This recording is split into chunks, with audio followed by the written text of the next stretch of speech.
time, but instead Springfield for a road game. This is a scheduling related.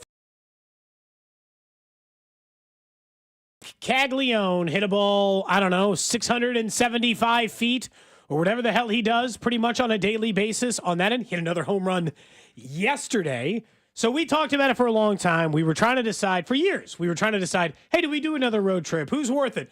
Caglione has been hitting enough home runs. We're saying we're back on the road. So on May 3rd, we'll head down to Springfield, Missouri to watch him against the Springfield Cardinals. We will have a ticket link up right now on our website, or you can find it from us. You can text into the show or ask for it on social media. We'll get you the link up so you can purchase the ticket so we can all sit together. We'll have T-shirts available for purchase. You don't have to wear the shirt as the same. It's in the royal blue kind of color. It's in that script font for Royals. It says CAGS across the chest for $10, which is way below market value. Got us a good deal to try to get the shirts to the people.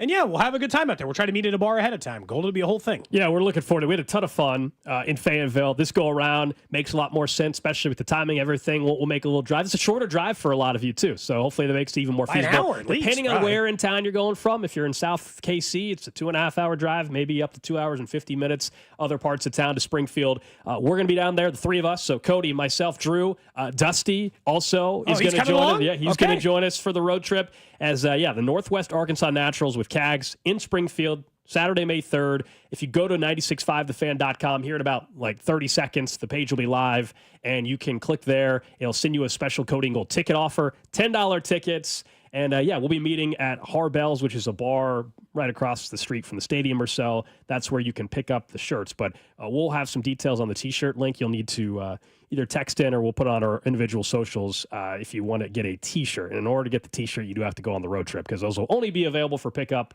in Springfield. So just a heads up on that. But we can't wait to see you guys hopefully join us for a road trip. A lot of you have been asking what we were doing because we've been teasing it for a little bit. But there you go. A couple weeks from now, we'll be in Springfield watching CAGS. I can't wait to watch him hit a ball 500 feet in Springfield, out of their stadium, maybe. Look, he's justifying it. Let's just be honest. You and I still don't think he should get called up tomorrow or will get called up tomorrow. I'm not going to lie. For those of you who are going to text in and be like, is he going to be in Double-A by the time you guys are there by May 3rd? Of course he is. Did I do a lot of research to make sure of that fact? Did I see how many games Bobby Wood Jr. spent in Double-A or Alex Gordon spent in Double-A or all these other players? I sure did. I made sure to feel comfortable. We wanted to make sure we were comfortable. We looked at dates in June. We thought about going back to Fayetteville, but we're going to head to Springfield. Slightly shorter drive. That way you get the choice, Gold. You can either drive down and then drive back after the game, stay in a hotel, like you said. We're planning on staying there. So, we could go out, get a drink at a bar after, do whatever. That way we get a chance to see CAGS. But yeah, really the three things to know are May 3rd. You can get the link on our website right now at 965thefan.com. So if you want to sign up, if you want to go to the ticket link for the $10 tickets to go down there, which is below value. And then, just hit us up on the text line or on social media if you want to purchase the T-shirt to go along with it. But again, you have to be in Springfield. We're not delivering these throughout the city. Maybe those shirts will be made available at a different time. Maybe when he gets called up. But for this, it's for the trip. It's for the people coming on the Cody and Gold road trip with us. Last time, we had a great time. You remember how many people? We had maybe 40, 50 people down there at some pizza place handing out our Bobby Wood Jr. shirts. That one doesn't hit the rotation as much. It's kind of at the bottom of my T-shirt pile. Well, there's plenty of there's plenty of other Bobby Wood shirts at this point in time. At the time, there wasn't. So, we'll get it live on the site. I just checked; it's not up yet, so it's not just you being crazy if you don't see it, but it should be up momentarily, and we'll be able to send you guys some links for all the information as well. Throughout the next couple of weeks, we'll be reminding you on the show and on social media as well. But I'll let you know when we actually have the link. I actually don't see it up there yet, Cody. So hopefully that is something that goes live in the next couple of minutes. But I'm excited. Drew hasn't gone on a road trip like this with us before either, so it'll be a first time. That's right. You've been to some minor league baseball games and stuff before? Oh, yeah, of course, because Indianapolis has a minor league team. So I grew up going to minor league games. I was about to say, you've probably been, yeah. Also, the other surprise with this that we haven't even mentioned is that one of you that go on the road trip is throwing out the first pitch. Oh, yeah. The game, too. Might want to mention that. Yeah, that's somebody is going to be wearing their CAGS shirt and throwing out first pitch in front of CAGS as well. No pressure. So we will randomly draw that at the bar before we head over to the stadium, I believe is the plan, unless they make us choose before, which they have not said. Yeah, they'll I'll make work us on that. choose We'll figure that before. out. But we will randomly select somebody who agrees to go on the road trip with us, and they will get to throw out the first pitch. In front of Kegs, it's true. You can impress him, with your arm strength. Exactly. Really let it rip. Someone says, Drew better not be going. A lot of training to do for golf. We'll get to that in a little bit, too.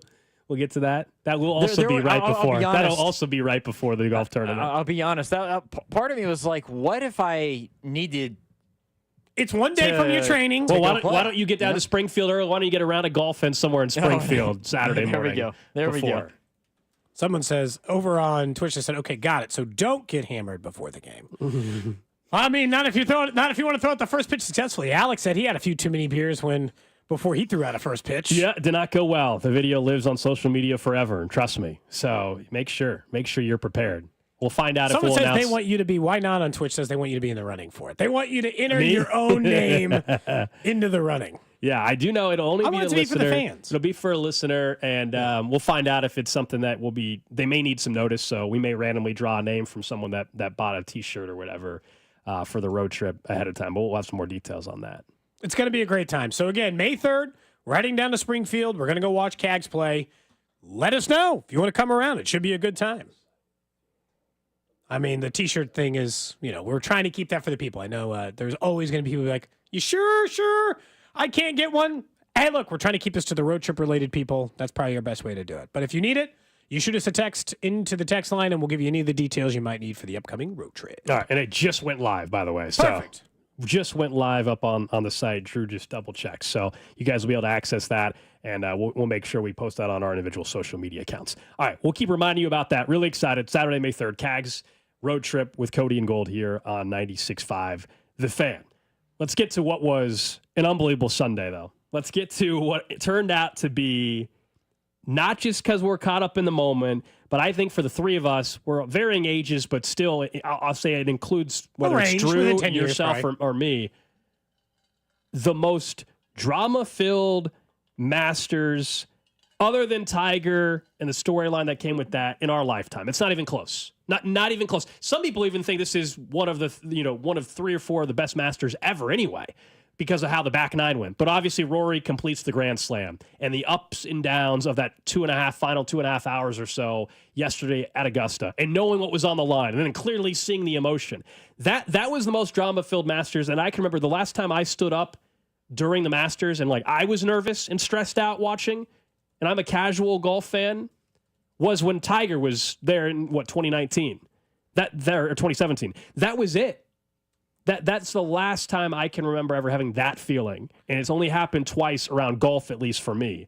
And what a week in general with just the drama and raw emotions. Why another reminder, why sports are incredible, and we're lucky we get to do what we get to do. Because in 1 week, we saw Luka with the most raw emotion ever on the bench, watching the tribute video that the Mavericks did for him when he made his return, and then we all saw just the complete emotion, raw emotion from Rory. As soon as he saw that putt go in and he finally got the Grand Slam after 11 tries, you saw how much it mattered to him. And right in front of all of us again, twice in 1 week, man, we got a glimpse at something we just don't see very often from athletes right there in public. And CBS did a really incredible job just kind of following him, just soaking in the emotion to go with it. Look, I had not realized. I knew that there weren't that many Grand Slams in professional golf history. It makes the Tiger Slam even crazier, the fact that he, at one point, was the title holder for all 4. But Rory's the only guy in a not black and white photo not named Tiger Woods to do it. He's the second guy to do it in the last 50 years. So yeah, it was a very cool moment for the obvious reasons, right? The raw emotions, the monkey off your back. You don't see that very often. That's John Elway in the Super Bowl. You don't see somebody just free themselves of this weight quite that way very often in sports. I got one thing that really absolutely I cannot remember seeing, even in a golf tournament, is I've never seen someone simultaneously be so incredibly clutch and choke at the same time. That's part of what made it so fascinating. He was choking. He was missing short putts. He was duffing a ball into the water for no reason. he laid up. He had a perfect lie and just like reopened the entire tournament on the back nine and then could have won the tournament on 18 the first time and just missed a short putt. And you're like, dude, I can't believe he's going to blow this. The entire feeling was like you started to feel sick for the person because you're like, oh God. Like, you know, like you get uncomfortable because like you can feel the anxiety for them. You're like, I'm so uncomfortable. He's going to blow this tournament. And then he kept just dropping darts to put himself back in the lead or eventually win the tournament with that shot on 18. It was like, I've never seen someone do both. Because that's what made the wait feel extra. The fact that it seemed like he had let the tournament slip away 4 different times somehow in that final 18 holes, Gold, and still win. Still make clutch shot after clutch shot and still win. This is the sound of Rory hitting that shot on the par 5 that like, because the shot of the lifetime, there were a couple of them for Rory yesterday. Underneath one limb, rises and turns over. 7 iron, 207. Come on. 6 iron yesterday, set up an eagle. Is this enough? It is. That was the first time I thought he was going to win the tournament, right? We all thought he had saved his tournament. He hooks that shot, and I don't know how people hit shot shapes like that. Completely throws like a slider. Yeah, I mean, they're the best in the world green. For a reason. Absolutely insane. Absolutely insane stuff. But it was, look, I out of the 3 of us, I'm probably the most casual golf fan. I don't know, I don't know if you watch many other golf tournaments either, other than the majors. Drew probably easily watches more golf than any of us on the show. But 95% of people watch the Masters and maybe 1 or 2 other majors, and that's it. And for the casual fan, we always talk about, the Tiger effect and what it does for ratings and all that. Well, you know what? I know we haven't got the ratings yet. I can promise you the TV ratings are going to be absolutely insane for yesterday's Masters because how were you not rooting in that moment? Unless you were Justin Rose's parents, or wife. Like, how are you not rooting for Rory in that moment? Other than if you're rooting for Justin Rose, who was like a phenom himself and is lost in a playoff in the like. But honestly, it was easy. Who's that guy? Who's that? It was people in England. Like who's that person? I don't think Justin Rose was a person I was rooting. I don't think Justin Rose was a person I was rooting against. He'd have been an easy person to enjoy winning it. But the problem was he was up against Rory. Hell, Justin Rose might have been the person you were rooting for to win. Anybody not named Rory is part of it. But the raw emotion part is why. Like I've just like. The freedom in it, like the way he expressed himself after I got to go get a green jacket to his family, like all of it felt so substantial in watching. Yeah, it'll go down as one of the probably, I don't know, the 3 Masters I remember the most. I think for my age, it's Tiger hitting that chip, right? Like so, like that's one of the Masters. Him winning it again in 19, and then probably this one. There's 97. No other I'm not going to 97. I was 6 years old, so I'm not going to pretend that like, oh my gosh. But I was 13. No, I know. I'm just saying for me, yeah.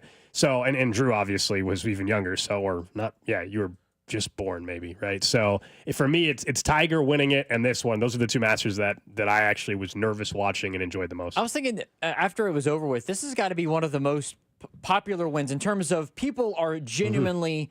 Happy. It's got to be one of the top 5 most popular wins in sports history. Maybe just in terms of individual sport. Yeah. Just in terms of like, even if you want to include all sports, I think because individuals are easier to root for than teams a lot of times. Sure. You just like you hate the Yankees, you're never going to be happy no matter what they do. Yeah. Sure. Yeah. Right. I don't know if people were genuinely just thrilled outside of Kansas City that the Royals won the World Series when they did, or you know, but like if the Lions would have won the Super Bowl. I think a lot of people would feel it'd be a very popular win across, just sports fandom in general. I mean, it felt like nobody was rooting against Rory. I mean, the guy tried 11 times, to get the Grand Slam, and you're thinking it's just never going to happen. Especially if he would have lost in the play, decade for him too. If he would have lost in the playoff to Justin Rose after that, then we really would be having the convo today, like, oh, it's just never going to happen for this guy. Like he just can't handle the pressure. That would have been would have been the conversation 1,000%. Unfortunately for Justin Rose, it would not have been about Justin Rose winning. Sorry, man. That was a spot you read. It would not have been about Justin Rose finally winning the Masters or something. It would have been about Rory choking. that's just the reality of the convo. Unfortunately, yeah. That would have been it. Fortunately, that's not it. And Justin Rose, by all accounts, whether it was Jim Nantz, everybody acts like he might be the nicest guy on the damn tour. He handled it well afterwards. And he did. All class and props And he's to lost him. this. He was the last player to lose in a playoff in Augusta. He didn't even make it to the second hole either time. He just immediately, and I mean, he parred. It's not like he played bad. He had a nice shot in the 18. Of course, yeah, it wasn't. No, he didn't just have a bad playoff hole. No, it's just Rory was that much better. He made the putt to force the playoff from distance. That was incredible. That was the craziest thing. The last 9 holes were, no, Rory, not like this. It was like watching a car crash, and it started at the beginning because he double bogeyed one, and you're like, oh, Rory, come on, man, don't do it like this. By hole 3, he didn't have the lead anymore, Drew, and then he got hot, and he's up 4 strokes, and you're like, oh. No problem. He's up 4 strokes with like 8 to play. No big deal. Yeah. Lays up perfectly, puts it in the water, and you're like, well, this is, I don't even, Like, it was the back and forth part of it. That's what made it such an entertaining watch. And we didn't know who the second person was going to be for a long time. We just knew it wasn't going to be Bryson after he played back and forth on the green on, what was that, 16? Where did he really blow up? No, 13? He fell apart. I can't remember. Somewhere in the back 9. Yeah, Bryson had a couple of holes that he just really struggled where he thought he had the distance on a club and it wasn't, and then he had trouble, and then Oberg, of course, just blew up the final hole on 18. It was a mess. There were a lot of nerves yesterday, just in general, I think, especially early on. But I think you're right, Cody. It makes it more interesting, the fact that he didn't have it, then he had it, then he didn't have it again, and then he came back to have it again in the last few holes, and then he didn't have it, and then he won it in the playoff. It makes the whole day just it feels like also one of those moments where you're going to remember where you were kind of when you watched it. I know that maybe it doesn't carry that weight right now, but I feel like I remember watching Rory win this Masters 20 years from now. Like you're going to remember the shots that he hit to do that. Yeah, I think that's fair. Because like I said, I for me, the only time ever watching golf, now twice, that I was truly like standing up watching in the final like 30 minutes. I was just like nervous for Rory. I was nervous for Tiger, even though Tiger, you had a sense he was going to win for the last 2 or 3 holes, if I remember right. Like it was just it was a build up. It was more just like, wow, this is really happening. Like I can't believe he's actually going to win again. Whereas this was truly, everybody was nervous watching Rory try to salvage this thing, and ultimately then it looked like he was going to blow it. So these are the 2 golf tournaments, period, for me that I actually can like truly remember individual moments from as a casual golf fan, which I still will say is like 90% of us out there. Most people don't watch the RBC Heritage that's taking place this weekend. Some are sicker than others, kind of thing that we talk about in sports. You're not going to be locked into that this weekend. No. But yeah, it was awesome. And we're going to talk more about this because it reminds us in sports, like guys that have not had the ability to break through. For Rory, he broke through, got the career Grand Slam. There's some athletes right now that are some of the best in the world playing in the NBA or playing in the NFL, and they're waiting for that moment, and people are questioning whether or not it's going to ever happen for them. I think there's a few obvious names. We'll get to those a little bit later on in the show. Yeah, there are a lot that kind of stand out in that regard. So it's going to be a great time. By the way, if you missed it at the beginning of the show, we did announce another Cody and Gold road trip. We're going to head out to Springfield, Missouri to watch Jack Caglione smash homers coming up on May 3rd. If you go to 965thefan.com, you'll find more details on how to purchase your ticket so we can all be in the same section. If you'd like a T-shirt to correspond with it, hit us up on the text line or on social media, and we'll get out the link for that as well. That's for the people who will be there. It's in the Royals cursive script that says CAGS on it. Gold and I and Dusty and Drew and all will be out there rocking those. So if you want to be a part of that as well, you just got to let us know so we can get you the proper size. Try to do a little different this time, Gold. Try to get you the size of T-shirt you want rather than just guess the sizing and instead to do that. But if you want a shirt in the size you want, you got to get us your sizing and agree to the trip by next Wednesday, which is not that crazy considering the trip is on May 3rd. Let's talk a little Rose baseball for a minute because I mean, we can all admit that where we are. It is time for MJ Melendez to get sent down to AAA. You don't need to wait till tomorrow or the next day or a week from now. The best, and this is not like meant to like tear the person down. The best thing for him right now is to try to go find some confidence again at any level he can play at. And if that needs to be AAA, it's AAA.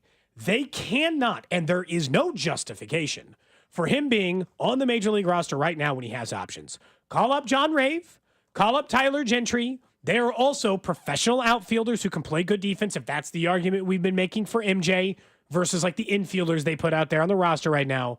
Send him down to AAA and let him try to rediscover himself. It worked for other players in this organization, including Gordon and Moose and a million others, where at least you go back to being a qualified major leaguer. It's not meant to be like, it doesn't mean the end of his career, but if you've got options, he shouldn't even make it to May. It's April 14th. They should just do it now, pull the Band-Aid off, and kind of see where you are with some of these other players. So he's the one guy out of the outfield convo that everybody's discussed since opening day, and Renfroe, Melendez are the two that actually has an option. So automatically, he's the player that you could see them pivoting from the quickest. Whereas for Renfroe, I want to remind people, if they were done with him, they would have to be done with him, as in he would have to be DFA'd. I'm not totally where you're at, where it's like, has to happen today. I think at the end of this road trip, if he's still hitting below, a 100 batting average, and he's at what, 780 or 0.78 or something like that right this second. If it's anywhere near there, if it doesn't show any sign when they're going to play in a small park for the next couple of days in the Bronx, which hopefully gets the entire offense going, then I'm with you probably at the end of the road trip. I don't believe they're going to do it today or tomorrow, first of all. But also, I think at the end of the road trip, if it's at this level, then an option at that point is warranted. He's the only one where I think they could make a change this soon, even though his defense is playing well. Renfroe, they would have to make a bigger decision. Like, you would have to say, we're just flat out done eating money eat and the cutting money. him. And so, yeah. I mean, whoever you're calling up as a permanent fixture, not a temporary one, hypothetically. Yeah, I think it's going to obviously happen at some point for one of them. I also want to be clear, though, that they're not going to do both at the same time. Like, if you're saying that they need to be done with Renfroe and Melendez. Just clean the house in the outfield? Maybe at some point this season, neither are playing in the big leagues. That could happen if they don't get going. I don't think you're going to see, nor should you, all right, they're going to DFA Renfroe this weekend, and they're going to send down Melendez at the same time and have to replace a left fielder and a right fielder. And I know, insert joke on the text line, everybody's a comedian. You'll say, well, it can't be any worse, but that's just not how they're going to operate. Fortunately, that's not how quick and rush to decisions organizations are. But yeah, it's not acceptable. They're not getting anything at the plate from him, and he looks less and less confident. So I think the end of this road trip, Cody, that's where I'll tell you if it for sure needs to happen, and it's trending obviously in that direction. And right now there hasn't been a reason to believe it's not going to, or there hasn't been a reason to see that it is going to get better. But I want to see what he does in the Bronx. And a tiny ass stadium, even, and can he not do something there? Look, they can't pitch. That's been the thing Yankees, that has held back. No, they lost 2 starters before the season. It makes sense that they're struggling, but they're 28th, 26th. I don't know. They're one of the bottom 10 teams in team ERA in all of baseball. So they lead the league in homers, I think. So slightly different, at least on that end. But they can't. Yeah. I understand but like, if it were. He were just in the bigs for you, but like, this is like 3 years in 2 weeks, you know? But it's still April 14th, and I know people hate saying that, but like, if they were willing to make a change this quickly, well, then he shouldn't have been starting left fielder to open up the season. And some of you will be like, I know he shouldn't have been. But that's what it kind of goes back to the CAG stuff on a smaller scale. For those that think CAG should be called up after 9 games in the minors. Well, if they were going to call him up after 9 games in the minors, he wouldn't have started the season in AA. If they were willing to move on from MJ 2 weeks into the regular season in Major League Baseball, well, then why was he the starting left fielder to begin with? So that's the one thing always I feel like we have to remember. I think a change is likely to happen, but still 16 games in, I just don't think they're going to pivot that quickly from someone that was literally the starting left fielder for them. I think it'd be a lot different. I think it's actually harder with Renfroe, even though he's been equally as bad, because once you're done with him, you're done with him. You don't have to be done with MJ forever. I'm not saying he can never come up to the bigs, never play left field for you. I'm not saying he can't come up in a month or a weekend, whatever. But he needs this. Like, he needs a wake up call that your career is on edge, razor's edge at this point.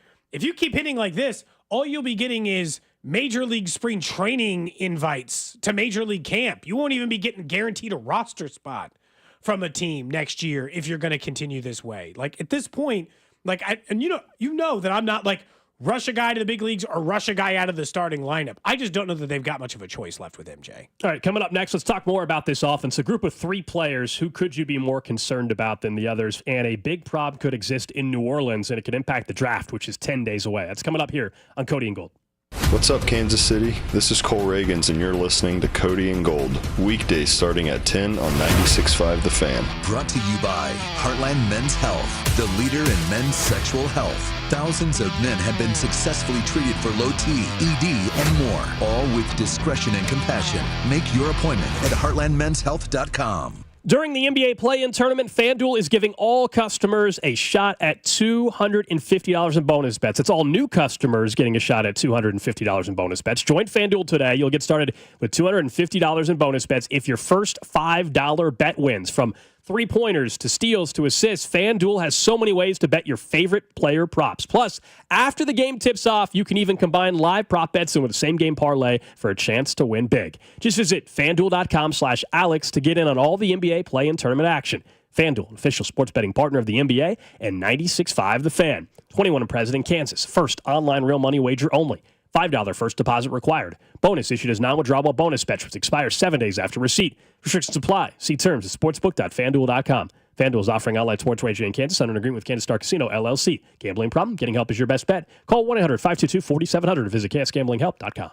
GimmeTheVin.com's big cash giveaway. I hate games and scams. So when we had the idea to give away $25,000, I was very careful about the way it was orchestrated. Get the top of the market money and enter to be the lucky person to get $25,000 this month in March. This is no joke. This is no game. This is very real. Just like GimmeTheVin.com. No purchase necessary. For official rules, go to GimmeTheVin.com. Sell us your car.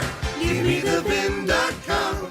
So easy you can do it in your underwear. Honey, it's me, your wife. Spring is here, and our house desperately needs the experts at Powell Exteriors Casey for siding, windows, entry doors, beautiful decks, patio covers, roofs, and more. Get ready for summer at PowellCasey.com. Going out to eat just got a serious upgrade, Kansas City. 30 Hop is your new go-to. An American bar and kitchen with bold flavors, local taps, expansive patios, and an unbeatable happy hour. Now open in Lee Summit and coming to Miriam's Grand Station on April 30th. As the proud lunch partner of the Cody and Gold Show, 30 Hop truly has something for everyone. Stop in for lunch, stay for happy hour. 30hop.com. That's 30hop.com. Local beer, American Eats, big patio. You know what's better than a limited time deal? An unlimited time deal. That's why the Wendy's $5 biggie bag with a junior bacon cheeseburger, 4-piece nugs, junior hot and crispy fries, and small soft drink is available all the time. Because the best time for fresh, never frozen beef and Applewood smoked bacon is all the time. Duh. I feel like I'm repeating myself a lot. For the best deal of all time, gotta be Wendy's. Unlimited time does not mean forever. U.S. price and participation may vary. Prices may be higher in Alaska, Hawaii, and California and via third-party delivery. Fresh beef available in the contiguous U.S., Alaska, and Canada. Wesley Financial Group is not a law firm. An important message about your timeshare from Chuck McDowell, founder of Wesley Financial Group. If you receive an unsolicited phone call or mail piece to discuss selling, renting, or especially canceling your timeshare, don't fall for it. Contact your timeshare resort or Wesley Financial Group for assistance, and I'll send you our timeshare exit information kit free with the straight facts about timeshare cancellation. Call 800-858-1199. That's 800-858-1199. This is a story of the one. As a maintenance specialist for university housing, he knows college students can major in wear and tear. Plus, housing so many students doesn't leave a lot of room to house all the supplies he needs. That's where Grainger comes in. With over 1 million industrial-grade products and fast, dependable delivery, Grainger carries the quality products he needs so he doesn't have to. From a new door hinge to a whole new faucet. Call, click Grainger.com, or just stop by. Grainger, for the ones who get it done. Oh, by the way, Ivan's no longer on the project. His wife got a new job, so they're moving across the country. Robin's top researcher is deviating to a new market. This isn't standard. And now we're short-staffed. Who's going to finish all these projects? She needs a cluster of new data analysts, and there's no margin for error. I need Indeed. Indeed you do. Put our matching platform to work so you can spend less time searching and more time connecting with talented candidates. Visit Indeed.com/credit and get $75 towards your first sponsored job. Terms and conditions apply. Thank you for making Total Wine & More America's #1 online source for spirits, beer, and wine. Better than all those delivery apps. Total Wine's prices are up to 30% lower with super fast delivery and no hidden fees. Order direct at TotalWine.com and pay less today. Drink responsibly, B21. Some people people just know they could save hundreds on car insurance by checking Allstate first. Like to check the GPS directions first, before driving to the mall. Turn right at the light. In 1,000 miles, you will reach Montreal. Not Montreal, the mall. Recalculating. 6,000 miles to Nepal. No, the mall. Checking first is smart. Recalculating. So check Allstate first for a quote that could save you hundreds. You're in good hands with Allstate. Savings vary, subject to terms, conditions, and availability. Allstate Fire and Casualty Insurance Company and Affiliates, Northbrook, Illinois. Your life, your goals, your legacy. With a dedicated Fidelity advisor, it's all part of a comprehensive plan to help grow and protect your wealth. Visit fidelity.com/wealth. Investment minimums apply. Fidelity Brokerage Services, LLC. Member NYSE, SIPC.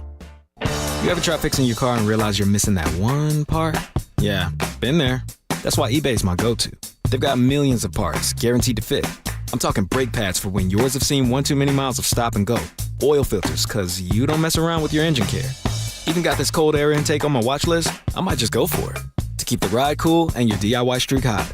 Find all the parts you need at prices you'll love. Guaranteed to fit every time. eBay. Things. People. Love. Eligible items only. Exclusions apply. What up, fellow Gen Xers? Elizabeth Banks here. As the original Latchkey kids, we took things into our own hands, like house keys and video game controllers. And now it's time for us to do it again, because the recommended age to get vaccinated against pneumococcal pneumonia has been lowered to 50 and older, even if you're healthy. We're at over 6 times greater risk compared to adults under 50. So go to vaxassist.com and schedule. Gen X, this is our shot. Sponsored by Pfizer. You're listening to 96.5 The Fan from the Mission Plumbing, Heating, and Cooling Studios.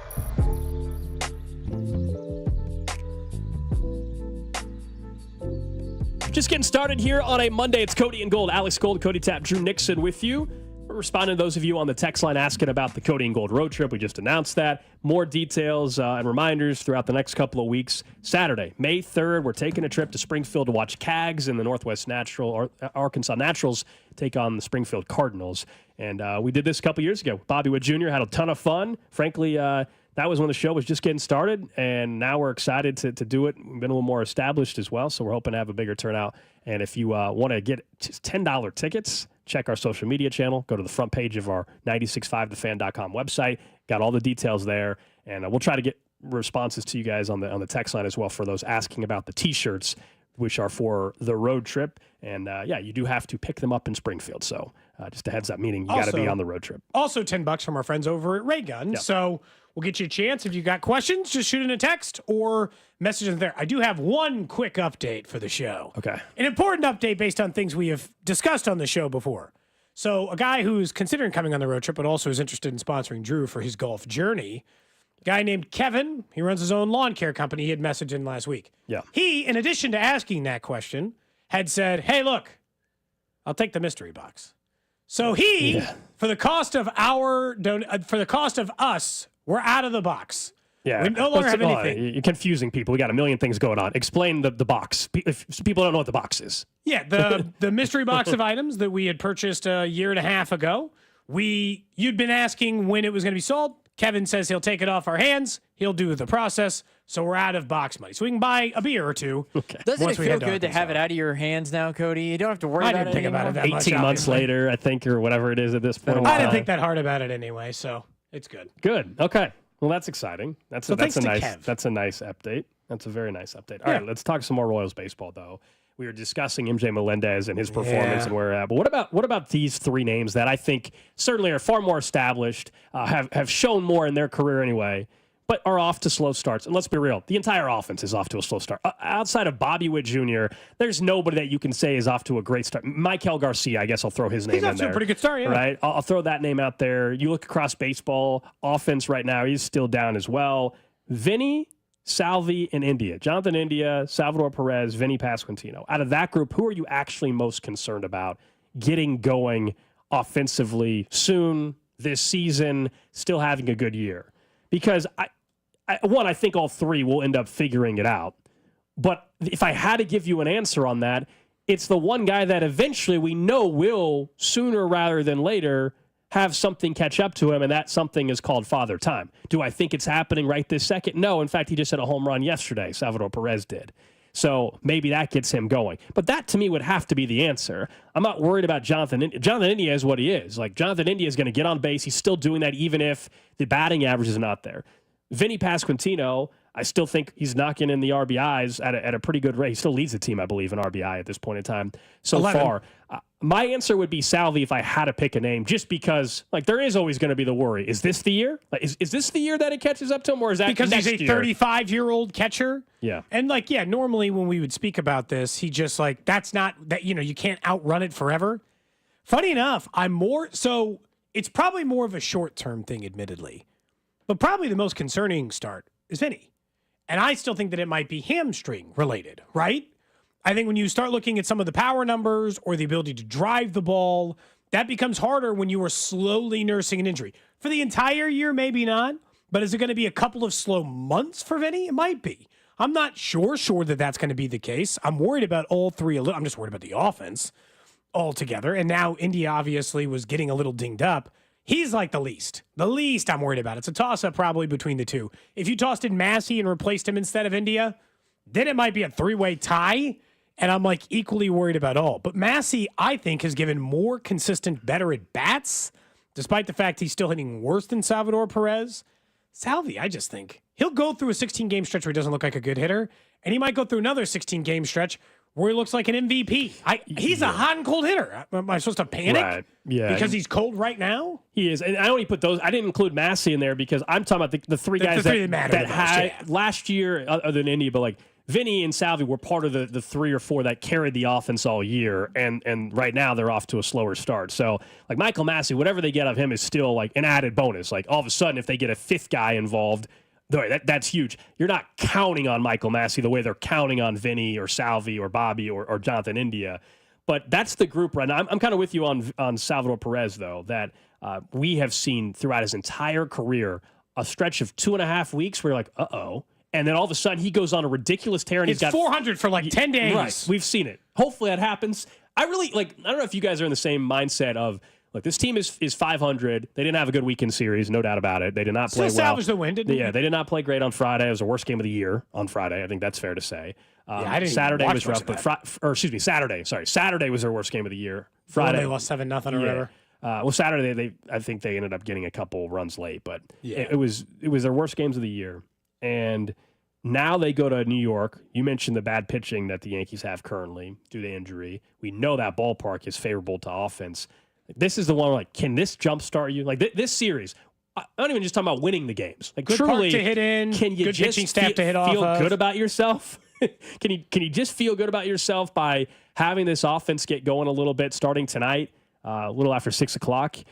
And who cares if you're being up on Carrasco or whatever, or bad pitcher? I'm literally, you need a get right offense, feel good about yourself kind of game for a stretch or two to hopefully get you feeling good when you have a big series against the Tigers coming up this weekend. Well, especially because you get to exercise the demons a little bit. This is the team that knocked you out of the playoffs. So you want to talk about like feel good immediately. Beat the team who beat you in the playoffs 2 out of 3 and get the offense rolling because they're having a really hard time pitching because of their depth right now. Yeah.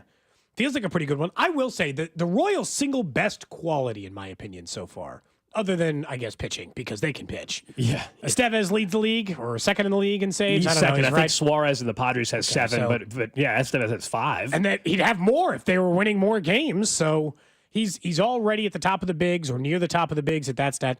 Their single best quality right now is, even though they are not playing perfect baseball all the time, Gold, you know that they've only lost 2 in a row, max? The whole year. And that's what last year's team did. They did good at mitigating the damage. Will you have a 3-7 stretch in 10 games? Of course you will. But just as long as it's not 1-9 or like the things that really unravel on you, you can hover around 500 forever and then make sure you go on the winning stretch. And right now, based on the way their pitching is, if the offense ever catches some heat, I got to think they're winning a few more games. And you're right. Detroit right now has the best record in the American League. So these next 2 games, the Yankees are a spot or 2 ahead of you in the standings. Not that it matters this early on. But the Tigers are playing the best baseball in the American League based on record. So, it's, once again, you got through 3. Very important 7 games are getting ready to face into. And yeah, I'd like to see Vinny, Salvi, and Indy all just get hot together. Because Bobby is not the problem. Bobby, it doesn't even matter. He's hitting great. Right? I mean... Oh yeah, I mean, just because he didn't hit yesterday doesn't mean he's been been doing walking at a higher rate because people are being more afraid of him. You just need the other hitters to take advantage of it. That's the thing. We'll talk some more baseball coming up in the 11 o'clock hour as well and throughout the show. The draft is 10 days away. And later this week, Bink's going to join us in studio again, as he has last couple of Wednesdays. We've got our draft party at the Landing in Liberty coming up a week from this Thursday. And we might have now figured out where Shedeur Sanders could go.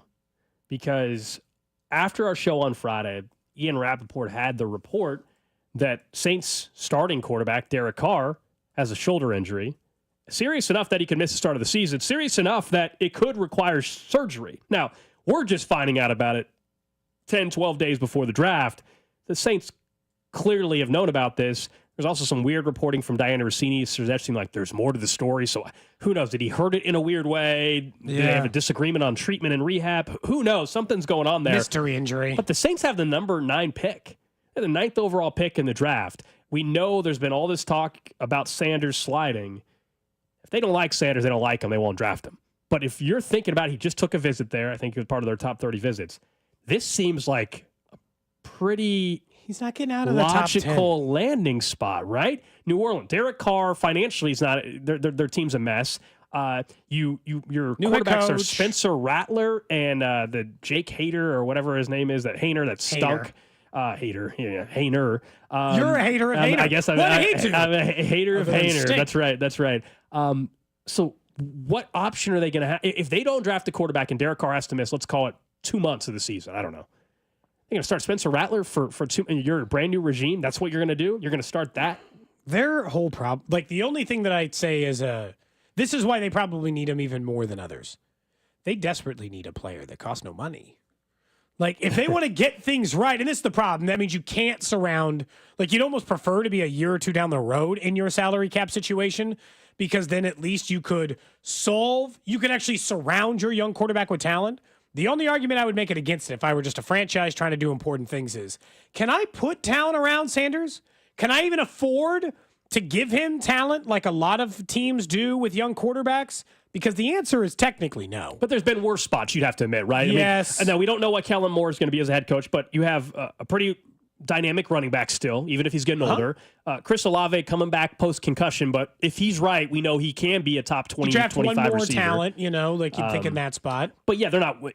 The division's not that tough. The issue is what you're saying, which is Mickey Loomis, the GM, has put them in a bad cap spot, and you're a year or two away from being able to do it. If I'm Kellen Moore, though, even if they're giving me a bit of a leash and I got a 5-year contract or whatever it is to start things off, do I really want to start my tenure in New Orleans with Spencer Rattler as my starting quarterback? No, I don't. I want to start, like, if I'm taking that job and I'm trying to keep it, no, I want to be in a better position than that. The problem is that, and this is why the Saints job wasn't super appealing in my opinion, Derek Carr is a $59 million dead cap hit next year and a $40 million dead cap hit the year after that in the void year. And so right now, there just aren't a lot of outs for you if you're doing it. But for that reason, if you're the Saints, I don't know, you wouldn't take a quarterback. Because here's the truth.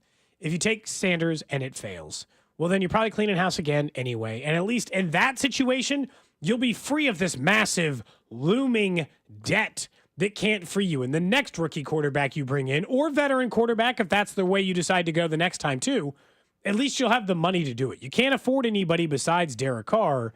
This injury is weird, though. It's like, I don't know. It just felt like it came out of nowhere, I guess, a little bit, right? Like, all of a sudden, it's like he's hurt and nobody knows why.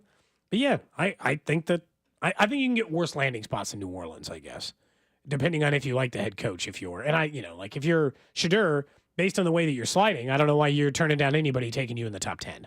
Yeah, so the news here, let's say even if it's not New Orleans, I think this just adds another team into it to where Shedeur Sanders falling to the Steelers at 21, I don't see, I'm not saying the Steelers can't draft him, but can the Steelers really just wait there at 21? I don't think that is in play now that another team might have a need. And who knows, maybe the Saints were trying to keep this quiet, guys, for a long time, that Derek Carr had a shoulder injury. I don't know. And now it comes out 10 plus days before the NFL draft. and they were trying to make teams not believe they were interested in him. And now it's like, oh, well, now we know you have a QB need, because look at the veterans that are out there currently. Aaron Rodgers is either retiring or he's going to Pittsburgh. We all agree on that, I think. Yeah. So if they should also take a quarterback and maybe sign sure, and Shedeur Sanders at 21 are trading up. But if, let's say, Rodgers goes to Pittsburgh, and we're not going to know maybe till after the draft, I don't know, and the Saints don't draft Shedeur Sanders, who's the veteran? And Derek Carr has to miss time. Who's the veteran that they bring in? And they just roll with Spencer Rattler because can't afford Joe Kirk Cousins. Flacco just signed with the Browns. Kirk Cousins, I still think eventually gets traded, but like you're going to bring in Kirk Cousins and you're going to trade in division. I don't think the Falcons are trading Kirk Cousins to a divisional foe. Probably just Wentz versus Spencer Rattler. I guess. Duel to the death. They should, like, very rarely. I think it's maybe one team a year. Maybe one team a year. They should burn it to the ground, man. I mean, just burn it to the ground. Honestly, start Spencer Rattler. Try to be the number one overall pick next year and take whatever quarterback's going to be the number one pick next year. I mean, burn it to the ground. They are in the worst. There's not if you just take the city out of it, Gold, they are in the single worst position out of any team in the entire NFL right now. They got no quarterback, even though they got an expensive one. They got no cap space, no future cap space. No elite level draft picks, not picking first overall. They are in a miserable spot. All their stars are older. Kamara, all their stars are Jordan. older. Yeah, that's why it was a tough job. I mean, that's Kellen Moore. Like, you wanted a head coaching job, but you better have had some security that they're going to give you more than 2 years to get it figured out because of the reasons you just brought up. And someone said, why not just tank for Arch Manning? One, I think Arch Manning's going to be good, but we don't know what Arch Manning's going to be yet. He's barely played. He looked good against bad schools last year. And as you guys know, that's just not how the head coach that just got hired typically doesn't operate that way. Like, as fans were like, tank. Like the Giants should have tanked last year. If you want to be like, there's plenty of scenarios where teams should have tanked.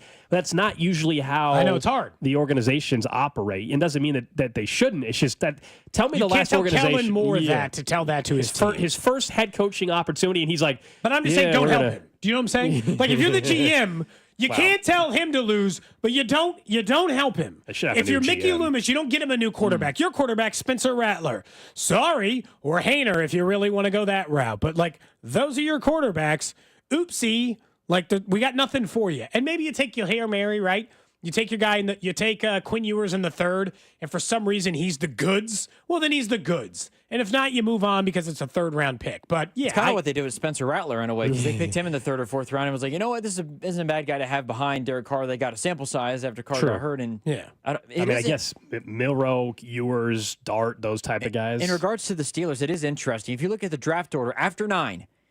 I don't know if any of these teams need a quarterback leading all the way up to the Steelers. 10, you got the Bears, then the Niners, the Cowboys, the Dolphins, the Colts, the Falcons, the Cardinals, the Bengals, the Seahawks, the Buccaneers, the Broncos, and the Steelers. They might be able to actually stand pat at 21 and not worry about or not miss out on Shedeur. Unless somebody else, I guess, behind jumps them for whatever reason. If the Raiders trade back in, if they don't draft a quarterback or whatever the case is. Yeah. Just to sit behind Geno. It's just, I mean, at this point, again, you can never tell the coaches and the player that, but I think pretty much any level above that, you can operate that way. At the GM level, you can look at your circumstance and say, burn it to the ground. Like, I mean, you could. I think at that level, you can accept. You got to have job security too. I mean, look at the Giants. He's had the job 20 years. Yeah, but like, I mean, the cap situation we're discussing. How did they get in there? That Mickey Loomis's fault. Like, I mean, the Giants. As much as we're talking about them, that GM he can't afford to tank this year because he knows his ass getting fired. So I don't think it almost has to come from an ownership level more than even a general manager level, because as a GM, you may not have another opportunity. To make it through a tank year or something like that. But I just think the Saints situation just got way more interesting with the Derek Carr news over the weekend, and we're 10 days away from finding out if it actually results in them taking a quarterback much higher than people thought the Saints. A lot of people didn't think the Saints were taking any quarterback, and now it's in play. Well, if they don't have Derek Carr, they gotta kind of look at their options because they are still priced to win now. You know, last week I was really depressed. I was watching... Okay. I was on social media a little bit less. I quickly see a little headline, and I'm like, oh, my God. Thank God. Finally, justice is served, is what I thought when I saw this headline. Like, I can't believe it took this long. Thank you for finally doing what all of America has wanted, only to find out it was a fake headline, and then immediately depressed. Why don't they really ban Zach Hampel from going to baseball games? That guy is a loser. He's what, 40-something years old? Loser. He pushes down women and children. Old people, he doesn't care. He took a home run over the top of a fence of a major league game the other day. He went to a game that was meant for only, and I want to clarify, only military veterans. That guy's a loser. And when I saw a fake headline from Deadspin that said he had been permanently banned by Major League Baseball for the year, I thought finally got him. Yeah. Only to find out it was fake. I was sad, man. I was sad. Again, I don't know. Majority of audience may not know who this guy is. So I just he's a ball hawking. He's done this for years. Yeah. He's a ball hawk. He goes to stadium after stadium, and all he goes there for, and he does research and all this to find out where he should sit based off of the wind. I'm seriously, all this kind of stuff. He's all this research, and he's a ball hawk. And yes, he has stolen balls from kids and Major League players as of recently. Yeah, and this guy has a terrible reputation. And so I guess, there was a rumor that he got banned, and that's not true. I was just kind of like, doesn't he deserve it? Like, if there's somebody who deserves to get kicked out of these games. I don't know how you can live with yourself knowing that you're doing. I'll be totally honest. Just doing that makes me sick to my stomach. Or the thought of, ripping a ball away from a kid's hands who's happy that he got Shohei Ohtani's home run. He's been on video doing it. Dude, he went to the Fort Bragg game that they said was only, he was like, well, I got invited. I'm like, it's meant only for military veterans. How did he get invited, though? I didn't get invited, dude. He greased the wheels as some person who could buy the ticket. Yeah. Like, I just... That was a couple years ago. He's the worst. Yeah. The worst. Honestly, I think everyone should make it as uncomfortable as possible for him. If he's sitting in your section at the K, and I know he goes to the K sometimes.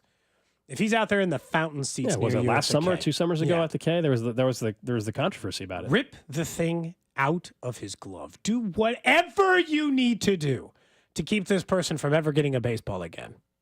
It's the worst. It was a military-only game. That was 18. That was a year. You're on the verge of saying spill your beer on accident. No, yeah. Pour your beer on him. Oh, whoopsie. Nachos on the back. Whatever it takes, man. Don't let this guy feel welcome at a baseball game ever again. Look, if he wanted to just be a guy that collects stuff and he does research to find out where to sit and the ball just keeps happening to land towards him, cool. The issue is when you're if you're grabbing the ball from kids and stuff like that. Like if someone said, if he's putting in the work, how can you shame him? Again, if he was just doing that and he was just sitting where he was sitting, I think the issue is he's been caught on video and so many times now, like taking the baseball away from kids and stuff. That's the issue. Not that he just likes collecting baseballs. That's fine. No problem. It's the way he goes about doing it and ripping the ball out of other people's gloves or hands or kind of shoving them to the side and not caring who's around him. That's the problem. Not that, look, if you like baseball and you want to know where to sit and you want to hope that you catch a big home run or whatever, no problem. That's everybody's right to do that. I think it's more the way he goes about it. That's all. Yeah, that's it. Ah, man, I was really hoping that. It's one of those, like, the only time you fall for fake news is when you really want it to be real. Like, you see a headline, you really want it to be true because it would bring you, like, either severe, like, an extreme amount of entertainment or joy. He did rob a home run, by the way. He interrupted a baseball game the other day. Just nothing gonna happen to him. He just steal home runs. We had the guys in the playoffs literally grab the ball out of Mookie Betts' glove. They like try to hold Mookie Betts' arm back. That was just this past postseason, and those guys. They always act like those guys did get banned, though, right? For the rest of the postseason, they couldn't use their seats. Yeah, those guys did get banned. They're probably back in their season ticket holders. I'm not saying banned for life, just this year. All right, coming up next, guys, we'll tell you more about our draft party coming up a week from Thursday, I'm sorry. And now that Rory broke through, who's next? Not talking just golf, but in sports. Cody and Gold, brought to you by Heartland Men's Health, the leader in men's sexual health. Thousands of men have been successfully treated for low T, ED, and more, all with discretion and compassion. Make your appointment at heartlandmenshealth.com. Follow the station on Instagram for ticket giveaways and behind-the-scenes content from the show at The Fan 965. You can make the decision I made with your weight loss journey and choose Awaken 180 weight loss. 30 pounds down in 6 weeks. I'm now officially in maintenance mode. Supply me some recipes, make sure you feel comfortable, like as you work back into your regular routine. Look, after reaching your goal, you receive free support for life. That's what I'm really looking forward to. Being able to ask questions, see if I need help, see if that support continues in case I do need it. But 30 pounds in 6 weeks, with no medications, no gym, and no calorie counting. Those things were all available to me over at Awaken 180 Weight Loss. Summer's around the corner.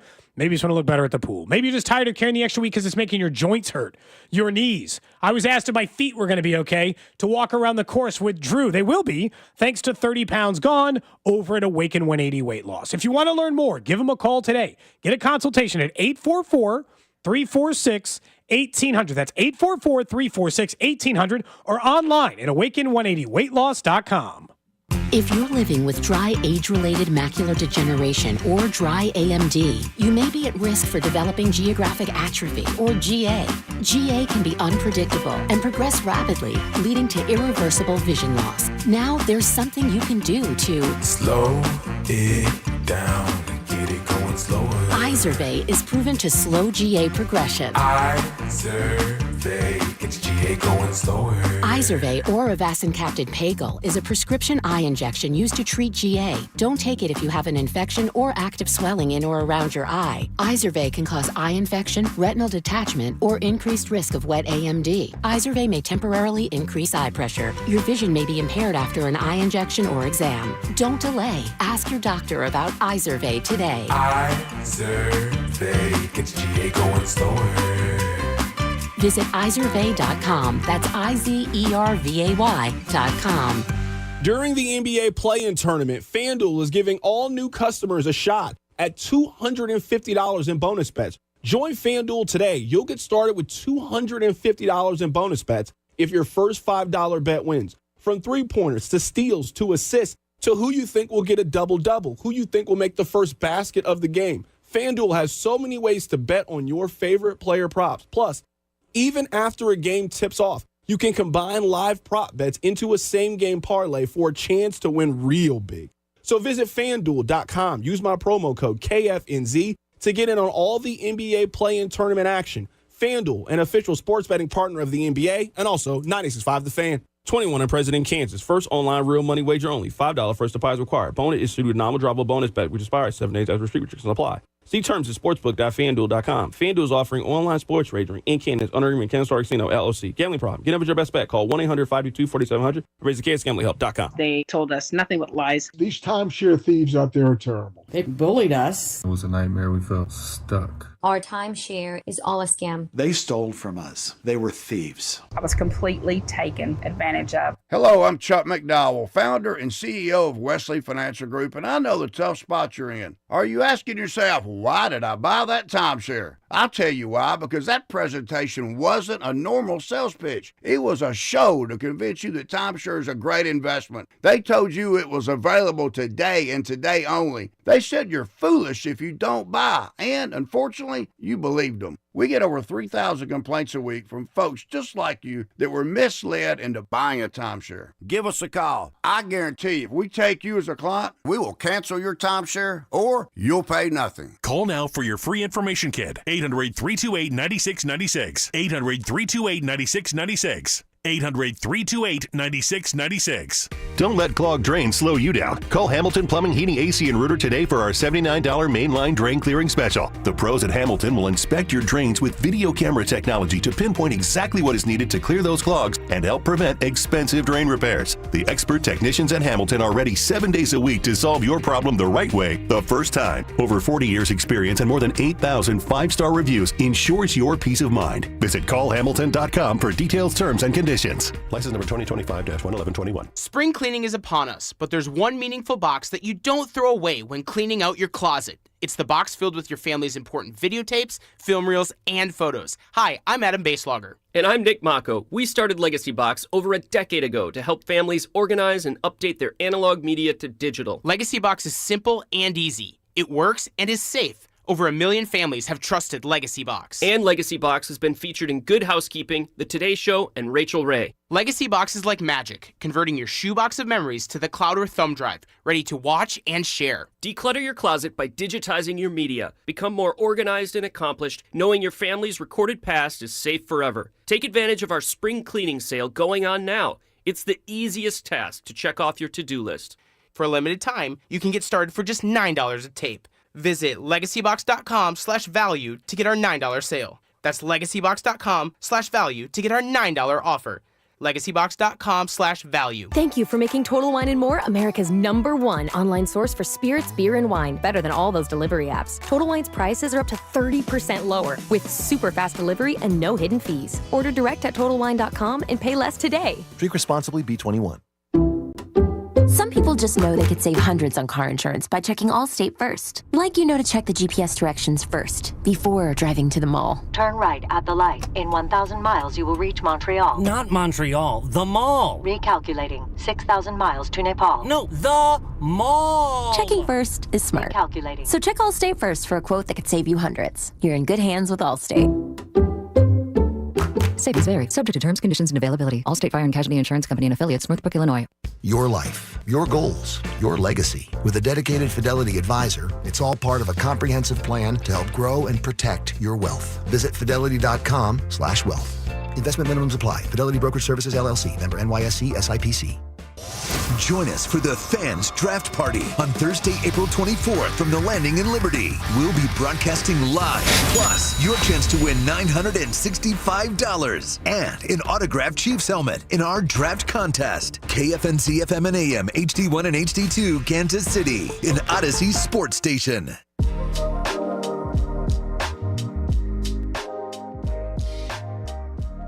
11 o'clock hour here on Cody and Gold. Alex Gold, Cody Tapp, Drew Nixon with you. We'll get to the trash of the day here in 20 minutes. We'll also get back into the Masters in the noon hour today. But somewhat really related to that is what Rory did was an athlete breaking through, right? 11 tries to get the career Grand Slam. Something that was 10 years ago, everybody thought was going to happen, As quickly as he got the other three, it certainly seemed like. And he got him in like a year and a half or 2 years. The other 4 majors or 3 majors he'd had at that 23, 24, 25 years old. And he basically had it in 14, and he was up a very similar position, actually, to the way that was on Sunday. So he breaks through, and it was an unbelievable moment, as we already discussed. So now who's next? And I'm not talking, maybe it's a golfer, but I'm not talking golf. In sports, there were 2 names that were so obvious, I think, but maybe we're missing some. And you guys can text in on the J Southland Toasters text line, 913-586-7965. The next athlete that needs to break through to kind of change how everybody views them and say, all right, finally, the number 1 name right out of the gate is Josh Allen. Number 2 is Lamar Jackson, at least for me. How is it not? And I went to football first, and maybe some people that are bigger NBA fans would have a name, but I think it's very easily Josh Allen. He now has the MVP. Lamar has 2 MVPs. They both have lost to the Chiefs in AFC title games. Neither has been to a Super Bowl. I mean, those are the 2 quarterbacks. From a football perspective, yeah. Because I think if you're going to be a non-quarterback, if it's going to be like Rory, you have to be like one of the 10 biggest stars in the sport, not a quarterback. So maybe 5 years from now, it's Justin Jefferson. Yeah, but we don't really do that for wide receivers. We did with Tony Gonzalez locally. But that was just to get to win a playoff game. I know. Multiple playoff games. But yeah, he ended up leaving, and obviously Atlanta, and people thought he had a chance to win. I guess I hear you. I just view the breakthrough thing. I think you have to be in the NFL the quarterback, because that's just what we do. I just, you know what I mean? I think you're the future Hall of Famer, and it's clear that you chose this team in an attempt to win a ring at the end of your career. Yeah. And you have to have been a star in the sport before. Otherwise, I agree. It probably is quarterback. And that's why I was trying to think of the baseball comp, because I knew football is probably the easy answer. As in Josh Allen, Lamar Jackson kind of immediately come to mind. I think there's 3 players that would qualify for baseball. As in they would show you the raw emotion. You've been following a huge chunk of their career the entire time, and you simultaneously think of them as one of the greatest players, or some of the greatest players of their generation, and they never won it. Mike Trout, and especially with him because of his whole history is he doesn't even get close. So it won't be quite the same as Rory, but the breakthrough on it, the payoff would be incredible. His team stinks again. He just hasn't been close. Aaron Judge. There you go. He's one of the 5 biggest names in the sport. He plays for the New York Yankees. Yeah. So if he finally broke through, and the last one is Bryce Harper, all-time great phenom. He came up and was a star player. His team won the World Series the year after he left for the Nationals. He's kind of he feels kind of like summer in baseball and all this stuff. And so the way I view it is he would be, those are the only 3 baseball players I can think of. If there's someone I'm missing, maybe be the case, but he were the three. Like in the olden, in the previous years, they've been like, what if Ken Griffey Jr. broke through, or some of these other players that existed? Yeah, someone says you need to adjust your comparison. Rory's one of 6 all time. I'm not saying that what they're doing is the same accomplishment. It's the idea that athletes breaking through, right? Like people, if you ask any Buffalo Bills fan, the way we talk about Josh Allen, it's like, yeah, but he hasn't got to a Super Bowl. He hasn't won one. I'm not making the direct comp of a grand slam. One of 6 is the same as winning your first Super Bowl. That would be more like asking to win your 4th or 5th Super Bowl or something. I'm doing it just an athlete in general, any sport that is not been able to get over the hump in any way, in a certain facet. In this case, we're talking Super Bowls. In the NBA, obviously, we're talking, or in Major League Baseball, we're talking win a ring. What about the NBA? I mean, there's a couple guys that are legit Hall of Famers. Chris Paul. That people are considered some of the best of their generation. Been there, never got it. Yeah. I think Russell Westbrook also is a guy that's never. I mean, he's been to one. Could potentially do it again with the Nuggets.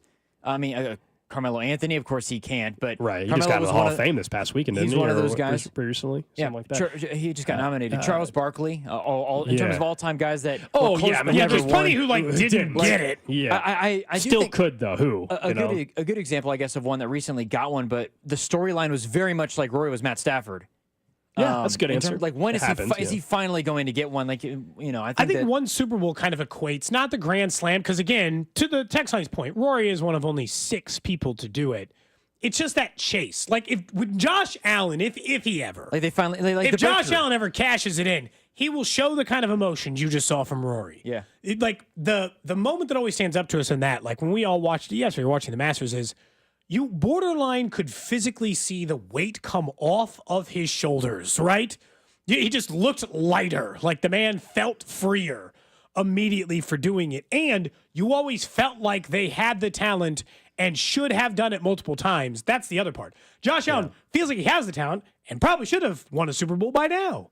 It's that feeling of how have you not done it? Right. You're one of the 3 best players in the sport. How have you not managed to crack through? Baseball's a little bit tougher, I will say, for this comparison, because we know it's a team sport. In the individual sports, right, it's easier to be like, hey, how come you haven't done it? But in baseball, because it's 26 guys and you can be Shohei Ohtani with the Angels and not win a World Series. Yeah, that's you got why to actually be with somebody good. It's hard for me to use Mike Trout as an example because it's not like he's come up just short in a bunch of ALCSs. I mean, the guy just hasn't played in the postseason very often. So that's why it's tough. But versus coming up a game short of getting to a Super Bowl or a game short of winning a World Series or something like that. A couple people on the text line for NHL fans out there say Connor McDavid, right? One of the best players in the league.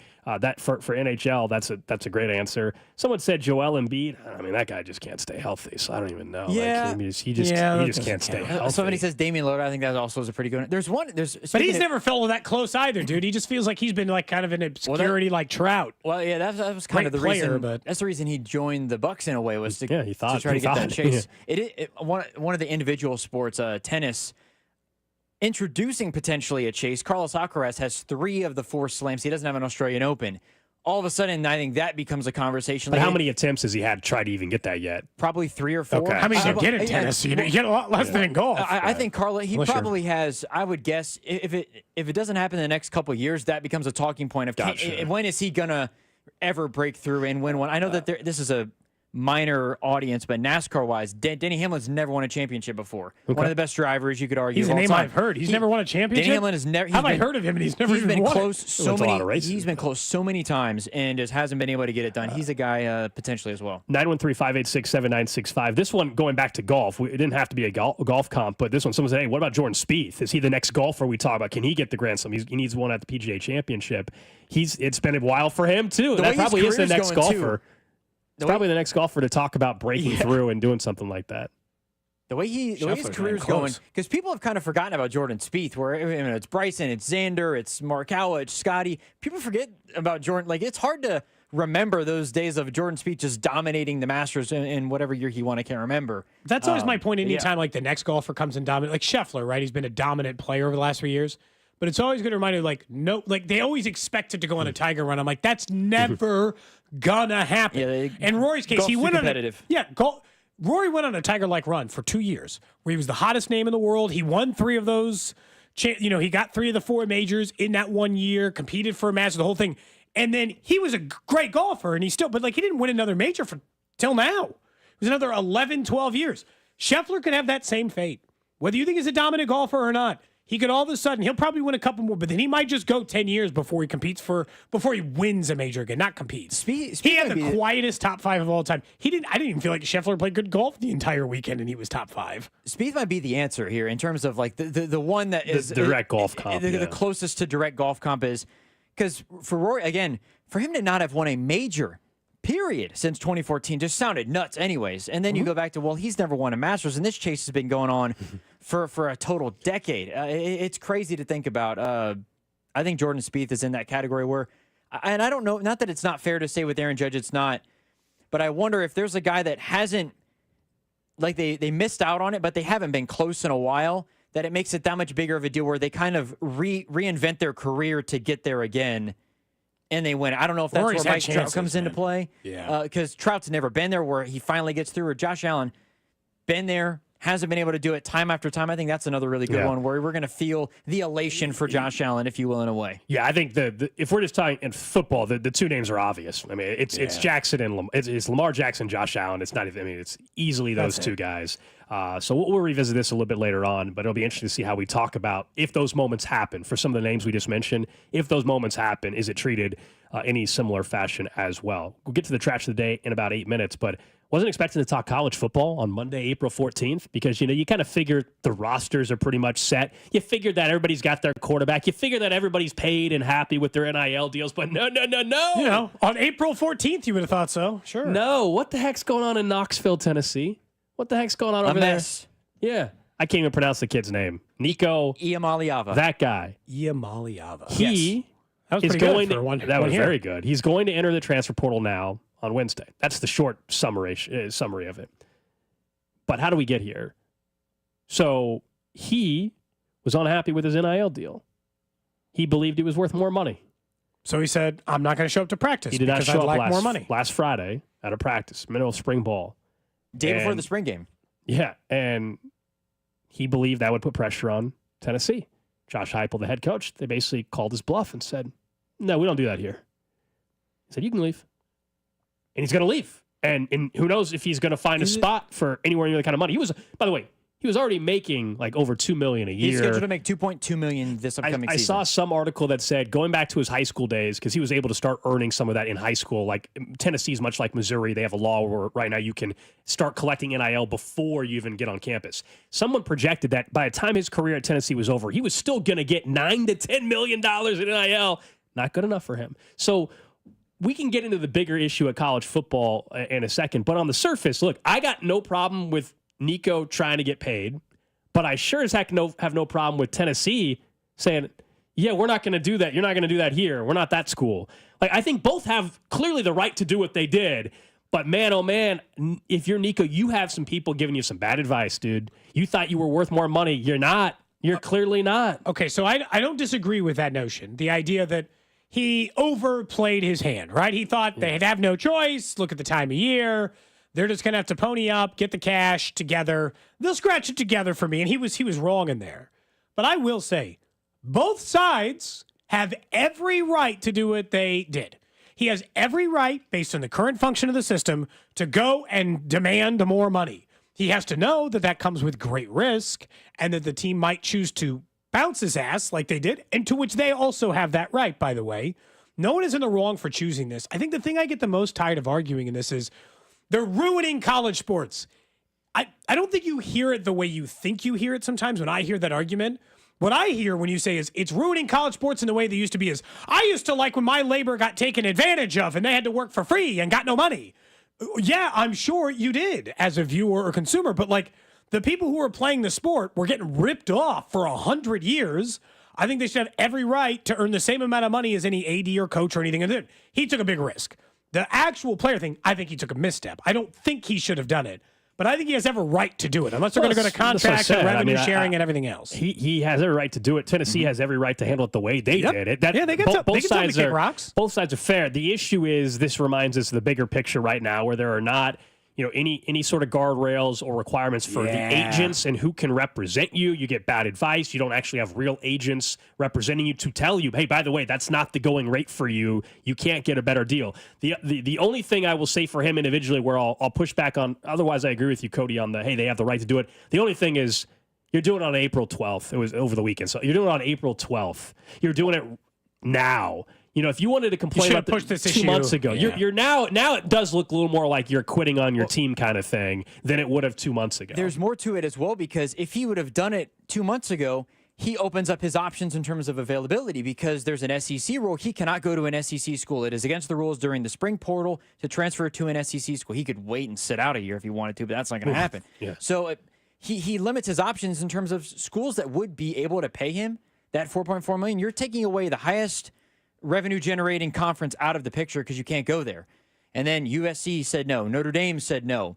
That's why it was bad advice. You're really, and the report was that his dad was marketing himself, was marketing his son to other teams, and Dan Lanning, there's a rumor that he marketed him to Oregon, and Dan Lanning called Tennessee and told Josh Heupel what was going on. Basically Oregon was like, look, we don't want him, but this is what's happening right now. Josh Pate suggested this over the weekend, that there were players in the playoff, Nico being one of them, that debated sitting out of the playoff game because he wanted more money. I thought we wouldn't get to this point as soon as we did, but the report is that Nico was debating doing this. See, that's a bad before decision. the playoff game, which would have been crazy. It would have been a terrible. You have the right to do it, but it's clearly a bad decision. You should look at it. I think if you're a college player, you should look at it like a 1-year contract. And at the beginning of each year, if I want more money, now's the time to ask for that money. It's not as we're approaching the college football playoff. Now, I'll say both sides can end up looking really bad. If he doesn't get a spot or he ends up on a team that pays him the same or less and they're no good, then it's a little bit different of a circumstance. But if Tennessee's no good, if they're a 6-win team, I'll be honest, maybe should have scratched together the dough. Like you were in the college football playoff last year. Right now, Pandora's box, though, if you do that. Exactly. Let him hold you hostage. You're taking a stance. Yeah, you can't be held. If you're Heupel, you're sending a message to other kids on your roster in future, like, hey, we're gonna pay you, but you're not gonna try to leverage us the week before or the day before spring practice or spring game. So I think he had to do that. This is why I think we all agree. Look, the compensation and the NIL is overall, the concept is a great thing, right? And the concept is.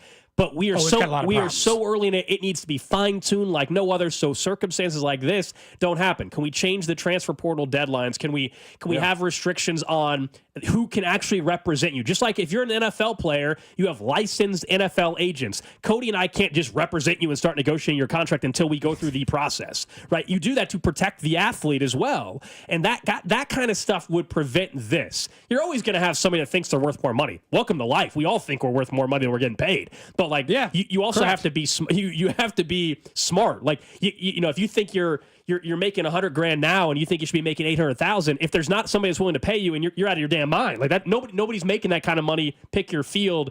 If that's not what anybody's making, you asking for 10 times, 7 times more doesn't make sense, and that's where it all has to be balanced out. But this was fascinating over the weekend. There was an update regarding some of the teams. I saw UCLA, which is in the area that he's from, Tulane, UNC, potentially Bill Belichick. Tulane got $4 million laying around for a quarterback? Exactly. I don't even know if UNC's got $4 million laying around. Gave all that money to Bill. So I think that it'll be really interesting to see where he ends up. And then likewise, as you mentioned, Cody, for Tennessee now, what do they do in regards to the situation? Obviously, I don't know who their other quarterback is. Probably some 4-star kid who's or they planned on redshirting. Yeah, you're relying on a guy that wasn't expected to be playing for you. Someone said in the NFL, you hear about Lamar Jackson has his mom represent or whatever. Yeah, but he technically doesn't have an agent. He's actually you can represent yourself. Yeah. So that's the gray area. Like a family member is where they're always gonna essentially get away with it. Well, and it's but not just like Bill, my childhood friend. Negotiating with Oregon with Dan Lanning behind my back. And once you sign the contract, yes, you can hold out, but the way the NFLPA is set up now, like you really can't hold out. That's the difference is like once you sign the contract, for the most part, you can threaten the holdout stuff, but for the most part, you're kind of locked into said contract. In college football, you get a 1 year, there's no contract, you get a 1 year promise of NIL, and then all of a sudden 6 months later, you don't think it's enough money, you can try to go back. That's the problem. But seeing how they can just rip away the promises for NIL just as quickly as you can do it, then it should be 1 year contracts or 2 year contracts. If they wanted to force college players into contracts, I'd be fine. And it said, if you agree to come to Arizona, you got to play here 2 years. Otherwise, you're going to sit out the year. if you decide not to be a 2-year player here, we're under a contract. Unless your we coach guarantee, transfers. Yeah. Or Unless your coach but leaves, yeah. You agree. You agree to this amount of money. You agree to this amount of NIL. We're going to pay you that. And this is a contract. You got to be it's a professional sport. We can pretend away and wash away the I cheer for the jersey and the college part. It's too big a business. They get to be a part of the business part. Yeah, this is still where the suggestion we've brought up on the show before, I've mentioned, and I think all of us have at this point, that is still the how do you prevent the poaching kind of stuff going on. I still think if coaches have buyouts when they leave, can we not tag? Let's say Nico is leaving. He's got a number attached to him. Now, what the formula looks like for the number, I have no idea. Somebody would have to figure that out.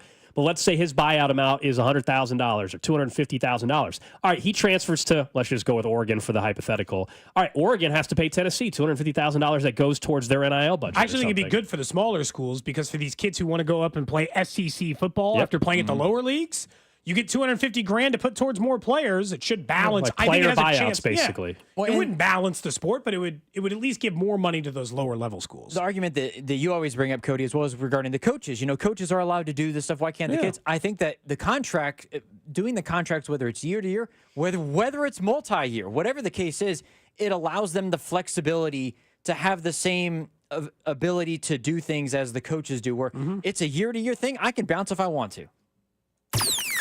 Trash of the day. All right, let's go to St. Petersburg, Florida for this one. Pinellas County.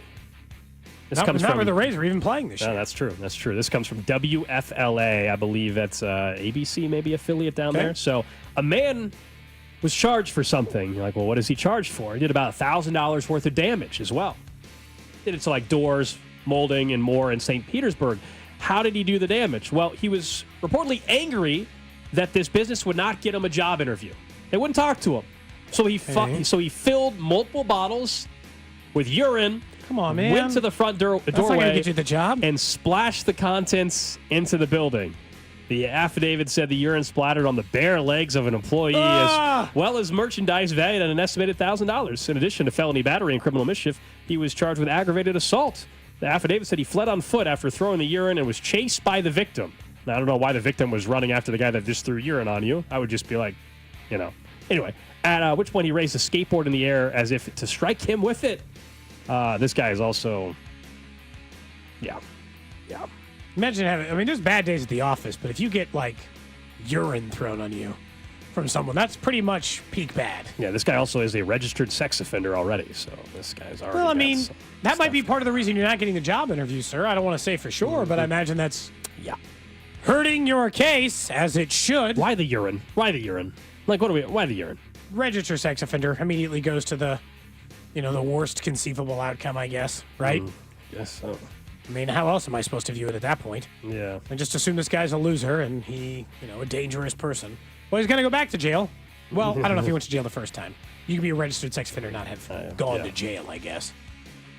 That's the trash of the day. That's what you decided to do when you didn't get a job? Sir, that's not going to help you in the next job interview. This is twice in a week we've had stories about urine. We had the guy that was had his recycling bins filled with the gallons of it randomly, and then now this. People got weird things. And crazy enough, the guy filling the trash cans with urine, that's not the worst of the he wasn't throwing it on people's houses. Correct. He wasn't pouring it on their driveways. He was just trying to go to the bathroom. I still don't know what the heck was going on there, man. I still don't know. That article, the theory on that one where the person thought people were kidnapped and they were dropping off the bottles of urine was the weirdest thing. It was the amount of urine he said that they were throwing away, though, was a weirdly high amount. It was gallons. Half gallons. It's a lot. We looked it up. We did some research on how much you should be each day, anyway. But that's the trash of the day. Maybe the guy was just drinking a lot of water. Based on the pictures, he wasn't. So, that's he wasn't hydrated, huh? He wasn't hydrated. No. I don't know about this story. It didn't say if this guy was hydrated. Obviously, you'd prefer that they were in that scenario, given no choice. I don't think in that moment you're thinking, well, this guy was hydrated at least, The urine he just sprayed all over my leg. At least he was hydrated. I don't think you care if he's hydrated or not. Maybe we'll roll it back into the random question since we're limited on time now. But I want to kind of know what the worst day in any job you ever had is now. Yeah, we'll get so there. start thinking about that now for the random question later, because the guy who got urine thrown on him that day, probably one of the worst days. Winner right there. Yeah. Up next, Chiefs Red Half Hour. One request from the Chiefs may not be granted by the league. We'll tell you what that could be. Plus, we are 10 days out from the draft, so you know we got a new mock draft coming up next. What's up, Kansas City? This is Bobby Witt Jr., and you're listening to Cody and Gold, weekdays starting at 10 on 96.5 The Fan. Brought to you by Heartland Men's Health, the leader in men's sexual health. Thousands of men have been successfully treated for low T, ED, and more, all with discretion and compassion. Make your appointment at heartlandmenshealth.com. Underdog just became one of the best places to make entries during basketball playoffs with their Extender program. Look, the basketball playoffs are around the corner. With the Extender, you can play your way to increasingly bigger boosts each round of the playoffs. So start a playoff series and use your game one boost. Continue boosting each subsequent game to unlock the next one. The longer the series, the bigger the boosts. Look, Underdog is one of the leading places to make all your sports selections. You can do it on the Missouri side from your couch, and it's one of the fastest growing sports game apps that you can play in your state. So join the millions of fans who've already won billions making plays at Underdog. Download the Underdog app and sign up with promo code TAPP, T-A-P-P, to unlock a special offer for up to $1,000 in bonus cash when you make your first deposit. That's promo code TAPP. Must be 18 plus and present in a state where Underdog Fantasy operates. Terms apply. See assets.underdogfantasy.com/web/extend.html for details. Concern with your play. Call 1-800-GAMBLER. Visit www.ncpgambling.org. Men, here's the truth. In the bedroom, good enough isn't really good enough, is it? This is Jeff for Heartland Men's Health. And if your erectile dysfunction is making intimacy less enjoyable for you and your partner, give us a call today. Because whether your ED only happens sometimes or all the time, it's time to stop good enough and time to start really good. At Heartland Men's Health, we're experts in treating ED. Whether it's only mild or moderate, or even if it's severe, our treatments have success rates of well over 90%. And because we have a variety of treatments and can even combine protocols, we can likely get you performing like you haven't in a long time. You could even last up to an hour or more and make sex great again for you and your partner. So make an appointment and be done with good enough. Your initial visit is just $99 and includes blood work, a medical consult, and if medically advised, a test dose. And if that test dose doesn't work in the office, your visit is free. Call 844-447-6600. That's 844-447-6600. Or go to heartlandmenshealth.com. We have 3 offices to serve you. Honey, it's me, your wife. Spring is here, and our house desperately needs the experts at Powell Exteriors Casey for siding, windows, entry doors, beautiful decks, patio covers, roofs, and more. Get ready for summer at powellcasey.com. What's up, baseball fans? Go yard with BetMGM, the sportsbook born in Vegas. Enjoy top odds on your favorite home run bets, fast and convenient ways to play same-game parlays, special boosts and tokens, and so much more. From the first pitch to the game-winning fireworks, there are more ways than ever to supercharge your excitement. Download the BetMGM app and get your piece of MLB action. BetMGM is an official partner of Major League Baseball. BetMGM and GameSense remind you to play responsibly. See BetMGM.com for terms. 21 years of age and older. Gambling problem? Call 1-800-GAMBLER. Available in the U.S. For New York, 877-8-HOPE-NY or text HOPE-NY 467-369. For Arizona, 1-800-NEXT-STEP. For Massachusetts, 1-800-327-5050. For Iowa, 1-800-BETS-OFF. For Puerto Rico, 1-800-981-0023. First bet offers for new customers only. All other promotions for existing customers. Subject to eligibility requirements. In partnership with Kansas Crossing Casino and Hotel. Major League Baseball trademarks. Used with permission. Going out to eat just got a serious upgrade, Kansas City. 30 Hop is your new go-to. An American bar and kitchen with bold flavors, local taps, expansive patios, and an unbeatable happy hour. Now open in Lee Summit and coming to Miriam's Grand Station on April 30th. As the proud lunch partner of the Cody and Gold Show, 30 Hop truly has something for everyone. Stop in for lunch, stay for happy hour. 30hop.com. That's 30hop.com. Local beer, American Eats, big patio. Guys, let's talk about your prostate. If an enlarged prostate has you rushing to the nearest restroom, frustrated and uncomfortable because you need to go but can't, or it's keeping you up at night, it's time to fix it. Clarity Care offers prostate artery embolization. PAE is a simple office treatment that can shrink your prostate and relieve your symptoms so you can get back to enjoying life. No surgery, just relief. Call Clarity Care today or visit kcprostate.com. Call Aspen Lawn and Pest Control. Our iconic blue trucks and expert team get it right the first time. Award-winning full-service lawn care and pest control since 1985. Call today for a free estimate. Visit aspenlawn.com. As you prepare for Easter and Memorial Day family gatherings, don't forget Gates sauces and seasonings. They're great on all meats, fish, chicken, and veggies, as well as hot buttered popcorn. A topping for your dips. Or sprinkle Gates seasonings on your chips and nuts for that extra flavor pop. Nothing says Easter Sunday or Memorial Day like a Gates party tray. Or use Gates sauces and seasonings to embellish your home-cooked meal. Gates Barbecue. Thanks with love. Springfest at Lowe's means can't miss savings for your home and lawn. Right now, buy 3 bags, get 3 free on Miracle-Gro 3/4 cubic foot all-purpose garden soil. Plus, buy 2, get 1 free on select exterior paint and stain via mail-in rebate. Lowe's, we help, you save. Valid through 4/16, excludes Alaska and Hawaii. While supplies last, selection varies by location. See rebate form for complete list of eligible products. Offer excludes clearance and mist tints and can't be combined with any other offer, promotion, discount, or coupon. A great lawn is like a great sports team. It takes expertise and a little extra care to really stand out. That's where True Green comes in. They're the official lawn care treatment provider of the PGA Tour, so they know a thing or two about keeping grass looking like a fairway. Here's the best part. It's more affordable than you think, and they'll even match any competitor's price. Plus, True Green backs it all up with a satisfaction guarantee. Not happy? They'll come back between visits to make it right. Don't wait. Head to truegreen.com today. Let the pros do the work while you sit back and enjoy the results. Sometimes it feels like the world is moving at hyperspeed and you can't keep up because it's one thing then another. And don't forget the meeting and the yoga class and the dinner reservation. But then you get into the all-new Nissan Murano and you feel the breeze from the panoramic moonroof while the massaging seats melt away the tension of the day. And you realize that sometimes the greatest rush is not rushing at all. Shop the all-new Murano at nissanusa.com. Panoramic moonroof massaging leather-appointed seats are available features. Every day when we're on the road, people around us endanger themselves and others by looking at their phones while driving. There's the sneak-a-peeker who darts their eyes between the road and their texts, or the nightlighter who illuminates their car after dark. If that's you, reconsider before you find yourself becoming the fender bender-er, the got a ticket-er, or worst of all, the driver who killed someone. Put the phone away or pay. Paid for by NHTSA. This is the story of the one who, as a maintenance specialist for a historic high-rise, knows that vintage charm historically needs constant attention. Which is why, when it's time to upgrade turn-of-the-century mechanicals, they turn to Grainger. With easy access to 1 million-plus products and the scale to deliver when and where you need them, the right tools and supplies are never far away. So the one can keep that vintage building running like new. Call, click Grainger.com, or just stop by. Grainger, for the ones who get it done. The technicians you can trust with your house keys. Anthony Plumbing, Heating, Cooling, and Electric. Stay comfortable year-round with expert HVAC installation done right the first time. Enjoy zero down and payments from $180 a month. Schedule your consultation today at AnthonyPHCE.com.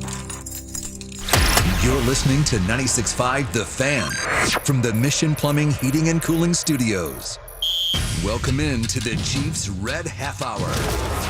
Every day at 11:30 with Cody and Gold on your new home for Chiefs football. 96.5 The Fan. It is the Chiefs Red Half Hour. We'll get to some draft talk, including the latest mock draft that's out there. So we're 10 days away from the draft. Reminder, the Landing in Liberty a week from Thursday night. We're going to be up there starting at 6. Bink, Chris Sunocero, the Character Concerns crew, broadcasting live throughout the first round of the draft.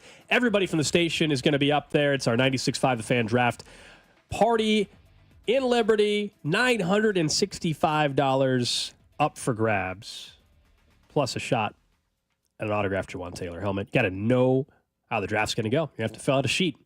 Not just where they get drafted, but when you do both of those, you get points. And we hope to see you guys up there. Going to be a great time at the Landing. A couple Thursdays from now, man. We're getting close. 10 days. $965. The pricing went up 33% just based on the fact that we changed parts on the dial. So thank you to the switch to the FM. But yeah, it's always like crowded. It's a great time. Tables get full. It's a super popular event. Get your spot early, but we look forward to seeing you all out there. It's like, I'm pretty sure every single person who works here will be there. You and I included. I missed the last one, so I got to make it very clear. So I was like, will you really be there? Not the draft party. I just missed the last station event because I was unable to go to Hollywood Casino. I was saying, I thought you were at So there's like one person who's very, very disappointed in me for missing that one. I want to be clear. I will be at the Landing in Liberty on April 24th. Yes. Barring an act of God, you know? Sure. Cannot guarantee that. Cannot guarantee something like that happening. So hope to see you guys there. All right, we'll get to the draft, as I said, in a couple of minutes. But remember when there was the update from The Athletic that said, hey, Clark Hunt and the Chiefs, they really want to make Christmas Day their day. Yeah. And that they basically want to volunteer to say, we'll do this whole Christmas Day game thing. And a lot of people, including myself, I think you as well, were like, man, this just sucks for fans in town. Now, there's a lot of you that I think enjoy it, but if it was every single Christmas Day, especially for a home game, while it's great for their brand, look, sucks for everyone. That's a to day work you're it. busy with family, and not everybody can afford to take their whole family to a Christmas Day Chiefs game, and so like it just changes your whole day. You know, you like to sometimes avoid having to do that. Your sports day is your sports day. That's for a lot of people a family day, understandably so. Well, there's an update on this from Pro Football Talk from Mike Florio that says the NFL is not likely to have the Chiefs or anyone else permanently host Christmas games. Does it mean that the Chiefs won't be on Christmas a lot?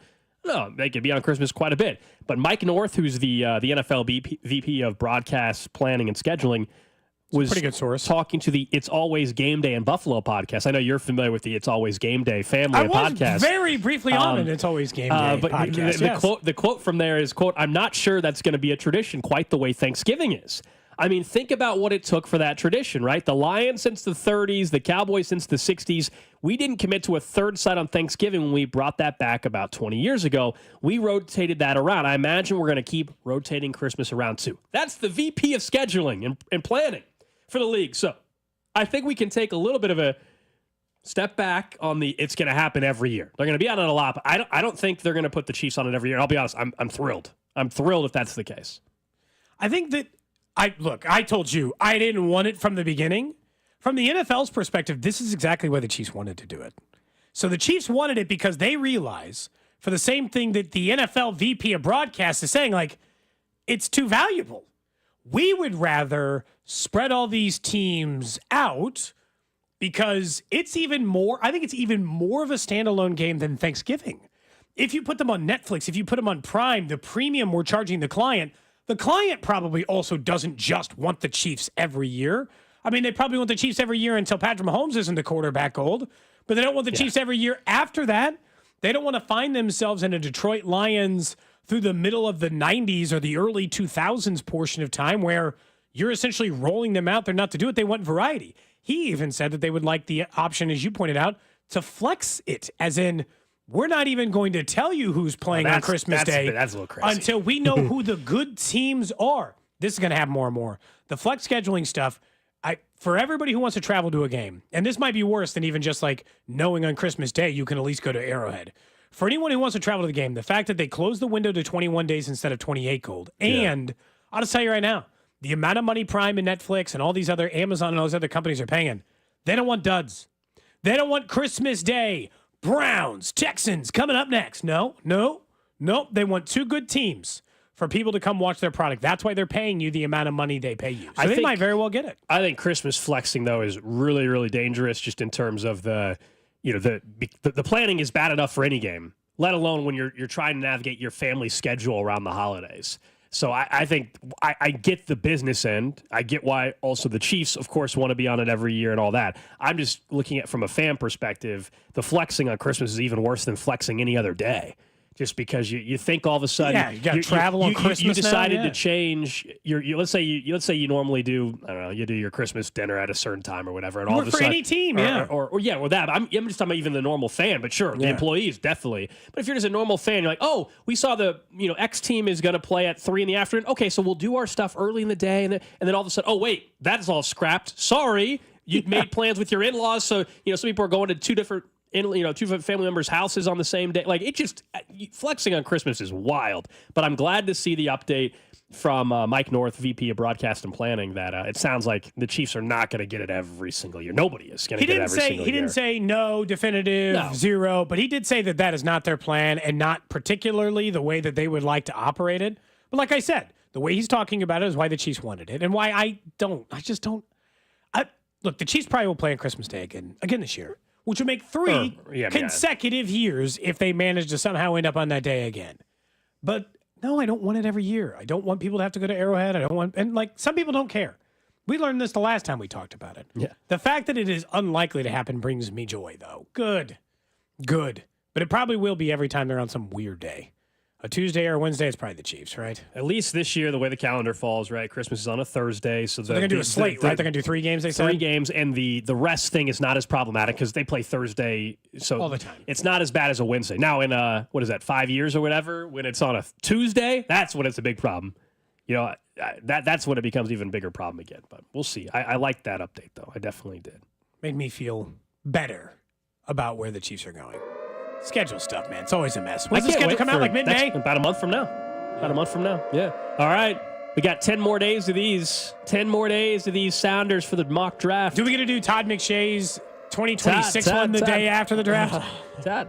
Should we do it the day after? Yeah, we usually do. We usually do Todd McShay's. He tells us that it is, he said before, it is his single most read article of the entire year. I wonder if it's just something a bunch about of looking ahead 364 days. It's fans, but I also wonder if it's like honestly like every college player already else trying to get a. I wonder if they're there. I just wonder if it's stuff like that leads to it. If your team, like let's say the Giants for whatever reason don't take a quarterback, they need to see exactly. They must have a high intake of jersey. Yeah, and then you just want to see if you're the Yorkers. wide receiver for LSU if he's got you in the first round. You know? Yeah.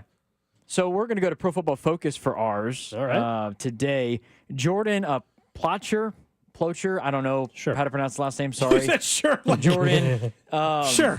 But Pro Football Focus came out with this, and some of this has to do with a conversation, this mock draft, a little bit what we had earlier regarding the New Orleans Saints. More on that in just a moment. But at 31, a name that we've seen plenty of times with the Kansas City Chiefs at 31, Jordan has them taking tackle Josh Simmons from Connerly Ohio or Simmons State. Yeah. I mean, the reference is exactly the same in regards to he was playing great before getting hurt. He had an 82 Pro Football Focus pass blocking grade, according to Jordan. Of course, this draft from Pro Football Focus. I mean, look, again, I'm not everybody. But like at this point, the mock draft sound is getting tough because at this point, it is almost all Connerly Jr. out of Oregon or Josh Simmons out of Ohio State. And then I'd say the other 30% are 2 players we've discussed on this quite a bit, which are Harmon or Walter Nolan, or maybe like your guy James Pierce or Nick Scorton, like a couple of other edge guys kind of tossed in there.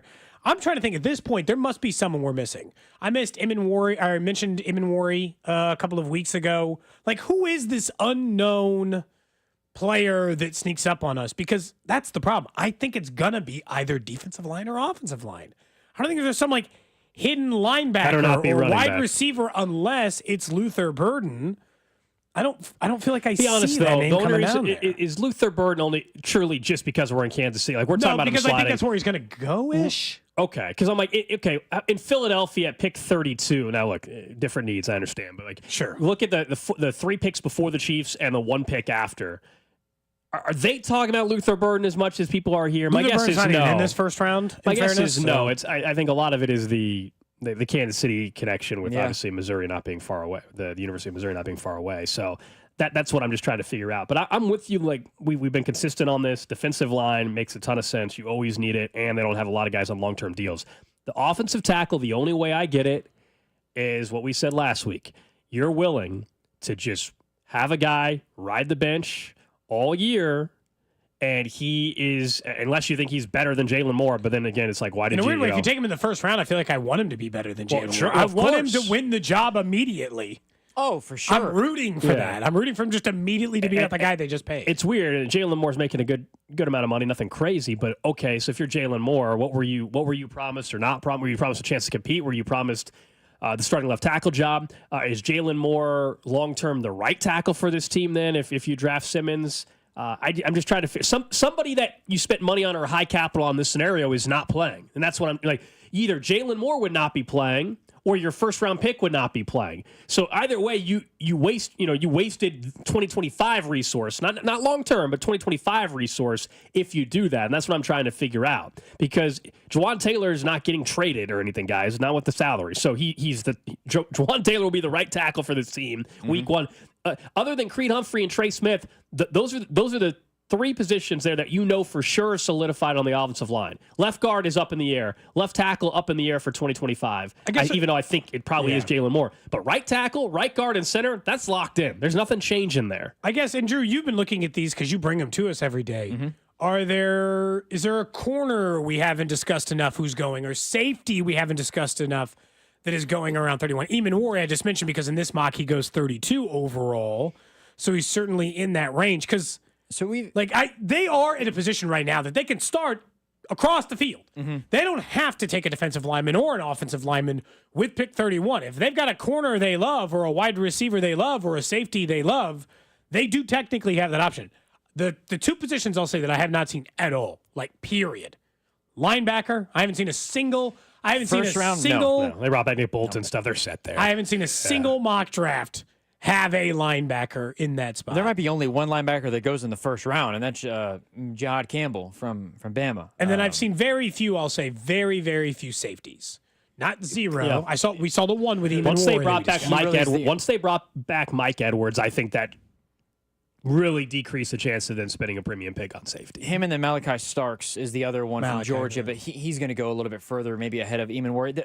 The name goes back to corner. Actually, I think if there's a name that we haven't seen yet, we saw Jahdae Barron mocked in one of the ones that we looked at recently.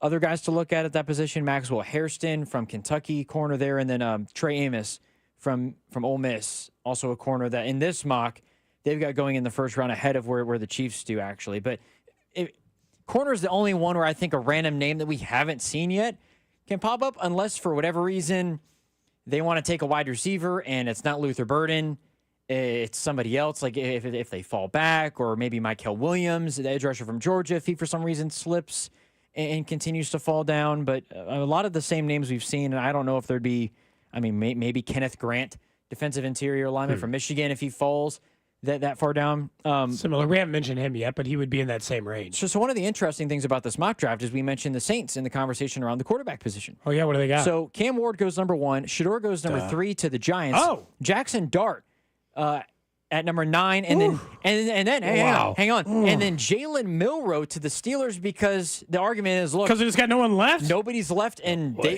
Who know else they is want to find taking somebody. him though? You know, like who are you? Why are you taking him at 21? Who else is taking him in front of you at that point? We're gonna get 4 quarterbacks in the first No round. way. No way. I think we can get 3. 4 seems awful. Is the over under 2.5? I'd have to check. Yeah, I know. I know. There's more and more thinking that there will be 3. Then at one point everybody thought, there's going to be 2. It seems like there's going to be 3. 4 though. 4 would be a panic move. I think it'd be a panic move for somebody like maybe Pittsburgh, where they're like, they're know not what? a panic organization, sure, though. You know, they're the worst one to choose panic move. But they took Kenny Pickett a couple years ago in the first round when they didn't necessarily need to. And not that was a panic pick. Ben Roethlisberger was on his last damn leg when they took Kenny Pickett. I think they needed to take a quarterback. Then they were trying to do the Packers way. In fairness, who a do they panic have move. now? Again, who is it? The Steelers? Mason Rudolph. Mason Rudolph and Skylar Thompson. That's the quarterback room, I believe. I wonder if they're like, you know what? We just need to take one anyways, if we get Aaron Rodgers or not. But Aaron Rodgers, I'm sure, will not change his mind or anything. So he'll end up starting for them for sure. You know, he won't wake up one night and decide not to play football or change his mind. Unless they draft Shedeur or Cam Ward, I don't think Aaron Rodgers has anything to worry about. The Giants are really going to take. Would the Giants really take Sanders after they brought in like 18 quarterbacks this offseason? So Sanders is the they're third quarterback. Russ, they're going to bring in and then steal that. He's going to be the third quarterback all year. I don't think it would be as crazy as what the Falcons did last year, but I do think it would be a little bit crazy because of just like, why did you give all these guys the money? Yeah. Why didn't you just at the very least, just bring in one. Don't bring Russ and Jameis and then draft a guy at third. Right? Sanders, that Sanders to 3 is what I don't get, because now I feel like a lot of people, unless it's just the smokescreen of like, the Giants after all this are going to do it. That's why we had the discussion earlier. We'll get back into it with Derek Carr's shoulder injury now. Number 9, Sanders seems like the move at this point. Sanders goes 9. Can they even afford to trade up potentially to just skip the? If the Saints feel like, you know what, somebody might try to give up everything. Those are draft, not money, so maybe, but I would. Is there anything that they? Because you would say, well, we don't have any money, so we need the draft. You can always assets. trade in the future, right? You can always give up future picks if you really love the guy that much. The Saints organization, the Prime organization, many years ago, traded their whole damn draft for a running back. So yes, they can they can mortgage the future. They Sean Payton notoriously I'm obviously referencing Ricky Williams, but was going to draft Patrick Mahomes. That's true. Let you. He'll never let you forget. Now this year the Saints have pick 9. They have the 40th overall pick in there in round 2, and then they have 2 third-rounders, 2 fourth-rounders, a 6th, and 2 7th. So they have multiple. They have to still trade and dip into the future probably, but they have the yes. If they wanted to do that, of course they could do it. They're not trying to trade up from 21 to get to 3, 9 to 3. I just don't know. Who are you worried about? Like maybe you need to trade up one spot, unless you think the Steelers are going way up. Who are the Saints worried about needing to trade up in front of? You know what I mean? At this point, like nobody. That's the same thing I think about 21. It's like there's only 2 teams that are really looking. The Jets at 7. I was going to say that's it. Maybe the Jets. Okay, so maybe they need to get in front of the Jets. They got to get to 6 then. I think you risk it at 7. They made their commitment to Justin Fields. They convinced it's going to work there, right? I mean, true. The one thing we just don't know is like, do they actually like Shedeur Sanders or not? Like that's ultimately what this comes down to. We can say that Derek Carr is going to be hurt, and your options are Spencer Rattler or basically drafting Shedeur Sanders because the veteran options stink and all that in free agency right now. But if they are just dead set, they don't think he's any good, well, they're just not going to draft him. But if you like the kid and now you have the injury, even if you thought that he maybe isn't worth a top 10 pick, but you think he's more like a late first rounder, then you might still do it. But if they just don't like him, they think he's going to be a bust, then obviously they're not going to draft him. I mean, it's just like, sometimes I wonder that, but then also I'm like, what? How could you think that? He doesn't look like that on tape. Are we nuts? I agree. I'm not saying you have to think he's the next guy. Like, he's like walking on water, but like, there's no watching him play and be like, well, that guy just stinks out loud. Off my board. Like, it doesn't, none of that computes. You could say it's not worth the number 9 overall pick. You could have that evaluation of that player and say, that's a second round pick. We're not taking him at 9. If he's available at 21, if he's available at 25, we'll have a different conversation. We'll do that. I think the text line's point, and maybe going back to the Chiefs draft a little bit, the way we talk about the same 5 defensive linemen and 2 or 3 offensive linemen, it just makes me feel more and more and more that the likelihood of moving back makes way too much sense. Because the options you have available to you at the positions in which you want to draft feel like they're actually going to be kind of strong at 31. It feels like you're going to have some good choices left there, which means you should have the ability to kind of finagle it more than normal. I'm not saying you have to trade back. I just feel I like, would be fine with them trading back. We say this every year, and then we remember how difficult it is to find that trade partner that wants to trade back in. And I hear what you're saying. You're saying maybe there's a guy this year that prompts that. You gotta hope that Jackson Dart falls that far. It's a quarterback like that, or it's Luther Burden falling, and the Chiefs aren't interested, but another team is. It's somebody like that. Otherwise, we can talk about trading back all day long, and I would be fine with it. Add another pick, and that's cool, even though fans get bummed out waiting all night until 31 and then they don't make a pick. Yeah. I get it. We'll be up at the landing, and that would stink if all of a sudden they didn't make a pick that night. But I think it's just way. It sounds so easy. Oh, just trade back. Just trade back, and that doesn't always present itself. I do think it is interesting looking at to finish things up real quick about this draft.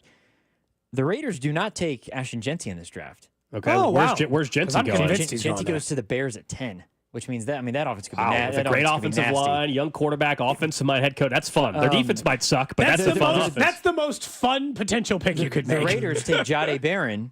At still 6. A running back, but they get the corner.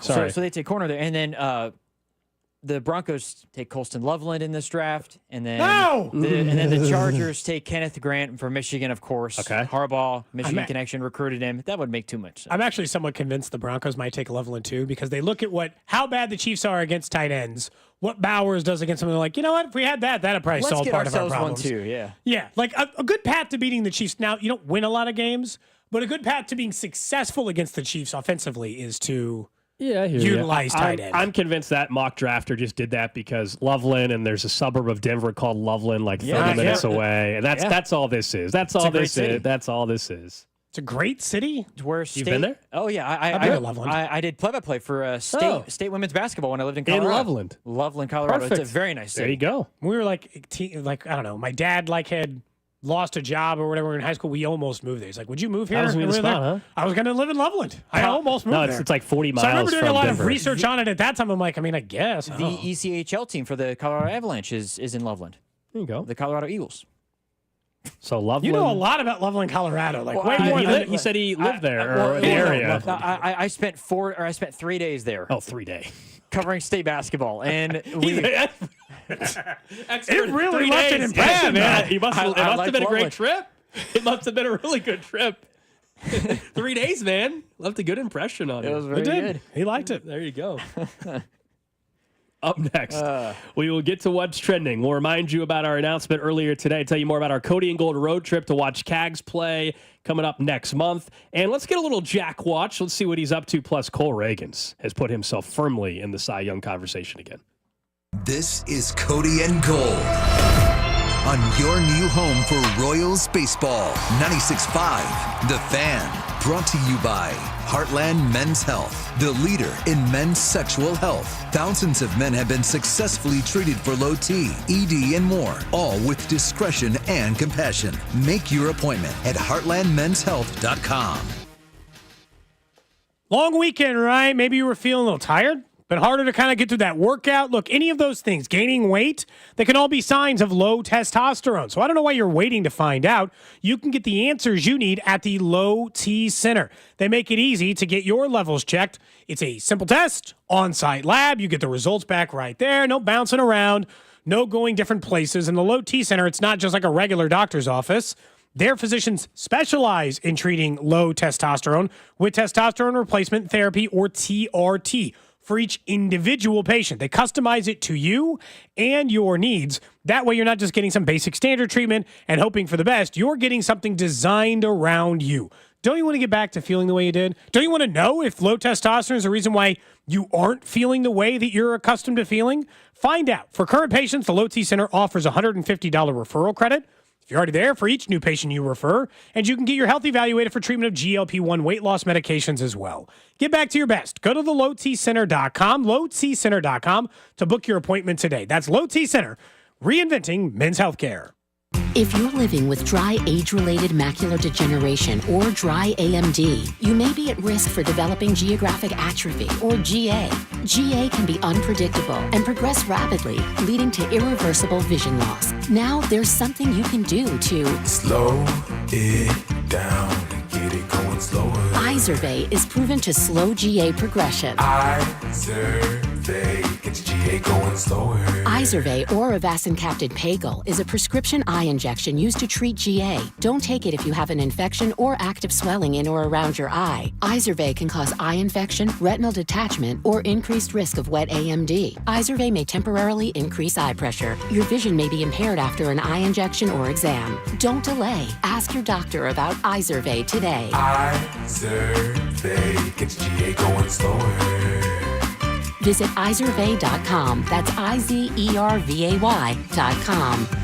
Our biggest deal is back. The Tires at Cost sale at Telly Tire and Auto Centers. You pay what we pay. No gimmicks, no catch. All in-stock tires from Telly's huge inventory at cost. Plus mounting and balancing by certified tire technicians for only $27.95. The top brands, the lowest possible prices, with a 30-day ride guarantee and lifetime tire protection. There's never been a better time to replace your worn-out tires. These unbeatable savings won't last long. Hurry and reserve your tires today. Take care of your car. Take advantage of our sale. Take it to Telly. Additional charges apply for junk tire disposal and road hazard warranty. They told us nothing but lies. These timeshare thieves out there are terrible. They bullied us. It was a nightmare. We felt stuck. Our timeshare is all a scam. They stole from us. They were thieves. I was completely taken advantage of. Hello, I'm Chuck McDowell, founder and CEO of Wesley Financial Group, and I know the tough spot you're in. Are you asking yourself, why did I buy that timeshare? I'll tell you why, because that presentation wasn't a normal sales pitch. It was a show to convince you that timeshare is a great investment. They told you it was available today and today only. They said you're foolish if you don't buy, and unfortunately,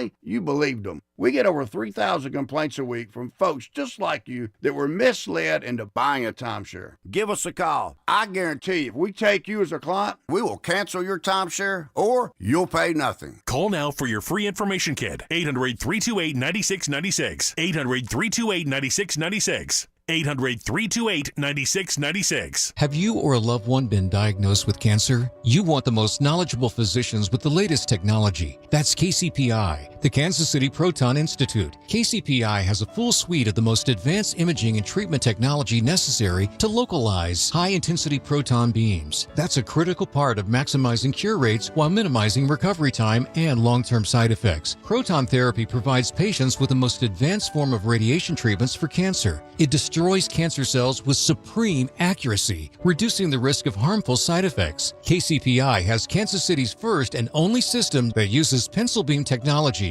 resulting in precision targeting and less radiation to your surrounding healthy tissue. Proton therapy is now available in the comfort of an office at KCPI, making it more efficient and affordable than a hospital. So contact KCPI for the most knowledgeable physicians with the latest technology. Don't wait. Get precision technology with the highest safety measures with KCPI. Online at kcpi.com. Spring cleaning is upon us, but there's one meaningful box that you don't throw away when cleaning out your closet. It's the box filled with your family's important videotapes, film reels, and photos. Hi, I'm Adam Baselogger. And I'm Nick Mako. We started Legacy Box over a decade ago to help families organize and update their analog media to digital. Legacy Box is simple and easy. It works and is safe. Over 1 million families have trusted Legacy Box. And Legacy Box has been featured in Good Housekeeping, The Today Show, and Rachel Ray. Legacy Box is like magic, converting your shoebox of memories to the cloud or thumb drive, ready to watch and share. Declutter your closet by digitizing your media. Become more organized and accomplished, knowing your family's recorded past is safe forever. Take advantage of our spring cleaning sale going on now. It's the easiest task to check off your to-do list. For a limited time, you can get started for just $9 a tape. Visit legacybox.com/value to get our $9 sale. That's legacybox.com/value to get our $9 offer.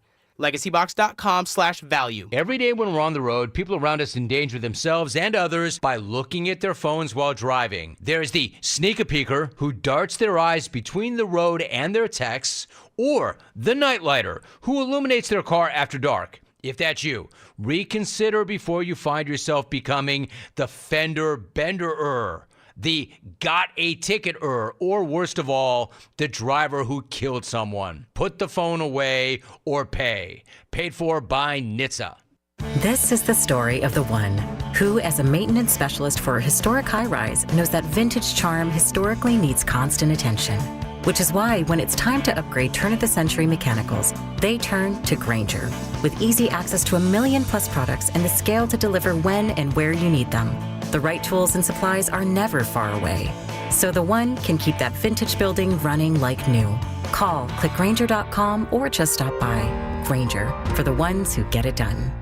Kansas City, this is Michael Massey. Listen to the play-by-play all season long with Denny, Jake, Ryan, and Stu right here on your home for Royals baseball. 96.5 The Fan. KFNC FM and AM, HD1 and HD2, Kansas City, an Odyssey sports station. What's trending?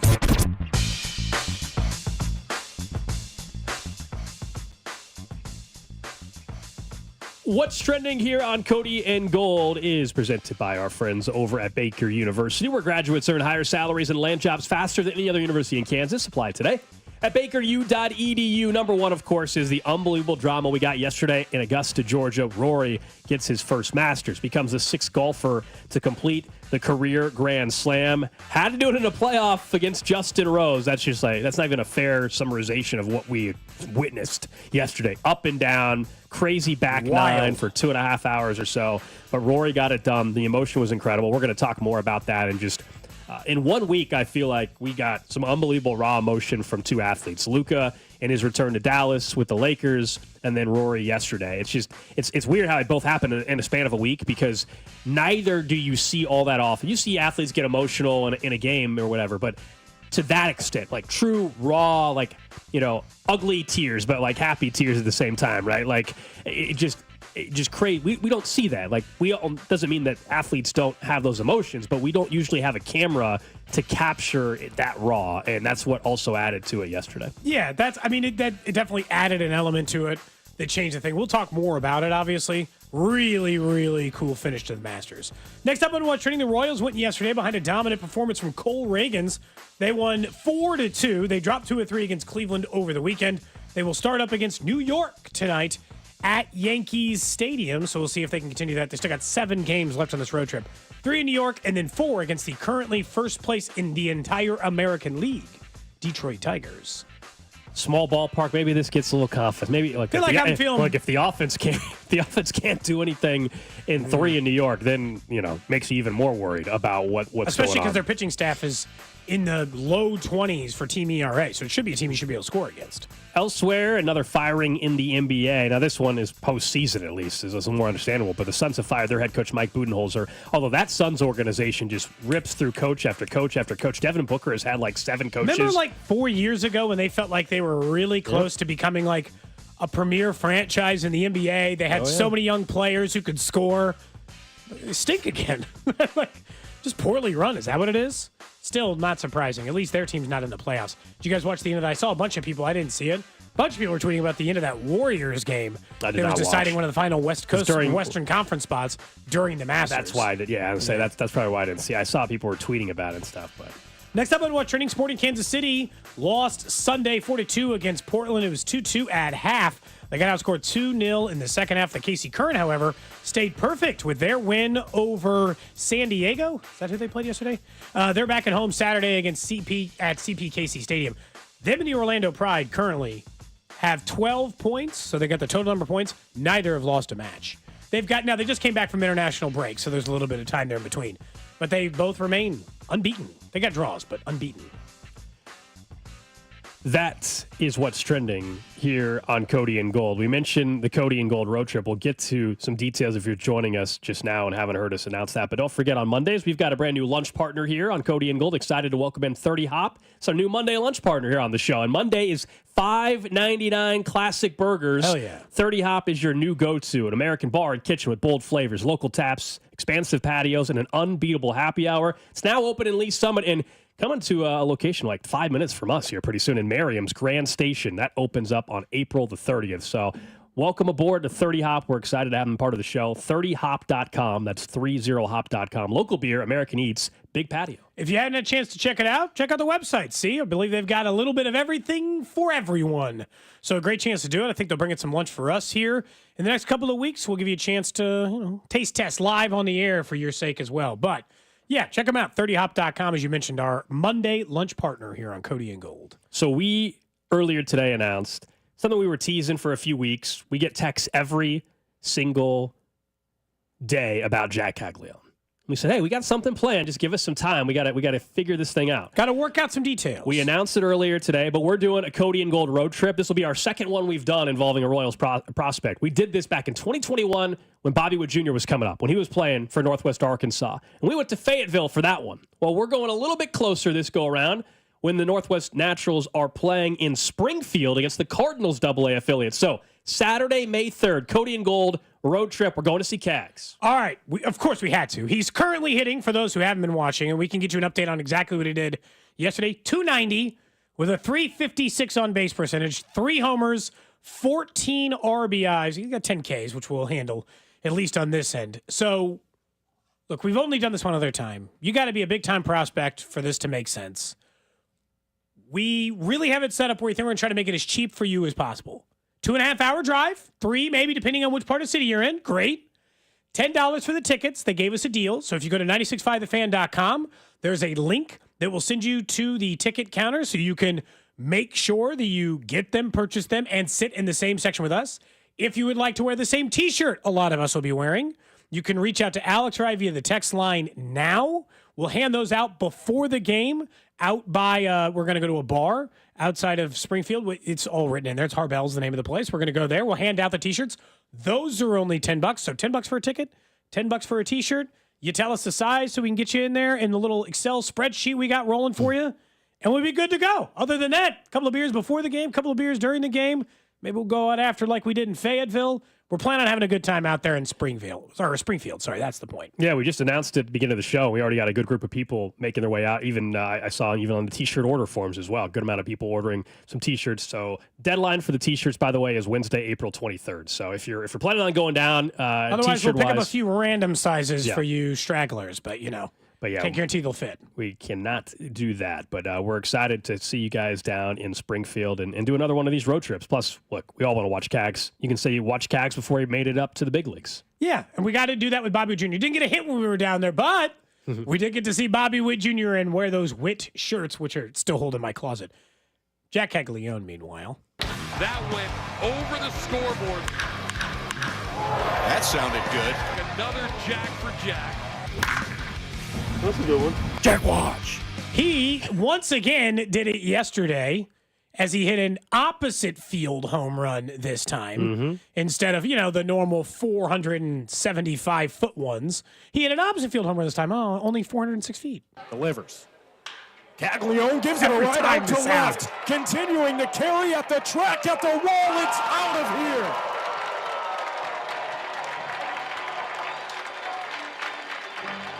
Playing the natural music. Well, they're the Naturals. That's what they're called. A screamer for 3 runs to put the Naturals back on top by 6. It's their 3rd big fly of the affair. He really, at this point, I understand the fear to be like, are you sure he's not going to be playing right field by then? Pretty sure. 90% sure he won't be. I looked up Gordon, Bobby Witt Jr., Haas. I looked up every big-time prospect they've had over the last 10 years. They all get at least 40 games in AA, 50 games in AA. Played 9. He's played 9. He's doing everything you want to see. I'm sure he individually would like to not have the errors in the field. He's got 2 of them or whatever at this point in time.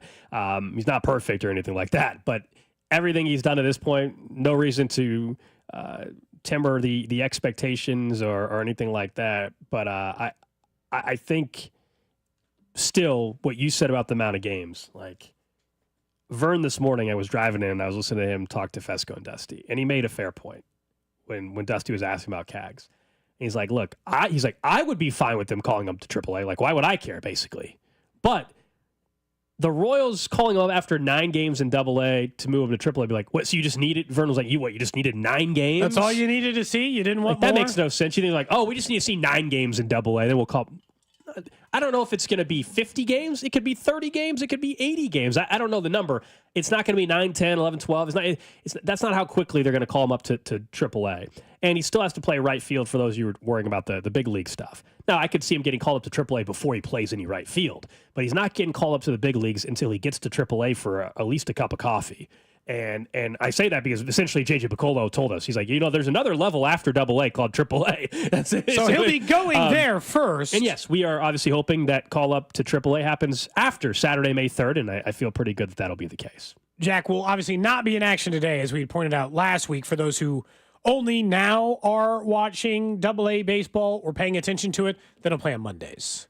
They play essentially 6-game road trips, 6-game homestands, where they bounce between the 2 places. So, he went 1 for 4 yesterday, struck out twice, walked once, and hit a 3-run home run that was, again, hit pretty hard for an opposite field homer. He's been, it turns out, pretty good. But to your point, it's I don't know if the guy he hit it off of is any good. Do you? I don't even know the name of the guy he hit it off of now. I'd have to go and look. He hit it off of It's the quality at-bats and the pitcher. Jennings. Quality at-bats, and is the pitcher he's getting these home runs off of viewed as a top prospect in that respective organization. The other thing is, the power's not shocking. That he did this throughout his entire time in spring training. He did it in his time in college. The power's not the question with him. That's a given. They know they got that. He will hit the ball very far. The question for him is eventually fielding. How is he in the field? And then still, once somebody makes an adjustment, do they, they're going to find something they feel like they can take advantage of when he's at the plate. And then what's his counter to that? That's when you really know, other than just being a power guy, can he be far more than that? Can he be extremely effective weapon at the big league level? When teams have a true scouting report, scouting reports in AA versus AAA versus Major League Baseball, completely different animal. And the amount of time that they're scouting, you think that 9 games into AA, that when we go to see them play Springfield, you think that the Springfield Cardinals have an in-depth scouting report on Jack Caglione in AA compared to what a big league team would have? Of course not. No, I did go ahead and look it up because I was curious. His name is Ryan Jennings. He is a member of the Texas Rangers organization. Right. He is currently not in MLB Pipeline's top 30 prospects in their organization. Okay, well, there you go. And a different website who ranks it out to 50 also does not have Ryan Jennings in the list. So the one he hit yesterday was off a nobody. And the reason why they we haven't bring it all up, been nobodies, but that guy's not a. And it's not hating. It's not hating. It's just I'm basing this off of, frankly, what JJ told us a week ago. He mentioned said too. He gets it off. He mentioned they're looking for quality at bats. You know, who's he hitting it off of? A bunch of different scenarios within it, not just looking at a box score and seeing, wow, he's hitting 2, which the numbers are great, by the way. Yeah, they are. 3 home runs, 14 RBI, 10 strikeouts, hitting 290. Like all, those are great, but there's far more to it than just that. Far more to it. But it's awesome. We're excited to go see Cags in Springfield when Northwest Arkansas takes them on. We hope to see you guys on our Cody and Gold road trip. And again, website, 965thefan.com. Right there on the homepage, we got a special $10 ticket offer through Cody and Gold with the Springfield Cardinals to make that happen. And if you want the T-shirt, it's another $10, but you can message us on Twitter or text in the show, 913-586-7965. You do have to Venmo us and detail all that ahead of time to make sure you get your order in. We will not have like 200 extra shirts just chilling in Springfield. So just a heads up. We can look into a different shirt. Maybe when he's getting closer to getting called up or the same one again. But this is for the people attending the trip to Springfield. Meanwhile, someone is firmly in the Cy Young race. I know he was in it last year, but it's not even close. Right now, Cole Reagan's another 10-plus strikeout game gives him 3 straight double-digit strikeout games. If you like some history, I saw this from Joel Goldberg yesterday. Kevin Apier in 1996, the only other Royal to do that, have 10 Ks at least in 3 straight, double-digit strikeout games since 1996, man. That's some special company to be in. We had Cole Reagan's on opening day, and he said, I'm trying to cut out walks. Well, on opening day, a little shaky, 4 walks. Yeah, a little loose. He hasn't walked anybody in 2 outings. Yeah, he went 11 strikeouts, no walks, 10 strikeouts, no walks. He is currently the 3rd favorite to win the American League Cy Young right now, as of today, only behind Crochet and Skubal. He is the most talented pitcher they have had in the organization since Zach Greinke. I don't know if, look, I'm not telling you he's going to end up in the Hall of Fame. He started his career a little bit later, obviously, than Zach Greinke did. Greinke got up young. He didn't go through the Tommy John-related issues that Cole Reagan's did early on. But there's no doubt he's the most talented guy they've had since then. Like, you were talking about a bona fide ace, as in he would be the number 1 starter on every team in baseball, but like 3. Like, he'd be the 2 for those teams, for what it's worth. Like, maybe the Tigers would put him second in the rotation instead of their guy, Skubal. Yeah. Maybe the Pirates would put Skeens there. And he's coming off a bad start, but I'm not going to overreact. But so, like, he's one of the 5 best pitchers in baseball right now based on performance. And I know he doesn't have the name recognition that some of those guys I just mentioned do, but there's no... You want to talk about a stopper? That's why the Royals haven't lost more than 2 games in a row. Their starting pitching's too good. It's too good to cost them multiple games in a row, like 3, 4, 5 games in a row, because eventually Cole Reagan's will come back around. I kind of wish he was pitching in Yankee Stadium. I'd love to have seen him do it there, Gold. Now, I have to go to Detroit, which is a tough lineup, but I wouldn't have minded to see it there. Are you impressed? Did you think that he could be better than he was last year? Obviously, I'm impressed. I mean, we saw plenty of moments last year, though, where he was just completely dominant. But right now, through his first couple outings, he's taken it to another level. And the walk part, look, he said that was a goal. And so far, that goal clearly was a focus for him. And that's the difference for him, is the walk numbers are down already. He's up there, and we all know he's all business. That's how he is. He mentions, though, once he starts pitching, he's fine. But before every game, he still gets, jitters, butterflies, and all that. Almost gets sick to his stomach. Like, this dude's intense, and you see why. And now that the results continue to be there, but he looks better than he did a year ago already.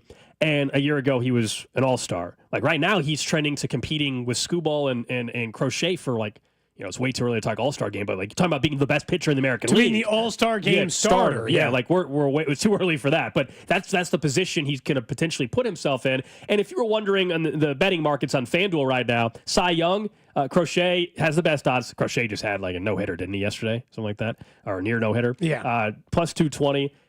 That's why he's the favorite. And he was the favorite before, so. Skubal or whatever, plus 450. And then Cole Reagan's third best odds sitting at 7-1, just in front of Logan Gilbert, who's great out there in Seattle.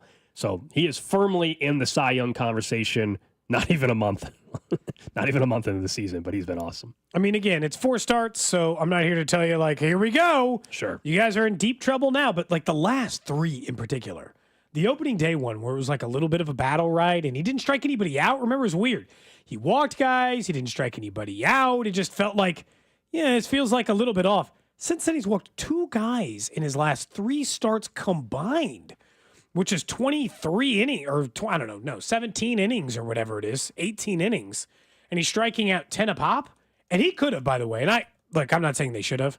They shouldn't have. He could have thrown a complete game last night. Like yesterday. If they wanted to just have him throw a complete game yesterday, he could have. He was at 85, 89 pitches when they pulled him. They weren't going to push it this early in the year. No, they shouldn't. But I kind of wanted to just let him see especially the thing with the guy out. that's had injury history. No, I was fine with that decision yesterday. I get what you're saying. He was pitching well enough, obviously, yes, that's what to do it. And they went to Ursig for the final out there. Then they still went to Carlos Estevez to get his 5th save on the season. So far, you're looking good there, Estevez, and your... Yeah, we did. What were the 3? We each... can't remember, how do we not remember? This was only like 3 weeks ago. We each did our bold prediction for the season. Mine was that Massey was going to hit a bunch of homers. He's not doing that yet. Still could happen. Mine was... A little cold start. Estevez, all-star, and 32 saves, a career high. I don't know if he had all-star, but he's pacing for the saves. Drew, what was mine yours? was Q's going to win Manager of the Year. That's it's still in play. That's just way too early to have any sense of that. We'll have a good idea, a better idea in June, I guess, or July. Yeah. I still think they're going to have to win the division for that to happen. Absolutely going to have to win the division. I haven't looked at the history. It's not like MVP. I haven't looked at the history, Gold, to see what that looks like. But yeah, I think he'd have to win, right? Have to win the division. I would be shocked if you could win Manager of the Year. And this year, given the potential candidates this year, and not, especially because, look, if what's his name in Boston, Alex Cora, if the Red Sox beat the Yankees and win the AL East this year, that's already going to be a tough one to get over. Yeah. I mean, the Yankees, though, they just don't look the same, do they? Well, no Cole, no Luis Gil for now. He'll be back eventually, I think in July or something. And so they're really suffering when it comes to pitching. Hopefully, again, tonight and the next couple nights, hopefully this is the offense get-right series. Bad pitching and small ballpark.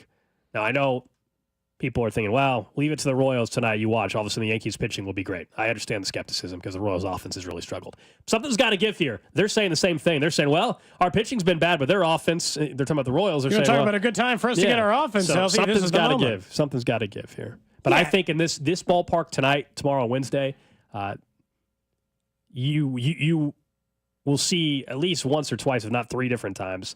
Remember last week when Bobby had a hit that should have been a home run if it wasn't for the win, all that kind of stuff.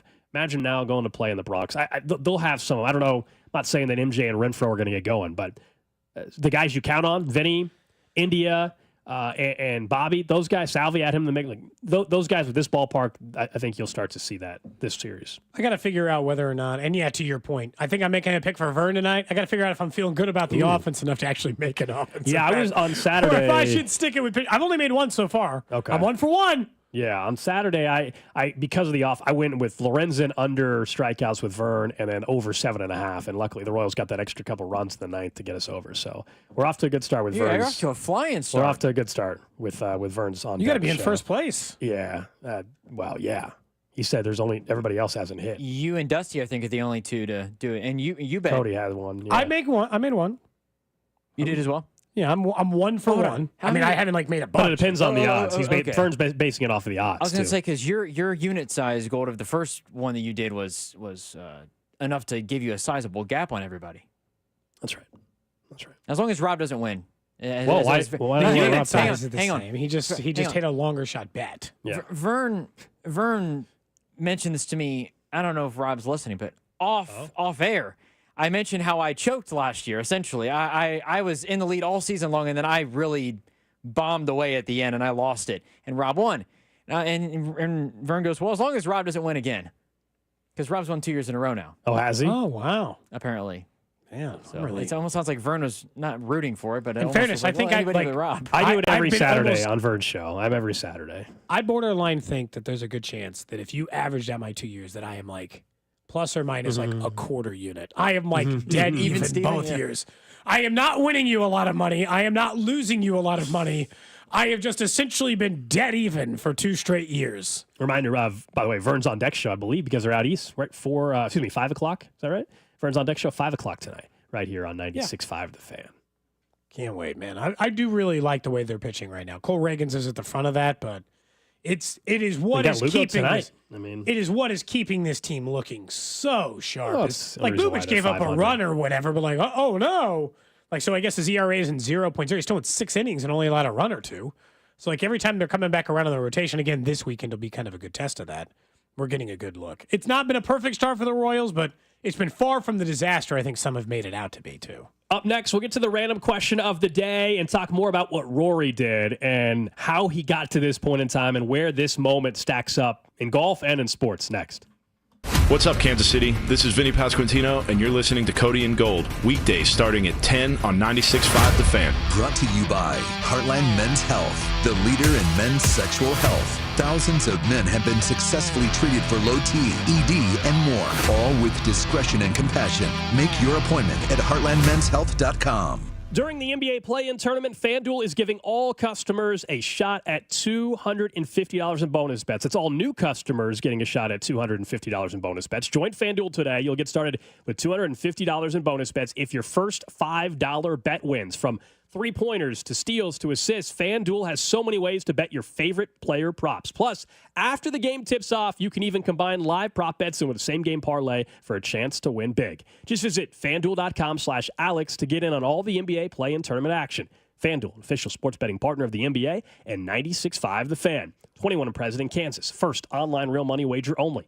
$5 first deposit required. Bonus issued as non-withdrawable bonus bets, which expires 7 days after receipt. Restrictions apply. See terms at sportsbook.fanduel.com. FanDuel is offering online sports wagering in Kansas under an agreement with Kansas Star Casino, LLC. Gambling problem? Getting help is your best bet. Call 1-800-522-4700 or visit kansasgamblinghelp.com. Living with chronic joint pain is like trying to get comfortable on a cactus sofa. Nothing feels good. And forget trying to do the things you enjoy this spring, like golfing, hiking, and tennis. You're just trying to get by. I want you to know something. The medical pros at QC Kinetics right here in Kansas City are on the case and focused to finally get you the relief you need. They've already treated tens of thousands of patients around the country with regenerative treatments that help calm that debilitating joint pain in your knees, your hips, your shoulders, and your back. With QC Kinetics, the science is solid. They give you your life back without surgery, without drugs, and without any downtime. Curious if you'd be a candidate for these treatments? No problem. The consultation is totally free, and they're happy to take a look to see if they can help you finally get the relief that you deserve. Call now and find out how easy it is to get back to enjoying life without chronic joint pain. Call QC Kinetics now, 816-412-6299. That's 816-412-6299. Hey there, Royals fans. It's Royals Hall of Famer Mike Sweeney.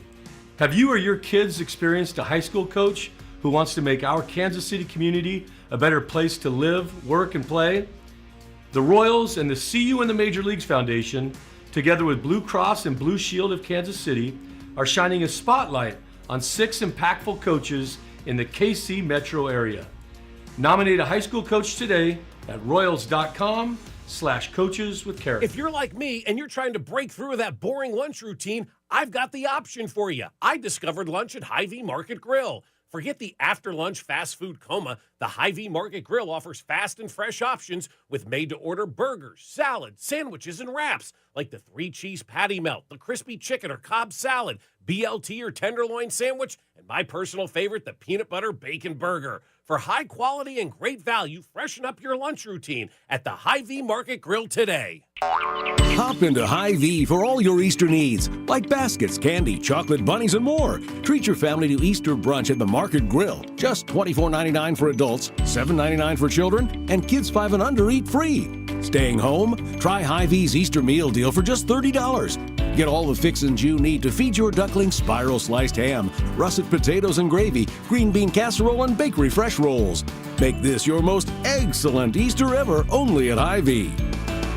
You know what's better than a limited time deal? An unlimited time deal. That's why the Wendy's $5 Biggie Bag with a Junior Bacon Cheeseburger, 4-piece nugs, Junior Hot and Crispy Fries, and small soft drink is available all the time. Because the best time for fresh, never frozen beef and Applewood smoked bacon is all the time. Duh. I feel like I'm repeating myself a lot. For the best deal of all time, gotta be Wendy's. Unlimited time does not mean forever. U.S. price and participation may vary. Prices may be higher in Alaska, Hawaii, and California and via third-party delivery. Fresh beef available in the contiguous U.S., Alaska, and Canada. Selling your home, it's one of the biggest financial decisions you'll ever make. You could go it alone, trying to navigate market trends, determine fair pricing, and tackle tricky negotiations on your own. You could second-guess every decision, wondering if you're doing it right. Then there's the showings, the offers, and the mountain of paperwork. Or you could work with the expertise of a realtor, here to guide and help protect as you make your next big move. Realtors are members of the National Association of Realtors. Right by you. If you're 55 and up, T-Mobile has plans built just for you. 2 lines of unlimited for just $30 a line. That's a 45% savings compared to Verizon and AT&T. But don't just take our word for it. It's not just the savings that are great with our T-Mobile plan. There's all this value from all these other things that T-Mobile offers. T-Mobile has been such a savings for us. We love it. Switch today and get 2 free 5G phones like the Motorola Edge with Turbo Power charging that gives you power for the day in just 15 minutes. And customers 55 and up can get 2 lines of talk, text, and data for only $30 a line. Go to T-Mobile.com/choice55 to learn more. With 24 monthly bill credits and 2 new lines with autopay for well-qualified customers plus taxes, fees, and $35 per line connection charge. Credits end and balance due if you pay off early or cancel. Contact us plus $5 per line without autopay. Debit or bank account required. 45% off 2 lines versus AT&T Starter and Verizon Welcome. Plan benefits vary. See details at T-Mobile.com. Motorola Edge requires 68-watt charger. Charger sold separately. Actual performance will vary based on usage and configuration. Every day when we're on the road, people around us endanger themselves and others by looking at their phones while driving. There's the sneak-a-peeker who darts their eyes between the road and their texts, or the nightlighter who illuminates their car after dark. If that's you, reconsider before you find yourself becoming the fender bender-er, the got a ticket-er, or worst of all, the driver who killed someone. Put the phone away or pay. Paid for by NHTSA. This is a story of the one. As a maintenance specialist for university housing, he knows college students can major in wear and tear. Plus, housing so many students doesn't leave a lot of room to house all the supplies he needs. That's where Grainger comes in. With over 1 million industrial-grade products and fast, dependable delivery, Grainger carries the quality products he needs so he doesn't have to. From a new door hinge to a whole new faucet. Call, click Grainger.com, or just stop by. Grainger, for the ones who get it done. Get in the zone, AutoZone. John always listens to his truck. So when his brakes start talking, he goes to AutoZone, where a helpful AutoZoner gets him the right parts. If John has time to put them in, he borrows a kit with Loan-A-Tool. And if he doesn't, he gets a free shop referral. No hassles, just help. Everything you need, nothing you don't. Get in the zone, AutoZone. Deposit required for Loan-A-Tool. Restrictions apply.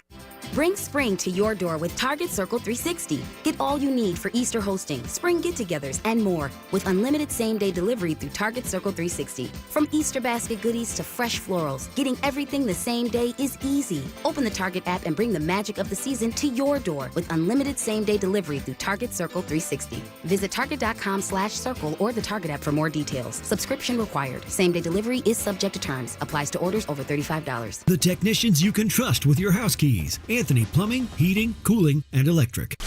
You're listening to 96.5 The Fan from the Mission Plumbing, Heating, and Cooling Studios. Underneath one limb, rises and turns over. 7 iron, 207. Come on. 6 iron yesterday, set up an eagle. Is this enough? It is. Oh, here it comes. The shot of a lifetime.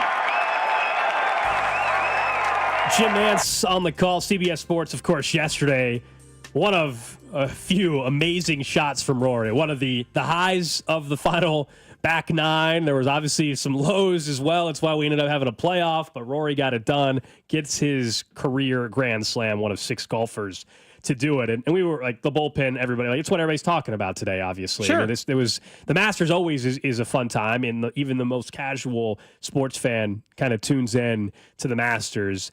But I still think when you look at what we all witnessed yesterday, other than Tiger winning it this last time, I don't think, for me at least, as someone that only watches the majors, that there was any other golf moment other than this one and the Tiger one that I was truly nervous watching. I was legit standing up, because I remember standing up and pacing when Tiger it was like, wow, is he really doing this? You're texting your buddies like, this is really happening. This one wasn't like, this is really happening, as much as it was like, who the hell's, is he going to actually hold on? Is he going to really blow this thing again? He blew it a couple of times in the same round that he ended up winning so it. It was awesome. It was great theater. We talked about the raw emotion earlier in the hour. That's also at the end what made it so cool. Why sports just are the freaking best. It's not even close. You see how much we as fans, sometimes it feels like you care more than the athlete. We get that perception sometimes. As fans, we think, oh, I care more about it than they do. Where's their emotion? How come they're not pissed off about whatever? We've seen twice in a week 2 athletes show us how much they care. Rory, obviously yesterday, and in what he did, he fell to his knees as he won. And then Luka in his return trip to Dallas, and he had to watch that tribute video. You saw what Dallas meant and how hard that decision was for him. So 2 amazing raw moments in 1 week, and it's exactly why we love sports, man. I think a lot of it just goes to show how careful they try to be and hide their emotions in those moments, right? They try to be protective. They try to protect themselves. Rory kind of historically lately here has been having this whole thing about how he doesn't really want to do media stuff, but that he kind of has to do media stuff. But it's a lot of it is the reason why there's value in sports is because we pay for moments like this. The reason why there's TV partners, we pay for moments where you feel like I felt pressure for Rory and I had nothing to do with it. Right. You're watching him, and when he missed that first putt on 18, I was like, oh my God, dude. You're just I can't believe it. Why? Even worse probably was the shot he put into the water on the par 5, where you're you had the whole tournament in hand. You're up 4 shots. You got you don't have that many holes left to play. Bryson just blew up. You are in massive control of this tournament. Everyone else is 3 holes ahead of you, 2 holes ahead of you. You're fine. And then he just duffs it in the water, and you're like, oh my God. It's one of the, that moment of just that was one of the more entertaining tournaments, front to back. The moment, it's up there, right? It's it's probably behind the Tiger ones for me because I was the age I was, and even 2019 where you're you were long gone thinking he had any chance to compete. But yeah, to complete the Grand Slam, to do it all, and it had every conceivable moment, went to a playoff. Very cool. I mean, incredibly cool. It was obviously one of the best moments in golf. It's the best moment in golf since 2019. Have you guys seen if the ratings come out? Yeah, I'm sure they're just going to be, especially the final 2 hours of coverage, they're going to be ridiculously high. Maybe the highest since Tiger, as far as of television ratings, because of the story and then the drama. And even if you weren't watching, you're I'm not going to watch. And I tweeted out at one point, oh, this thing is over, and that was when Rory was up 4 strokes. Oh, this thing is over. Even if you thought it was over at that moment, you tuned back in maybe once you saw the chaos. It was just awesome. And, I know there's a few people who were texting earlier, still for whatever reason don't like Rory. I'll be honest, I don't get it. That's just sports. Not everybody has to like every athlete. I think he's pretty arrogant, so people sometimes have been brushed the wrong way with him. And that's fine. I other than if you were someone that had money on Justin Rose to win, Justin Rose is, he's a very likable guy himself. But unless Justin Rose was your uncle or something, I don't know how you weren't rooting for Rory in that moment, though. I really don't. No, I wasn't. It doesn't mean Justin. Again, by all accounts, everybody says Justin Rose is a great person. It's not anything anti-Justin Rose. It's just I don't know how you were rooting for him over Rory McIlroy in that moment. I genuinely believe I would have been rooting for Justin Rose over anyone else in the field not named Rory McIlroy in that moment. For all the things he's accomplished or what he was and his, all the stuff. He's had multiple chances at the Masters too. He's had some really close calls like Rory. He's incredibly but in that case, yeah, you kind of want to see him do it. But at the same time, I mean, it was so up and down. I told you, in the end, he hit the clutch shot that he needed to hit. But I have never seen a player simultaneously choke. I mean, he was choking in some of those shots, in some of those putts. And you're I've never seen someone simultaneously choke and the next hole, curve one around the trees 6 feet from the hole because you're The hell's happening here? He's that it was like freaking back special and is forth. what It was is. crazy. Yeah, that's somebody said, golf is a stupid game because from 82 yards, he hits it in the water on 13, and then from 270, he sticks it to 5 feet. And it's just a dumb game because every single hole is its own little adventure, I It guess. is its own little adventure. No, it really is. When one little meticulous thing can screw your whole round, or it can be what ends up giving you an all-time moment. I did think, I know some people, towards the end when Nance was talking about Justin Rose's family story, people were annoyed. But other than that, I thought Jim Nance and the whole CBS crew, I thought the whole broadcast was top-notch, as good as it gets. Watching Rory come off the course rather than say anything. Yeah, letting it breathe a little bit, just hear the natural sound. His interaction with his buddies as he was hugging all of them right before he went into the cabin. I gotta go get a green jacket. It was awesome. What a great moment. What a super fun. I mean, just an incredible tournament, one you probably won't forget for a very long time. I will say, at the end, could Bryson have been a bigger crybaby? For those who might have missed it, Bryson DeChambeau, who was paired with Rory in the final pairing of thing, he had a couple of disastrous holes himself and absolutely could not overcome it. There were two things he did after that I couldn't believe it. One was in his postgame where he's like, he wouldn't talk to me. You can hear it. Speak to him in there. How's he doing? Did you speak to him in there? How's he doing? Do you know? No idea. Didn't talk to me once all day. Did you try and initiate conversation with Rory at all? He wouldn't talk to me. First off, they showed a couple of clips of them talking, so he's just being. And then in the other part of the clip, he tried to braggadociously do the thing that we made fun of the Bills for doing, which is you're not even in the playoff. You didn't have a chance to win the tournament by the time we were getting to the end of it. And he said, essentially, I'd have whipped his ass if my irons were on or if I were in the playoff. You're like, he beat you. You were paired up next to each other. You had the lead through 3 holes. You don't get a claim, I'd have gotten him if I had my good game today. Maybe he didn't have his great game. Yeah. It's so stupid. We just have to remember, Bryson DeChambeau has done an unbelievable job in the last year or two of changing his entire image. He was one of the most hated, and now he's fairly likable for a lot of people. And his PR, whoever he got involved with from a PR standpoint, master class as well of changing his whole image. What we just heard that was the real Bryce. What we just heard that's why people didn't like. That was why he had to repair his image in the first place. That was Bryson, real Bryson DeChambeau. And yeah, that was ridiculous. Also, he would talk to me the whole day. He won it. Didn't bother him. Shouldn't have bothered you as much as it did, I guess. But also, it's not like you tell me, Drew, if I'm wrong. You follow these guys away and you watch Full Swing and everything. I don't think Tiger or Scotty Scheffler is going to be talking up a storm when they're trying to win the Masters either. Yeah, Tiger notoriously talked to no one. Right. He'd zone out. Yeah, in those tournaments. I don't. I think that part of his comments are just out of frustration because, like you said, I mean, they were talking on the golf course. I think he was more mad at himself and he kind of projected it out. In regards to, look, if I was on one of my good days, then this wouldn't have happened and I would have won. Well, I mean, anybody could say that. I mean, Ludwig Oberg had every opportunity in the world at one moment. He fell apart in the last 3 holes. He couldn't make a putt. Similar to how Rory couldn't either, but he had as much opportunity as anybody else, and we're not hearing this from Ludwig Oberg. So I think it's the way that you handle certain things, obviously in the situation, which kind of rubs people the wrong way with how Bryson did it. He handled it poorly, man. Oh yeah. Someone said, hey, they asked him the question, what was Bryson supposed to say? Said no, we didn't talk much on the course. He seemed really focused. Could have Congrats said, to hey, him. we were both. It's not that hard. There's a way to say. Could have said, hey, we were both locked in. Yeah, we really weren't talking. We were both locked in. You don't have to be I tried to talk, but he didn't. That's the issue. I've seen this with athletes before, and some of the stuff. It always confuses me to be like, what do you want him to do? Not be a jerk. It's actually, I do it all the time. It's crazy easy. You just don't be a jerk instead of be a jerk. It's not.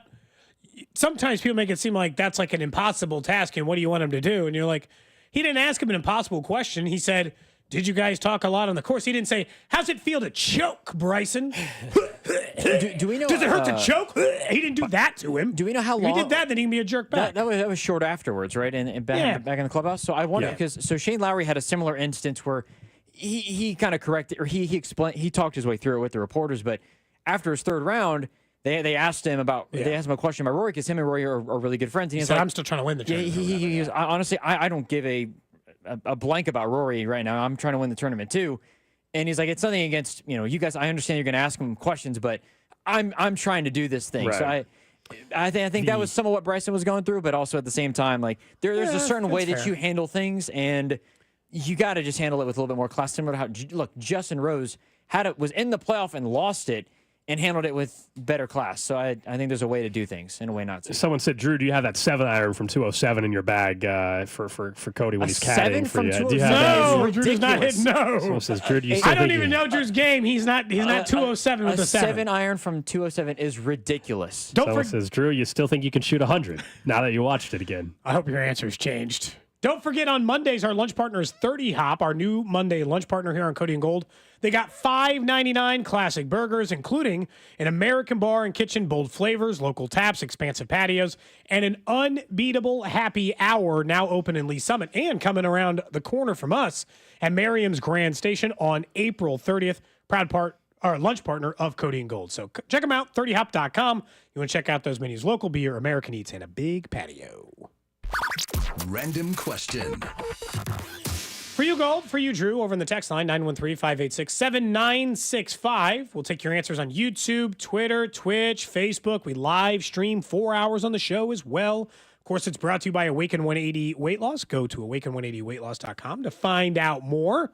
Question I have for you today is related to the trash the day we had earlier, where a guy was just trying to do his job, man. Didn't give a guy an interview, had a little urine thrown his direction. Pretty bad day at the office.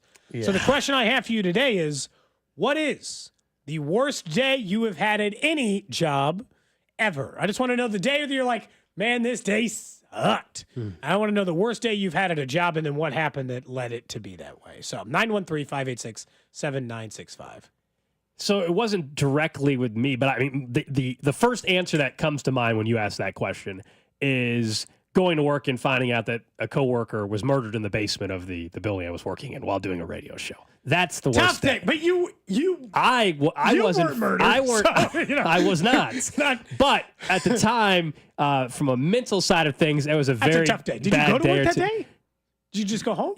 No, they told me to finish the show. They that was had the you whole thing. finish the That was show? what I'm saying. That was the problem. I've told the story. I've told the story numerous times. Yeah, there were police officers walking back and forth in the building. Imagine we're doing the show. You see cops, clearly something going on. The parking lot's full of sheriff cars, and your boss comes in and inspector just comes in and is like, "Hey, you need to keep doing the show." That's what happened to me when I was in Wichita, and it turned out, unfortunately, a coworker was murdered. That's probably my worst day at work as far as like just everything that went on. As far as like individual, like I worked at a indoor soccer place that had a pro shop inside. And you were responsible for multiple things. Like you worked in the pro shop, you have to help make sure the teams got organized. Sure. This was many years ago. But I also was responsible for like when we closed, you had to clean the restroom. But if something happened during the day, I also was responsible. And I had to pull out one of like the tall stick rooter things and unclog some toilets one day. And it was the most disgusting thing. Can they legally make you do that? I mean, I could. There are some legal things where like they can't make you clean restroom, like bodily fluids, as a part of a job that does not require the cleaning of bodily fluids. Well, I told them, I was like, I'm never doing because this wasn't just like, wipe down I'll spray the, window, whatever. I'll wipe down the counters. This was many years ago. But the day that I had to get it was like, I'll never forget the image of it because it was just so this tall, like, I don't know what you call it, like a rotor thing, but like where it had this tall crank at the top and this thing, and then it was the most disgusting thing I've ever seen in my life. I've used a snake. I get it. But yeah. But like not for somebody else. Somebody else? Yes, one thing if it's for like your a kid or for drain you. in a basement or something we're talking about typically. So anyway, that was it. But the murder thing came to mind first. I mean, I've had a few bad days at the office over the years. One of the worst so I'll give you the worst one here in a minute. One of the worst I ever felt was when I was doing courier work. And I was driving all the way to Lincoln, Nebraska. What is that, a 3.5, 4 hour drive, Gold, give or take? To Lincoln, Nebraska, and I was delivering a film print to Lincoln, Nebraska. I'm not kidding. I got I had to leave it. It had to be delivered at 8 in the morning. I left at 4 in the morning. I drive all the way to Lincoln. I get all the way up there, and as I go to put the key in the trunk of my car at that time, I realize we do not have the package that I need to deliver. And I was like, the second I put the key in, I didn't even have to open the trunk. I was like, oh, God. Oh, God, I didn't put it back. At least this wasn't the heart. Cody said he used to deliver hearts. No, that was a tough one. You could have cost someone their life. I did. Oh, God, that would have been so much worse. I did get questioned by, I don't know, whatever organ company nationally had to do this. When a pancreas I had sent on an airline got delivered with a bunch of holes in it, loose in like a Ziploc bag, but I had nothing to do with that. So as far as I was concerned, I gave them a regular box. That wasn't that bad of a day at the office for me. Yeah. The worst one was easily when I crashed a work truck and took down the entire ticket booth stanchions at Sandstone. By far the worst. I was already working on a Saturday, wrecked the whole truck, wrecked personal property of Sandstone, and then still had to do the job there and drive the wrecked truck back to the office. That's about as bad as it gets. Yeah. I'm not having a worse day than that. That one sucked. Drew, what's your worst day in a job? I don't know. I'm trying to think of some. There's been some bad ones, but I don't, not nearly as bad as you guys. I mean, obviously, I would say getting laid off is not fun. Yeah, that's a real answer. Like, I got laid off. You're like, I'm sure it wasn't fun for you in Boise. Getting kicked off the course at a Corn Ferry qualifier, that might be the answer soon, coming up in a few weeks. They technically shoot that at would 51 and they ask you to get out. Would technically be a work experience. That would be a work experience. That is a work day. Technically. The worst work day I would say is it's not necessarily because something happened, it's just the day itself. So in Pensacola is the home of the Blue Angels. And they've got this big air show that they do every single year.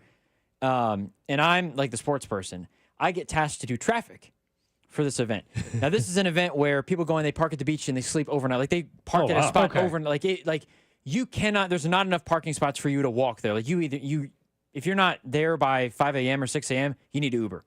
So I have to get up. I get up at like 3 o'clock in the morning to get out and do, or 3:30 to do traffic. That's tough. So I'm on a trolley back and forth on the beach for 9 hours. 9 hours. I'm there from 4 to 1. In the heat, it's like 90 degrees outside. In the heat, I just got to keep on going back and forth and back and forth. By the end of it, I'm just like miserable. That's pretty bad. Worst day. From the 816, worked in food service at Oceans of Fun in high school. Saturday, middle of summer, packed. One kid threw up in the full main dining area, set off a chain reaction of sympathetic vomiters that ended up closing the dining area for an hour after I cleaned up the stomach contents of 14 people.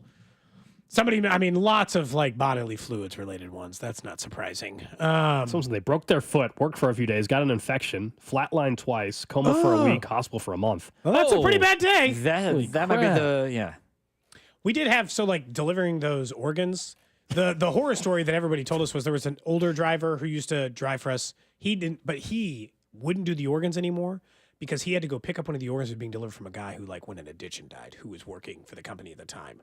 So he had to go just because the EMS people weren't there yet. He had to take the thing so that somebody else didn't die not getting the organ and go deliver it, the package. And this guy was like dead in his car or whatever. And you're like, oh, I was like, I just wouldn't pick it up. I'm not doing that. Wait. Back up. Okay. Same thing. Courier work. Delivery work. Intense. So, guy dies in a car crash. Yeah. Okay. They still need the organ. It's for an emergency medical they had procedure. already removed the organ from this dude's body. No. Yeah. It's like in a box. He's delivering it. The guy who's delivering the organ dies. Oh, okay. And then so the guy that was trying to deliver an organ had died in a car crash, and they needed to take the. Okay, I thought for a second you were trying to claim that the guy that just got in a crash, they were trying to remove his organ right there. No. And he had to pick it up. But and multiple drive. of us who deliver those organs have had them be like, "Hey, we don't need that anymore." And you're like, "But why? Oh, why don't you need it anymore?" Like, so by the way, real quick, what do you've got a heart in your car as a courier? You get the call that says, driving to my 93 Grand Am, dude. It's the most irresponsible thing on the planet. You get a call that says, "Oh, by the way, no need to rush anymore. Unfortunately, the person that was receiving the heart passed away." What do you do with the heart in the back seat of your car? Return it. I don't know. Return it to who? They're only good for so long. Who do I you don't know. You just return it drive to? it back. To who? Well, wherever the organ transplant company I used to pick it. Midwest Organ Transplant is where I picked him up at the time. Okay. From the 816, they didn't say how. They just said, I made a mistake that cost my boss $120,000. Former boss? Dang. Yeah, you still got your job? Former boss? I had someone explain to me once about the way that they were doing, they do bidding, right? For construction work or whatever. And they had carried a decimal wrong. And so they were the lowest bid by a mile. And they were like, we'll lose too much money. It was less money to pay the penalty. It was less money to pay the $20,000 to be like, we won't do this job and quit it than to do the job for the price that they bid it at. Wow. So they just had to pay this company $20,000 to not do the job because of how low the bid came in on. Oh, it's crazy. Some bad stories from people. Some sad ones, man. Some sad ones coming in. It's tough, man. They worked at a retirement center. Security guard, elderly lady slipped, fell outside. She ended up passing away from her injuries while they were there. The person who said they cost her boss $120,000 is still employed. Good for you. Good for you. Wow, you must be a good employee outside of that. Someone from the 016. 20 This grand. text. I don't know if we can read that. Go From ahead. the 016, not the worst day, but recently my boss April fooled me into thinking she was quitting and I was getting her job. Way more money. Didn't happen. Dang. That sucks. Ouch. Someone says they caught their boss doing something that he should not be doing in public in a porta potty outside their building one day. 10 years later, still scarred. Porta potty. Jeez. What? How? At the job, bad enough. Yeah. Porta potty. Yeah. Yeah. You got to Down bad. bad. Down bad. Down way bad. You can't wait till you get I've never been down home. that bad in my life. You can't wait till you get home. I've never been down that bad Go in my home. life. Go home. Take the rest of the afternoon off. If you're that, I mean, if you're sick, come on. like down. Oh, whew. Wow, that is the random question of the day. Wow. Yeah. Some of you had some bad days at work. Up next, let's talk about the Royals and a group of 3 players that are struggling at the plate. Who are you more concerned about? And a big problem existing in New Orleans with their quarterback situation.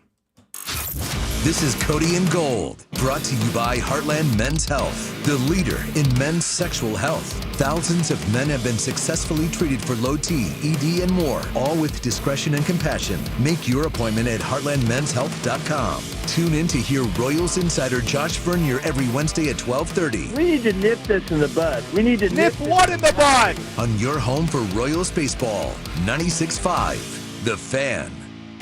If you need a new garage door, this could be your lucky day. Entries are open now for the $5,000 sweepstakes at Overhead Door Company of Kansas City. A winner will be chosen at random to receive $5,000 towards new garage doors, openers, or front entry doors of their choice. Deadline to enter is the end of the month to win the $5,000 sweepstakes with Overhead Door Company of Kansas City. Enter now at overheaddoorkc.com. You can't win if you don't enter at overheaddoorkc.com. Hey guys, it's Cody Tapp, and I want to keep telling you about my progress over at Awaken 180 Weight Loss. I've lost 30 pounds, which was my goal, thanks to Awaken 180 Weight Loss. Look, maybe you got the pool, vacations, life got busy on you. It did for me. I wanted to make a change so I had more energy for my kids, so that the superbone foot didn't hurt anymore. And I'm feeling so much better. The pressure off my knees, and you know I've had 3 surgeries, so I needed that. And everything else in between has made me feel so much better over at Awaken 180 Weight Loss. 6 weeks, 30 pounds. That's what I did, and you can do as well. I did it with no medications, no extra working out, no calorie counting, just the help with the people over at the Awaken 180 at-home program. At home, meaning you don't have to leave your house in order to talk to Awaken 180. Make sure your summer is everything you want it to be and give them a call.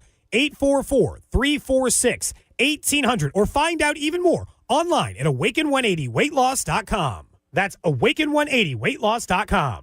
As you prepare for Easter and Memorial Day family gatherings, don't forget Gates sauces and seasonings. They're great on all meats, fish, chicken, and veggies, as well as hot buttered popcorn. A topping for your dips. Or sprinkle Gates seasonings on your chips and nuts for that extra flavor pop. Nothing says Easter Sunday or Memorial Day like a Gates party tray. Or use Gates sauces and seasonings to embellish your home-cooked meal. Gates Barbecue.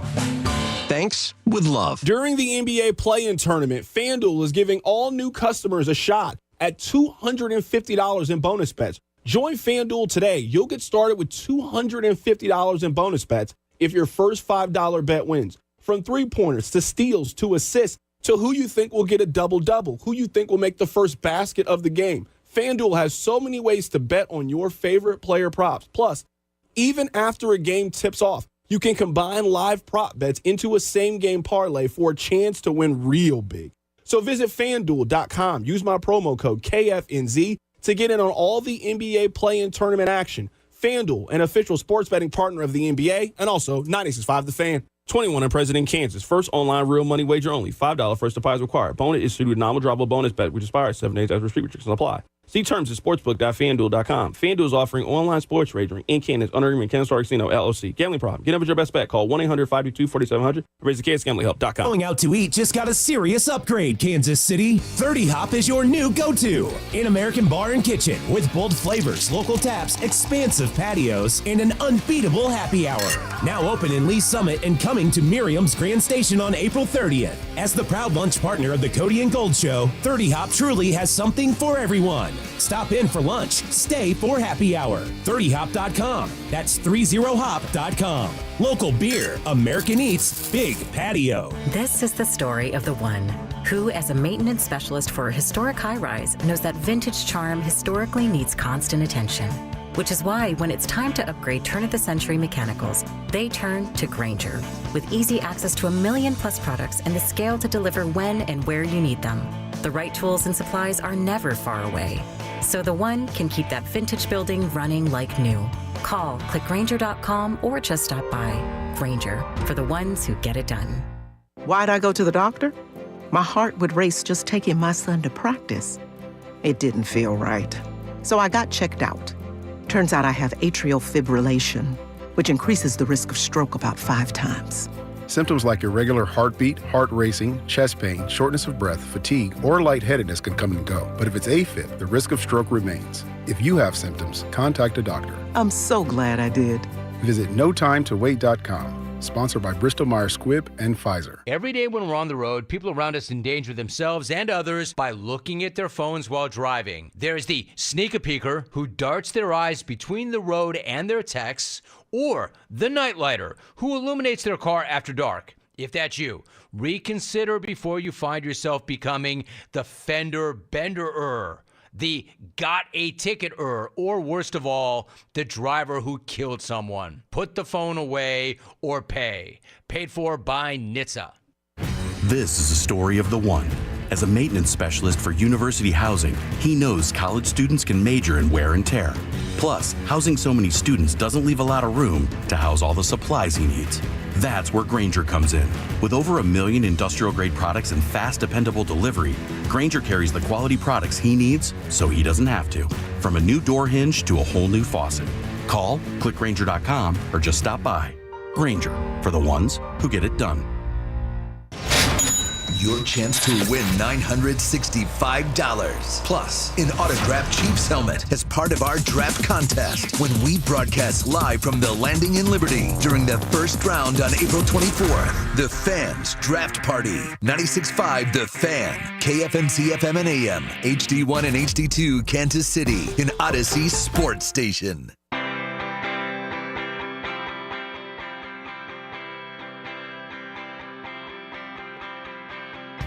1 o'clock hour here on Cody and Gold. Alex Gold, Cody Tapp, Drew Nixon with you. You guys can always watch the show. Don't forget on Facebook, YouTube, Twitch, Twitter, X. Subscribe. Makes it easy. You don't miss any of the shows here on 96.5 The Fan. We'll talk some NFL because we are 10 days out from the draft and our draft party at the Landing. You just heard that. We'll get to a situation developing in New Orleans that could change the top 10 picks, maybe, or one of the top 10 picks, I should say, in the NFL draft. But before we do that, we announced earlier today, if you're just joining us here in the 1 o'clock hour for the first time, we announced our Cody and Gold road trip. We're doing it once again. We did it for Bobby Wood Jr. a couple years ago, so why not do it for Jack Caglione? We've been doing plenty of Cags Watch, Jack Watch, all of that. So we're going to be heading to Springfield with listeners, with all of you guys, all of us from the show, plus Dusty's going to join us as well to watch Jack Caglione when the Royals AA affiliate, Northwest Arkansas Naturals, are going to be in Springfield, taking on the Cardinals AA affiliate, the Springfield Cardinals, Saturday, May 3rd. If you head to our website, 965thefan.com, right there on the front page, you'll see a link. We have a special Cody and Gold ticket deal, just $10 tickets to sit behind Cags in the dugout there. And we'll be hanging out in the afternoon as well. More details on that link as far as we're going to meet up. But we hope to see you guys out there. We've already got a good chunk of you putting in orders for tickets, and we have an opportunity for some T-shirts too. Yeah, not certainly something you don't have to do, but if you're coming out to the game and you want to be matching us, we will hand out some shirts if you want one for $10 as well over at a bar near the stadium right beforehand. We did this with the Wit shirts.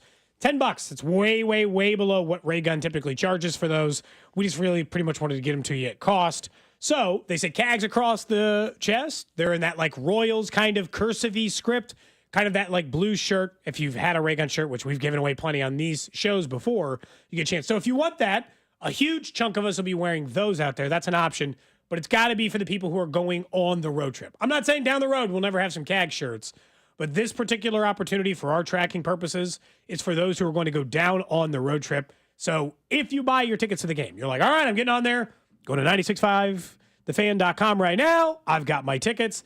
If you'd like the link to put in your short order for size and figure out the payment process, all that stuff, Alex or I'll send it to you so you can either ask on the text line, 913-586-7965, on social, or just message us and we'll make sure you get it. Yeah, at Cody B Tap on Twitter, at Alex Gold. If you're on Twitter, it makes it easy. I had a few people DM and just shot them a link that way, so we'll make it pretty easy. We'll keep telling you guys about this over the next couple of weeks, but Saturday, May 3rd, that's the most important thing. That's the Cody and Gold road trip. Heading to Springfield to watch Cags. $10 ticket's going to be a great time as we watch another future star, hopefully, for the Kansas City Royals. We had good luck with it, obviously, when we went and saw Bobby Wood Jr., so this is going to be a ton of fun. See him before he's a big leaguer, you know? That's always a... Yeah. People talk about that with bands. Does it work the same way with athletes? Drew's mentioned like 78 different minor leaguers he's watched play baseball. I think we've referenced that came up. I think it is. We've referenced. Hey, we saw Bobby when he was in the minor. So anytime you have a top prospect, I mean, there were people back in the day that said, "Oh, they saw seeing a high school basketball player, or whatever." Yeah, I think it's a weird thing we do as sports fans, but maybe it is a thing we do with just entertainment and in general. But we hope to see you guys down there. It's gonna be a ton of fun, and it's not a bad drive. It's the fact that it's not in Arkansas actually makes it even a shorter drive, depending on where you're leaving from. I know from my place it's 2.5 hours, so not bad. Some of you maybe are going to stay overnight. I know that's what we're doing, but some of you can just drive back after the game if you want to as well. So head to our website. More details there. Also, as I said, on Twitter, and we hope to see you guys in Springfield. What time is the game? Someone asked. 6:05. 6:05 first pitch. We're meeting around 3:30 in the afternoon at a bar nearby in the area called Harbell's. That's where we'll be just hanging out before, and that's also where you'll pick up your shirt if you already ordered your shirt. That'll be where you'll be able to do that. So we'll have a good time, man. It's going to be a great time. Normally, or the way we did it in Fayetteville last time is you get a drink at Harbell's, you hang out at the game, and then we probably usually go find a spot after the game as well. Good chance to hang out with some of you. I know some of you are going to want to just make the drive back, which it's close enough. You can. Some people did it to Fayetteville, which is a full extra hour maybe down the road. We looked at a lot of different dates. Would have loved to go back to Fayetteville. Had a great time down there. Loved Dixon Street, the whole thing. Oh, yeah. Just the timing of we wanted Jack to be in AA. We wanted it to work with our personal schedules, and we didn't want it to be, too late in the year considering the first thing I had mentioned and some other event-based stuff like the Cody Gold garage sale. It just made sense to do May 3rd. So we're going to go to Springfield this time instead. Mix it up a little bit. Meanwhile, with Big League Club, these three names, different level of concern, even level of concern. Who are you most worried about? If I told you Vinny, Salvador Perez, and Jonathan India, three guys that we all know and that have to come up big throughout this entire season. Who are you most important players on their offense other than Bobby? So who out of that group? That's why I didn't throw in Michael Massey or Renfroe or whatever, because those are obvious answer who you're most concerned about or whatever. These players aren't going anywhere. These players have to work out for this team to make the playoffs and all of that. Who are you most worried about not getting it going offensively, knowing that it's still April 14th, but the sample is what we have? Vinny, Salvi, or India. And Salvador Perez had a home run yesterday, so I think otherwise this would have been like the easiest answer known to man. It would have been like, well, he hasn't done anything yet.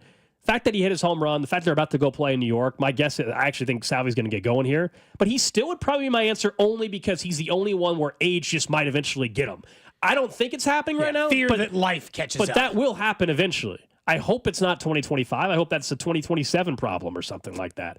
But there's a chance it's this year, so I'll go with him, whereas I think Vinny will figure this thing out. I think Jonathan India, absolutely, I already see the quality at-bats happening every single time he's at the plate. I'll say all three of them have a track record. Vinny's being the shortest of the track records, but all three of them do have a track record of success, of consistent play, but only one of them is 35 years old.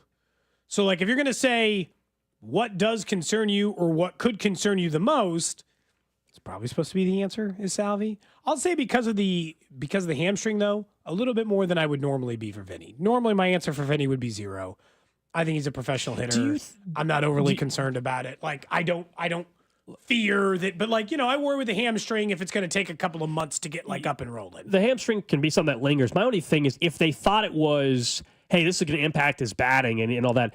They don't have other choice. Well, I know, but he never went on IL or anything. No. They DH'd him for a while. I'm saying I think it takes some of your power away. It might. How long do we say that?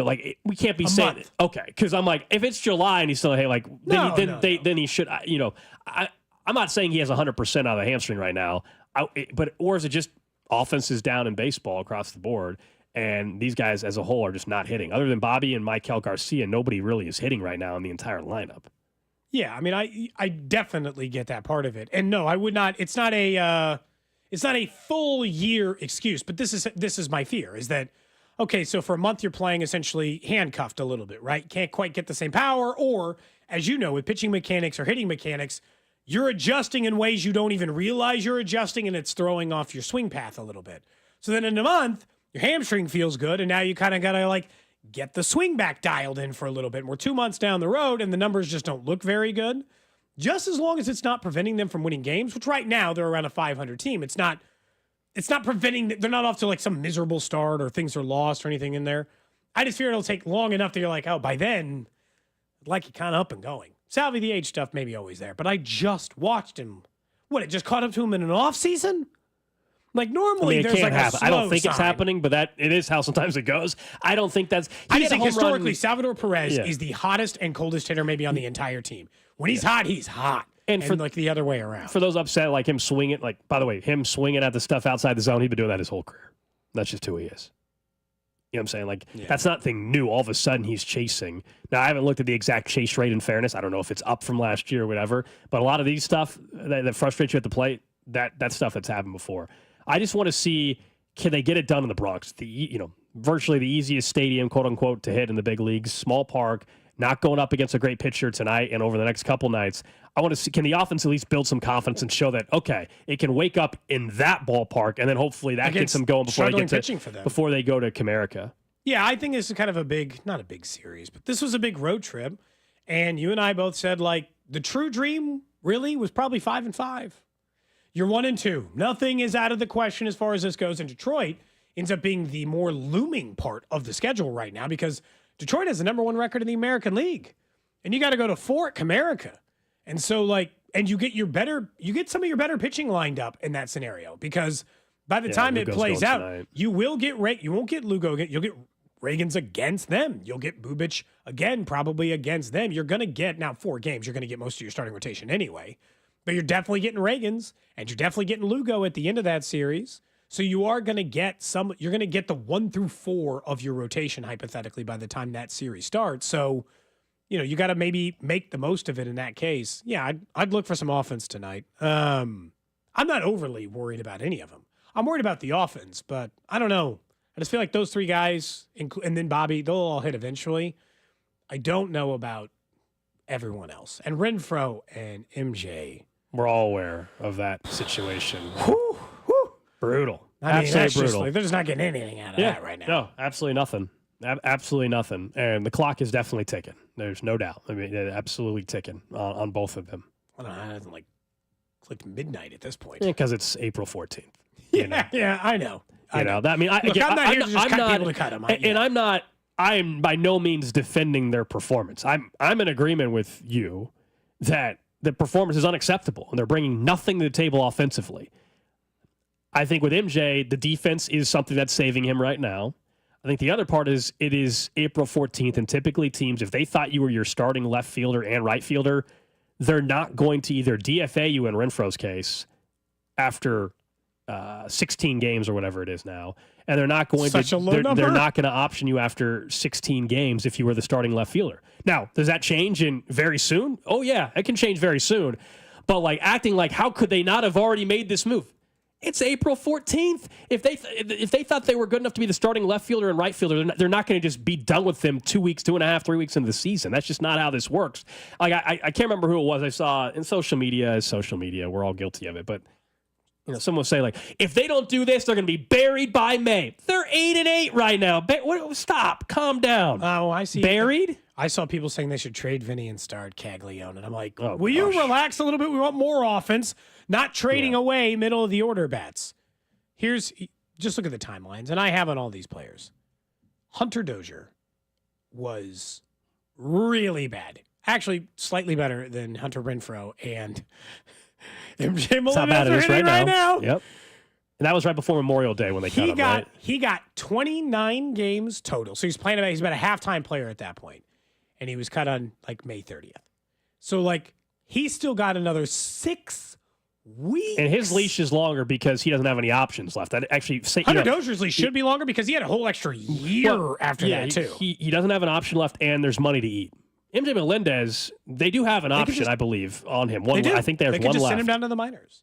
That's the whole part with MJ. Is like today with MJ, and like for me, is simple. And we can talk more about it here in a little bit, but I just sent him down. Yeah. I mean, it's not. That's not a complicated decision for me. The other ones where you're trying to like jump people ahead of the line that don't make sense, slightly different. But in that case, it's not hard. We'll get back to the Royals coming up in just a bit, but the draft is 10 days away. We hope to see you at the Landing in Liberty for our draft party. And suddenly, pick 9 got a little more interesting over the weekend. Who is pick 9? That'd be the New Orleans Saints, where Derek Carr is a starting quarterback, but reports are that he has a shoulder injury, one that could keep him out beginning of the season, one that could require surgery. We don't know exactly when this happened, if it's a carryover from last year, anything like that. It's kind of been a little shady on the details there. But if you're Kellen Moore, who's the brand new head coach, now you have the same GM structure, but brand new head coach, if Derek Carr, who, by the way, did not play great last year anyway, but if Derek Carr is unavailable, then you're down as it sits right this second to Spencer Rattler or the Jake Haener kid, who was awful last year. And the veteran options pretty much stink that are out there at this point in time. So at number 9, Shedeur Sanders should absolutely be in play now. Was not the case maybe a week or so ago. Everybody's talking about him sliding to the Steelers at 21 because we all know Cam Ward's going 1. It seems like the Giants won't take Sanders at 3, although crazier things have happened. The mock draft we did earlier had him at 3. It did. So the Saints should be doing everything to find out if Sanders is a viable starting quarterback in this league. If you just flat out think he stinks, then obviously don't take him at 9 just because of the Derek Carr injury. But if you were already considering Shedeur Sanders, nobody's saying you have to think he's a future Hall of Famer, okay? But if you were already thinking that he could be a guy in this league for a while, now that Derek Carr injury is public knowledge, maybe they've known for weeks and they've been trying to slow play this thing and keep it quiet, and then it finally leaked out. I don't know. But Shedeur Sanders, right this second, if you were asking me to predict where he gets drafted, that would be my pick. 9, yeah. The Saints. I don't think he gets past 10.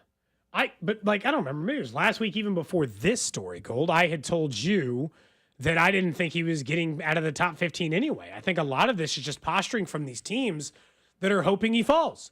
There's only 2 worthy, I think, first-round quarterbacks that make sense. I'm not saying Jackson Dart or Jalen Milroe or one of these other guys won't find some way into the first round. But there's 2 guys that I think traditionally would grade in a first-round capacity or somewhere near it. Cam Ward's going number 1 overall. There's nothing you can do about it. This the other teams. Yeah. If you're any other team that is interested in a quarterback, the thing you want the most is Sanders to fall. That's what you want. The question is here is I told the Saints should just quit. I'm oversimplifying. Let me burn it to the ground and let yourself. They are in the. This is why Kellen Moore ended up getting the job. You remember this, right? No one would take it.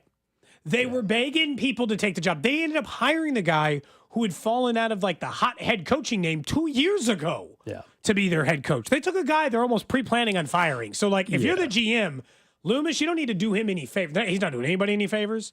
But you don't need to you don't have to take Sanders at 9, I guess is my point. Don't have to. I just want, then you're saying we're good with starting Spencer Rattler. Yeah, a and lot. Losing. And probably figuring out next year. Look, who's going to be number 1 pick next year? Maybe, everybody's talking about there's a number of options. It's Arch Manning as the favorite, but I mean, he's the name everybody mentions. It could be Drew Aller, it could be Cade Klubnik, it could be Avery Johnson. Yeah, so we'll see. I think you're right. They don't have to take Sanders at 9, but it's a new set of eyes in New Orleans. We've seen crazier things. Kellen Moore, who knows? Maybe they actually look at Spencer Rattler. I know it sounds crazy right this second on April 14th, but maybe they look at Spencer Rattler and say, wow, you know what? We actually think there's something there. Something there. There's a reason why he was at once viewed as a top. And we took him in a 3rd or 4th round? When did they take him? Mid-round. So I don't know. I mean, I just think with the Derek Carr news, I don't think you can go into the season, though, only with Rattler and Haener in your quarterback room that can play with an injured Derek Carr. Maybe they don't take a quarterback at 9, but Drew, you brought up that there's some mock drafts that now think maybe 4 quarterbacks can go in the first round. Maybe that doesn't happen, but then suddenly in the 2nd or 3rd round, the Saints can go get a Quinn Ewers type and say, all right, we'll have Ewers. By the way, what a depressing quarterback room. Ewers, Rattler, and Derek Carr. You want to talk about just a bunch of mediocre dudes? I will say, though, if you ask me right now, all right, Cody, starting today, Kellen Moore has quit, and the best we can do at NFL head coach is you, Cody Tapp. I would rather have Spencer Rattler start than Derek Carr. I know what I'm getting in Derek Carr. Best case scenario. at least there's hope with Rattler. I'm not saying it's going to work out, but at least there's some glimmer at the end of the road. Dude, I'm dead in the water with Carr. Like, sometimes I'll take the unknown. And I know that, like, that comes with gigantic risk, and it does not mean that it's better. It doesn't mean it'll be better. A lot of times it often means it'll be worse. But at least I'm not just going in there like it's like an executioner, but you're like choosing between, I know every chamber's got a round in it, or he's at least playing Russian roulette with me. I'll play the roulette. Maybe I hit, maybe I don't, but at least I've got a chance. You're better off drafting Quinn Ewers then if you're wanting to play Russian roulette, because we already kind of got a glimpse of what Spencer Rattler was anyways already. I mean, how many games did he start last year? 4? He looked better than Hainer, I'll tell you that, but that's not saying much. Jake Hainer struggled, yes. Really, he looked bad. I mean, selfishly, I'll let Spencer Rattler let him start. I've got a nice little rookie card, number to 50, that's worth $2 right now. Let him start. Maybe all of a sudden he'll be worth 20. Yeah, maybe 10 or 20 bucks if he gets get him a couple starts. Sell high, Gold. Yeah. Name him the starter. Let's go. Autographed, huh? He started 6 games last year for the Saints. He had 4 passing touchdowns, 5 interceptions, and 1,300 yards. But they also had no talent. They had no offensive line, no wide receivers, Kamara they had a running back. Yeah. But It just makes it actually. I'm not that I want anybody to get hurt, but the fact that now we're finding out Derek Carr is hurt, it makes the top 10 way more intriguing than it was 72 hours ago or whatever when we found out the news. Because now there's a real chance quarterback is in play, or does a team try to trade in front of them, or do they need to trade in front of the Jets who have the 7th pick? It makes our top 10 interesting, and frankly, it makes our draft contest we're doing at the Landing a little more challenging for a lot of people. Because again, you get points for picking the player in the slot, and also you get additional points for picking the right team. And this thing got maybe a little more complicated for some people, although by the time we get to draft night, maybe there's a little more consensus on what's going to happen. The only thing I know is everybody should be guaranteed to get the first pick right, okay? No excuse. Cam Ward no to the excuse. Tennessee Titans. No somehow excuse. somebody else. It's not It's definitely that. Cam Ward. I guess you could get it wrong if you didn't say Titans. I feel like that's locked in, isn't it? It has to be. Isn't that just locked in? It has to be at this rate. Now, number 2, there still could be, even though people think it's Travis Hunter, that one could still be a little more up in the air. I hear you there, but number 1 overall, we all, by the time you fill out that sheet, you know who's going number 1 overall I and think where. 1, 2, 3 is Ward. Does everyone think it's Ward, Hunter, or Carter? I don't know if I'm willing to commit yet. Oh, Ward, Hunter, Carter? Yeah. I'm leaning that way, yes. I think it should be Ward, Hunter, Sanders, but they're not going to do that. No, I also that means that Carter would slide to the Patriots or the Jags? No, I said it, Carter at 3. Oh, in his case, he's saying you take Sanders. Sure. I don't think it's going to happen.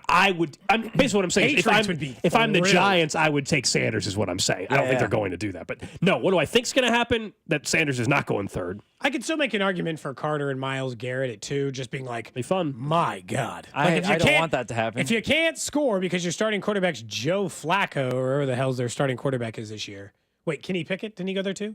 I saw a headline from Kenny Pickett said it's both of them. He essentially did and he should say this. I always have to preface this like, this is how he should feel, but also we're allowed to make fun of him because he was like, I'm not going to Cleveland just to back up. I'm there to be the starting quarterback, and we're gonna win. Well, you know he should. No, I know he should say that, but also like that ain't happening, Kenny. I'm also allowed to give an honest Do you guys opinion. remember if the Mel Kiper mock that we looked at? Did he have Sanders going to the Saints? Mel Kiper's? Because I'm looking at it right now. Remember. It says Mel Kiper's final mock draft, and it's got I think it actually He's done. He's no more mock drafts. Damn, he quits early. He locks up. He has closes Sanders up going shop to the quick. Saints. Oh, he has Sanders going to the Saints. Okay. He also has Tyler Warren going to the Bears, which would just be. I mean, I know we mentioned Genty earlier, but Tyler Warren to the Bears, I think is just as much of an upgrade in terms of that offense. I honestly think they should just like solve the defense later. Make sure Caleb Williams is the guy. Give him every Plus conceivable. You got Ben Johnson, yeah. Offensive line, wide receiver, tight end, Ashton Genty.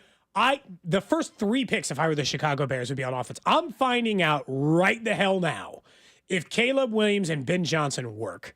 If the defense stinks and I go 9-8 because I'm Cincinnati from last year, so be it.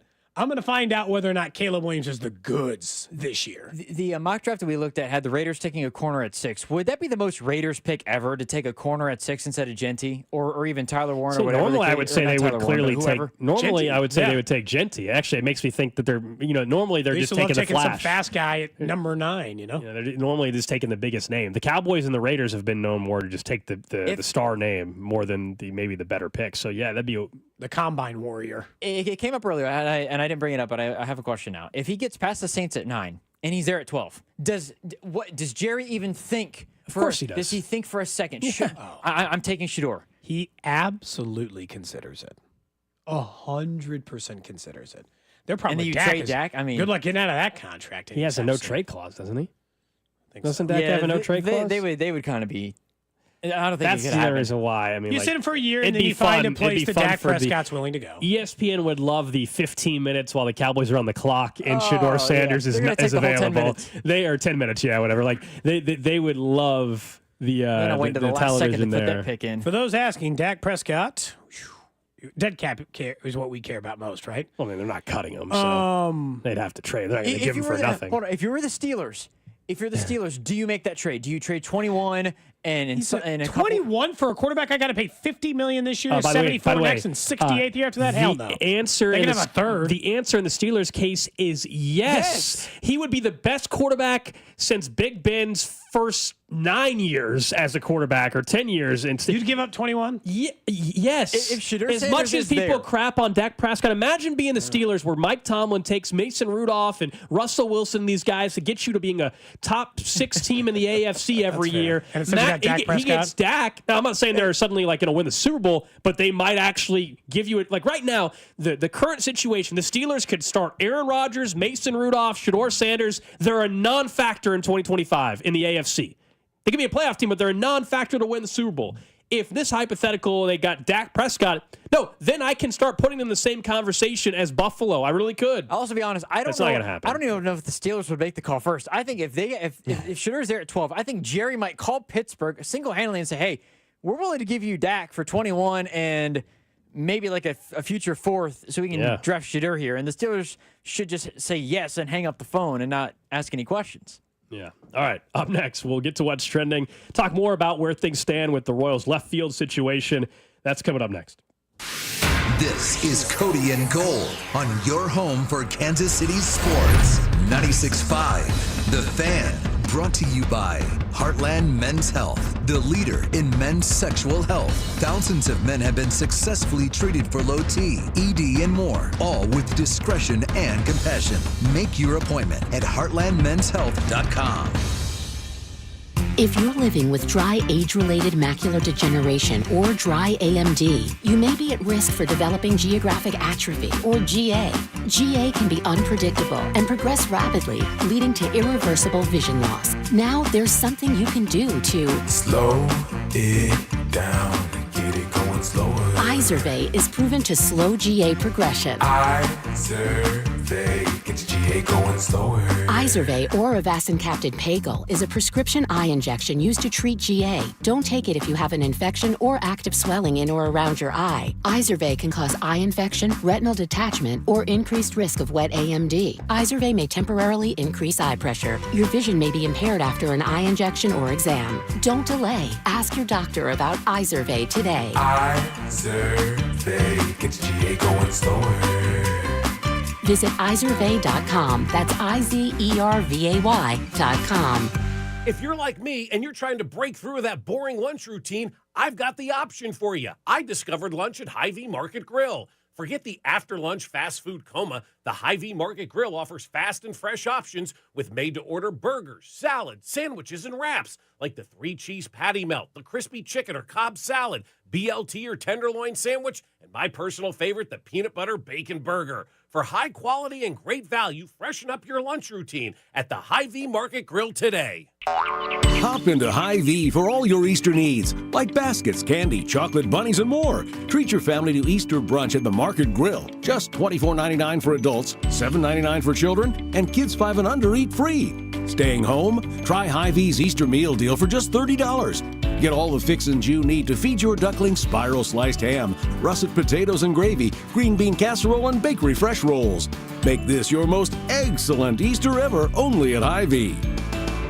Call Aspen Lawn and Pest Control. Our iconic blue trucks and expert team get it right the first time. Award-winning full-service lawn care and pest control since 1985. Call today for a free estimate. Visit aspenlawn.com. During the NBA play-in tournament, FanDuel is giving all new customers a shot at $250 in bonus bets. Join FanDuel today. You'll get started with $250 in bonus bets if your first $5 bet wins. From three-pointers to steals to assists to who you think will get a double-double, who you think will make the first basket of the game. FanDuel has so many ways to bet on your favorite player props. Plus, even after a game tips off, you can combine live prop bets into a same-game parlay for a chance to win real big.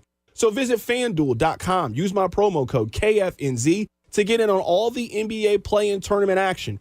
FanDuel, an official sports betting partner of the NBA, and also 96.5 The Fan. 21 and present in Kansas. First online real money wager only. $5 first deposit required. Bonus issued with nominal drawable bonus bet, which expires 7 days after restrictions apply. See terms at sportsbook.fanduel.com. FanDuel is offering online sports wagering in Kansas under agreement Kansas Star Casino, LLC. Gambling problem. Get in with your best bet. Call 1-800-522-4700. Raise the case. GamblingHelp.com. If you've been tired of being out in the bad weather or you're just looking for a more stable industry, our friends over at Centric can offer that to you. What's great is they allow you to work through your schedule. You still need to have the income coming in from your current job while looking ahead to your new career. They have in-person classes, virtual classes. They can get you trained when it's best for you. Make it easy. Call our buddy Russ Mondry. He's been with Centric for over 16 years and will guide you through every step of the process. If you're looking for that new career, wait no longer. Go to Centric.com. Honey, it's me, your wife. Spring is here, and our house desperately needs the experts at Powell Exteriors Casey for siding, windows, entry doors, beautiful decks, patio covers, roofs, and more. Get ready for summer at PowellCasey.com. This is a story of the one. As a maintenance specialist for university housing, he knows college students can major in wear and tear. Plus, housing so many students doesn't leave a lot of room to house all the supplies he needs. That's where Grainger comes in. With over 1 million industrial-grade products and fast, dependable delivery, Grainger carries the quality products he needs so he doesn't have to. From a new door hinge to a whole new faucet. Call, click Grainger.com, or just stop by. Grainger, for the ones who get it done. I'm Brian Tedesco, CEO of Blaupunk Americas, the pioneers of the car stereo. Today, we're not just about sound systems. We are revolutionizing the e-bike scene with Blue Dot Bike. Thanks to AmericanEagle.com, our online presence now features a dynamic e-commerce website that showcases the quality and affordability of our foldable e-bikes. And our collegiate e-bikes, just perfect for the college fanatic. These e-bikes offer a new way to experience freedom on two wheels, no matter your age. When we needed a top-notch website to match our cutting-edge e-bikes, we turned to AmericanEagle.com. They made the impossible seem easy, tackling digital challenges like pros. Check out the Blue Dot Bike website to see AmericanEagle.com's amazing work in action. Need the best in website and digital marketing solutions? AmericanEagle.com is your go-to. They've been a game changer for us, and they can be for you too. Visit AmericanEagle.com or call 877-WEB-NOW-1. That's 877-WEB-NOW-1. All right, when it comes to getting life insurance for your family, a lot of excuses can get in the way. But ask yourself this. If something were to happen to me, who would pay the mortgage, the kids' education, and the other bills? Then forget the excuses and check out Ethos Life, the online, easy way to get life insurance in 10 minutes. Ethos has rates that you can afford, like a $500,000 policy for a 40-year-old male starting at $1 a day or $30 a month, with a few health questions and no medical exam. Get your free quote right now at checkethos.com. That's checkethos.com. Not available in all states. Rates do vary. Springfest at Lowe's means can't miss savings for your home and lawn. Right now, buy 3 bags, get 3 free on Miracle-Gro 3/4 cubic foot all-purpose garden soil. Plus, buy 2, get 1 free on select exterior paint and stain via mail-in rebate. Lowe's, we help, you save. Valid through 4/16, excludes Alaska and Hawaii. While supplies last, selection varies by location. See rebate form for complete list of eligible products. Offer excludes clearance and mist tints and can't be combined with any other offer, promotion, discount, or coupon. What's up, guys? It's Drew. We just saw Rory McIlroy win at Augusta National and get the coveted green jacket, and he said afterwards how it felt to be able to get the job done when it mattered most. What if you could also come through when it matters most and be feeling fantastic? I'm talking about Blue Chew. Your partner wants you to do whatever it takes to make your sex life better. Blue Chew is your secret weapon for the bedroom or wherever you decide to get it on. Turn oh no into oh yes with Blue Chew. Blue Chew is an online prescription service, and there's no visits to the doctor's office, no awkward conversations, and you don't have to wait in line for a pharmacy. It ships right to your door in a discreet package. If you could benefit from extra confidence when it's time to perform, visit BlueChew.com. We got a great offer there for you. Get your first month free when you use our promo code KFNZ at checkout. You just pay $5 in shipping. That's BlueChew.com, promo code KFNZ to receive your first month free. Then you'll be ready to chew it and do it. This report is brought to you by Surfside Iced Tea and Vodka and Surfside Lemonade and Vodka. Surfside Iced Tea and Vodka and Surfside Lemonade and Vodka. Proud partner of the Kansas City Royals. Each can of Surfside is only 100 calories. And the best part, 0 bubbles. Grab it at the K or ask for it at your favorite bars and liquor stores. You're listening to 96.5 The Fan from the Mission Plumbing, Heating, and Cooling Studios. What's trending? What's Trending is presented by Baker University, where graduates earn higher salaries and land jobs faster than any other university in Kansas. Apply today at bakeru.edu. Number one still is Rory's Masters win yesterday in Augusta, Georgia. The career Grand Slam finally achieved. He's just the 6th golfer to ever do that. Had to go to a playoff against Justin Rose. Exceptional, high-level entertainment, as good as it gets in terms of raw emotion and theater. It was just flat-out awesome. And the next major, by the way, Rory, of course, is the favorite to win Scheffler, the second favorite, I'm going to assume? PGA Championship. That'll be at Quail Hollow.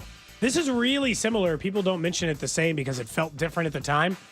This last calendar, 15 months, is very similar to the run Scheffler just went on the 15 months before that, in which we were all, totally gushing. And now Rory's in the later part of his career and still having a run like this. So he might rip through some wins. I don't know if they're all going to be majors, but you can see, obviously, won the Players, he won the Players right before the break, before he got the Masters Championship, right? So it's a run.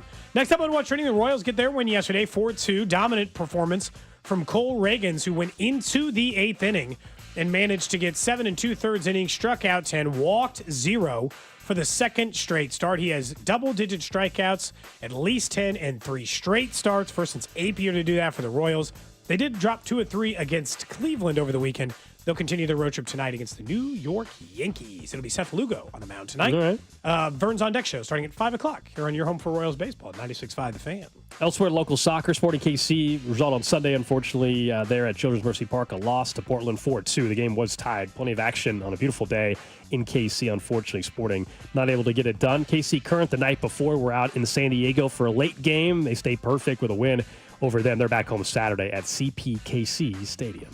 Next up on What's Trending, Max Crosby has been named Eastern Michigan football's assistant general manager. Help us raise money, yes, please. Active NFL defensive end Max Crosby is going to apparently be the assistant GM at Eastern Michigan football. He'll help them with NIL deals, evaluating talent, and others, according to their press release earlier today. He becomes the first active NFL player to assist his team in doing that. We've seen some active MLB players do it. NBA, too. In NBA, it's starting to become a little bit more of a trend. Essentially, they're going to pay you a little bit of money to see if you can bring a lot more money in. I think it's not a bad way to tug at the heartstrings. If you liked going to college where you went to college, this is kind of an easy gig to take. It's kind of like a certified mascot of things, except for you get to make some football decisions. And I would view it as maybe get to dip your toe in the front office waters a little bit in case that's something you want to do after football. Yeah, just about every program is going to have these GM roles and Where's stuff. Kansas? Well, they need one for basketball. Desperately, yeah, yes. they need Joel one. Embiid. Yeah, they need one for basketball. Andrew Wiggins and Embiid can share the job. That's right. Co-assistant. This is as we've talked about before. Like these college programs are going to be built like professional organizations because that's what we're seeing a trend toward. And so you might, if pro teams are having scouting departments and handling the financial ends and balancing the salary cap, if you will. Well, you're going to need to do that in college football, and you're going to need that in college basketball, and yeah, there's a fundraising element to that. But that's interesting. Good for Max Crosby. Kind of fun, kind of cool story Missouri should have Chase Daniel. Something, man. Something like that. He's a legend. Yeah, no, totally agree. Totally agree with you on that. Lastly, on What's Trending, we announced it earlier today, our Cody and Gold road trip coming back. We did this a couple years ago to see Bobby Wood Jr. play in AA, so let's do it for Jack Caglione, Saturday, May 3rd. Now, the game's in Springfield, not as far of a drive. That's because the Naturals will be playing the Cardinals AA affiliate, the Springfield Cardinals. So, hope to see you guys out there. We got a special $10 ticket deal if you order it through Cody and Gold, so just go to 96.5 The Fans website right there on the homepage. $10 tickets. We're going to meet down there Saturday afternoon. The game is not till 6:05. I say meet Saturday afternoon because we also have some T-shirts if you would like those. Those will be sold separately. If you want the link to order your T-shirt so you can pick it up in Springfield, let us know on the text line, 913-586-7965, or also on social media at Alex Gold, at Cody B. Tap. You do have to have the ticket order in by Wednesday the 23rd, and pickup is only in Springfield. What I'm getting at is you have to be on the road trip to get the shirt. We're not doing a pickup a mass here. order. Yep. We're not doing shirt sales out in front of the building like we've done this before. This is going to be in Springfield only, no exceptions. That's the only spot you'll be able to pick up your shirt. If you don't turn your shirt order in time and you show up for the road trip, that's cool, but we're not going to have a guaranteed amount of extra shirts, I guess is what I'm trying to say. So best option is to go ahead and put in the order ahead of time. You can see the shirt up on our social media pages, or he mentioned 965thefan.com. It is the cursive lettered Royals kind of material in the blue color. We went powder blue last time. It says CAGS on it. Of course. You know? He said that's the nickname he liked when he came on our show. That's what he told us. He said he liked the nickname CAGS. We didn't I know people are going it. with Jack a lot anytime he gets a homer. Sure. Yeah, you could do that too. But the shirts say CAGS, and the cool thing about this trip, not only is it just going to be awesome to head down there and watch CAGS, but one of you, if you buy your ticket through the Cody and Gold ticket link, randomly, one of you will be selected to throw out the first pitch at that same game that night. So more details on that to follow. We're going to take ourselves out of the list. Yeah, So it we're not will eligible. be a listener. Yeah, but a listener will get a chance to do that. Man, I'm never going to get to throw out a first pitch in my whole life, man. You haven't even done that in a minor league game? No, I've never thrown out a first pitch at all. I feel like we can get you at least locally at the Monarchs or something. You think you can give me a Monarchs first pitch? I bet you that can happen. They do that at the Savannah Bananas games? I'm not big enough for that. No, they're going to have a sold-out crowd at Kaufman. You're doing the anthem at the They did it on an Bananas game, right? ESPN Remember? broadcast. They just filled the Bucks football stadium. Yeah, I know. What'd you say? You're doing the anthem at the Bananas game. No. Yeah, that's what we said. It fits. It's very fitting. They're not letting me do the anthem. No, I think we could pull some strings and it could the happen. Springfield Cardinals, who are hosting the Naturals when we go on a road trip, and they said first pitch, one lucky listener can do that. Did not negotiate an anthem for you, Cody. Could have. Maybe should have even, you know? I'll let them know, hey, if for Let some 'em know reason that- somebody Oh my gets God. sick.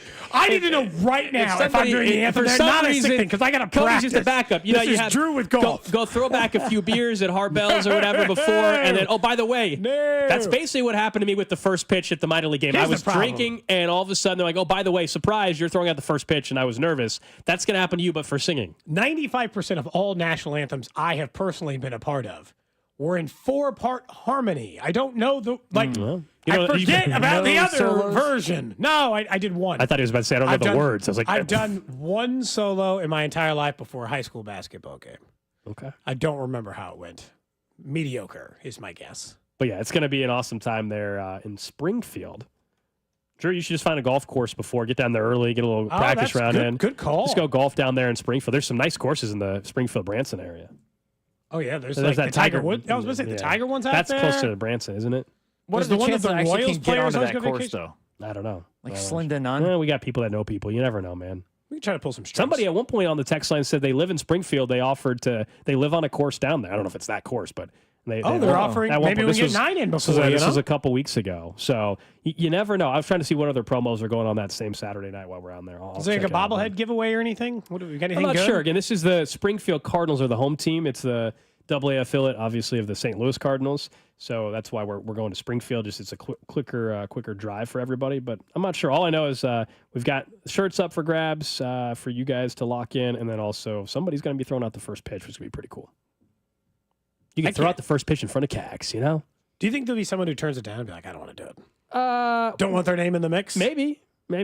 I'll find out more details on. I think we have to name that before that Saturday. So I think somebody will have a heads up on it. I don't believe we'll be able to just give them a name last minute. You don't think we can just all roll in and be like, you're the person I think now. we'll randomly pick a name, and that's how that'll work. I'll find out more. But we get a little bit closer. Saturday, May 3rd, watching CAGS. It appears the promotion is just the auction they're doing for... special jerseys they're wearing that night? Yeah, they're wearing like Halloween jerseys or something. Okay. Which, is it halfway to Halloween? That's exactly what it would be, probably, right? October, so this is May 3rd. Yeah. Halfway, kind of, yeah. May 3rd, October 31st or whatever, so yeah.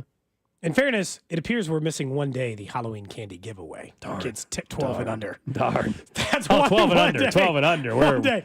The Yeah. game before is the halfway to Halloween. It's just the auction for. I'm not even sure we're going to get to see him in the cool jerseys. Doesn't matter. We're there to see Jack Caglione hit 500-foot home runs. Not the other. Nice.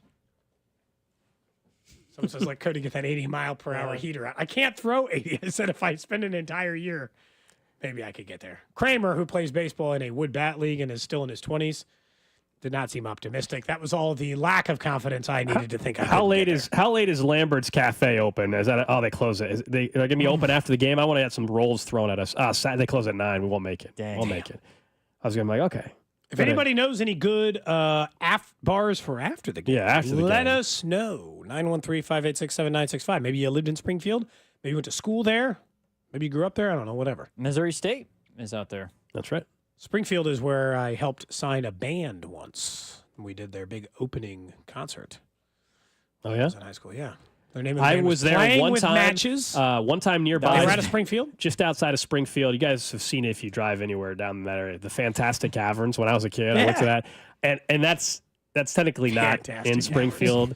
But Fantastic Caverns, there are a bunch of those red billboards on the drive down. Yeah. And the stalagmites and stalactite thing. I, as a kid, didn't think about it. I think now, I don't know if I would want to go under in the cavern. You don't think so? Before I did. You ride in little Jeeps or whatever. As a kid, I thought it was the coolest thing. I don't know if I would do that now. Ever since that Thailand cave thing collapsed, I'm like, you know what? Not interested in getting in a cave And anymore. I'm like, well, it's never happened before. Exactly. I'm out. You don't want to be the first. I think I'm out. I think I'm out on the cave thing after doing it once.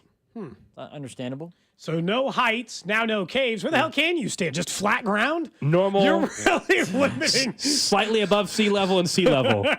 I'm good. You're really limiting your options, you know? You're really limiting the places in There's which no you can way go. that cavern was initially made for a Jeep just Would to you drive cliff through dive? it. Are you? What kind of question is? Yeah, I won't do. I hate heights. I hate heights. I don't want to go in a cave. Will I cliff dive? Got it. Will you? Yeah, sure, I'd do it. Have you? No. Oh, Drew? I've never been in a position to be offered that, but I'd still do it now, I even though I'm have- sure everyone worried that I was going to die. Someone says there's a I have Buc-ee's in Springfield. Beautiful. Someone says they went to jail there near the caverns in Greene County. Why did you go to jail there? Huh? I need another Buc-ee's experience because in the one visit that I've had there, that place is extremely overrated. In the one visit that What I've were had you there. what were you hoping? I wasn't hoping for anything. I just wanted to show up and see what it was about. Just trying to get a sense. Isn't that where Carrington went to school? I think Let's so. be honest, I don't know everyone's alma mater. I think so. We'll have to ask him. I think that might be If right. he did go to Missouri, if he went, we're talking about Missouri State. If he went to Missouri State, I think he needs to switch his affiliation. Because Dusty's a UCM guy. I know that. I think he needs to switch his affiliation in terms of football, at least to his alma mater, because they are moving up to D1. They are now. Sorry, Carrington, they're now an FBS school. D1 They're an football, Missouri. FBS, you got to They're re-adopt FBS. the alma mater. I could choose anyone because UMKC does not have. Yeah, someone says Springfield Brewing Company is a cool place. Okay. I know we are meeting initially at a place called Harbell's, right? Yeah, Harbell's. it's like right around It's- the corner from the stadium. Yeah, just a nice little bar for us to meet up beforehand so we can get you guys the T-shirts and everything like that. All right, let's talk about the Royals that are on the Major League squad for now, and that is MJ Melendez in particular. Seems to be under the microscope more than any other player on the team, and I get it. The numbers are horrific, awful. I still think, the call for him to be like sent down today, tomorrow, I don't think you're going to see that. And I don't think we're going to see that happen in the next day or two. Trip? Maybe that's the time. If he doesn't hit even in New York, in the Bronx, he doesn't hit in Detroit. Because I still think as bad as it's been, and it has been horrendous, he might, I haven't looked across all baseball. He might be the worst hitter in baseball right now. Might be. If he's not the worst, he's one of them. But because of the defense, because he was their starting left fielder out of spring training, and the fact that the calendar still says April is why I don't know if you're going to get the quick hook that a lot of people want.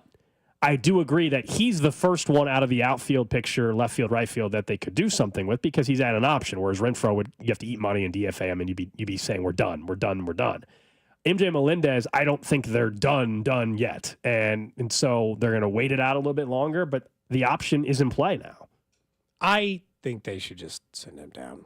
I like MJ, the dude, and it's always hard to hear hey, they should cut this guy or this, and nobody likes to hear this about the performance. What good is it doing him right now to be at the big league level? Like, if you're just like, he plays good defense, so do the other outfielders who are in AAA. Tyler Gently, I would go John Rave. They play good defense. You can accomplish that without having to sacrifice that on MJ. There is no way in my mind right now that he is being served by stepping up into the plate and embarrassing himself by trying to find a way to get comfortable at the big league level. Because truth is, he's not. He has, and let me count how many games. 3 games this year. He has played in 16. He has 3 games this year in which he has a hit, which means in 13 of 16 games, he has gone hitless in his efforts. Look, some of those, he only got 1 at bat, okay? But not most. Most, he was a full-time starter. He hasn't had a hit in 5 games. He's had a hit in twice this month in like 11 games, 12 games. You just, this is untenable. Oh, I mean, the clock is totally ticking. I just don't think it's happening today or tomorrow. Yeah, I'm not saying cut him or give him no chance or he has no future in this organization. I don't genuinely believe that. I think he'll probably get one more shot with the Royals to prove his worth. I think he will have a chance just as long as he performed well at AAA to come back up in the bigs and prove that he's a guy worthy of doing it, all of those things. I think the next injury that would happen after he got sent down, he would likely be the call for a guy who already understands it and is comfortable. I think he needed to get some confidence at bats. I think he needs to go down and like feel good about himself for a little bit. Because in addition to that, he's also struck out 16 times. Like he has more 2 strikeout games this month than he has games. Yeah, he's got with a nothing hit. going right at the plate, it appears. So it's just like nothing it's just whatsoever. So, by the way, people on the text say CDOT went to Joplin, which is Missouri Southern, I believe. Okay. Not Missouri State. His Phantom's safe for now. Yeah, he's okay. And Missouri's in the name, so he can just cheer for anything Missouri, you know? Is that how that works? Yeah. Oh, hang on a Is that second. how that works? So You're wearing an LSU shirt. You're not allowed to claim In fairness, Phantom. so Drew does wear about 50 different college shirts, but today I know why he's wearing that shirt. It's a very sad story, obviously, involving a former LSU player that took his own life yesterday, and obviously had a bunch of other stuff going on and potential facing, jail time. But it's a terrible story all the way around. I'm assuming that's why you're wearing the LSU shirt today. It actually is not. But okay, all right. Yeah, I just thought it was a coincidence. Okay, No, it is a coincidence. Okay. Yeah, it is a coincidence. Okay. Unfortunate. But you know what I'm talking about. But yeah, though, right? Tyron Lacey, right? If CDOT went around, if the Billikens make it to the tournament, and say, you know what, hey.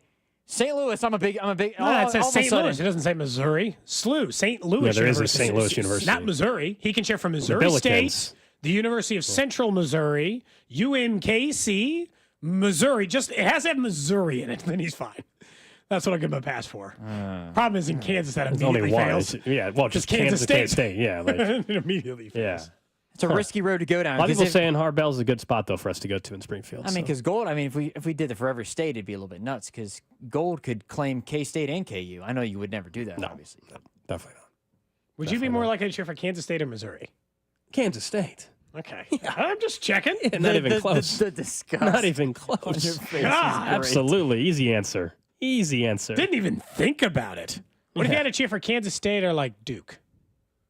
In what scenario? Like Missouri or Duke? Gold? Who is it? Still Duke. Missouri's last on his list. That seems fairly obvious now. Yeah, Duke. Missouri's last on his list. I don't know, like if they were in the championship. Like if it was in football, it was like the national title game. That's a funny national joke. basketball title game between Duke and Kansas State. That's also a funny joke. Yeah, it is. No offense in to that those scenario, K-State. Okay. Root for the local. I don't think Cody. Do you hate a team in like college? Because UMKC. He's part of the University of Missouri school system, and he teaches in the University of Missouri school system. True. I'm paid by the University of Missouri, so I'm supposed to hate Kansas. I think. I'm technically employed. They haven't told me they don't want me to teach the fall classes yet, so things are going great. I did have to have the come to Jesus meeting with the class over turning when their final projects are due, because we've had a little bit of trouble in the class of turning in assignments on time. Crack the whip a little bit. On time. So like some kids got a rude wake-up call in the most recent grade checkup. I was going to say because some people didn't have something turned in on time, so they just took a full ass They're zero. taking advantage of you, man. Lay the law down. your come to Jesus moment is their F on their paper, and then they complain to you, and then it's like, well, sorry, this is college, and you're a grown up. Cody doesn't want to have them in their class again next semester. Well, I mean, they won't be in this class. I only teach 2 classes, and one of them is this But one. if they fail that one, it's not a required class, I guess. true. So it's an elective, No, it's not right? required. It's an elective or whatever. Someone says, when and why are you guys going to Springfield? Just got in the car. Fair enough. Check our website, 965thefan.com. We're doing a Cody and Gold road trip. We're going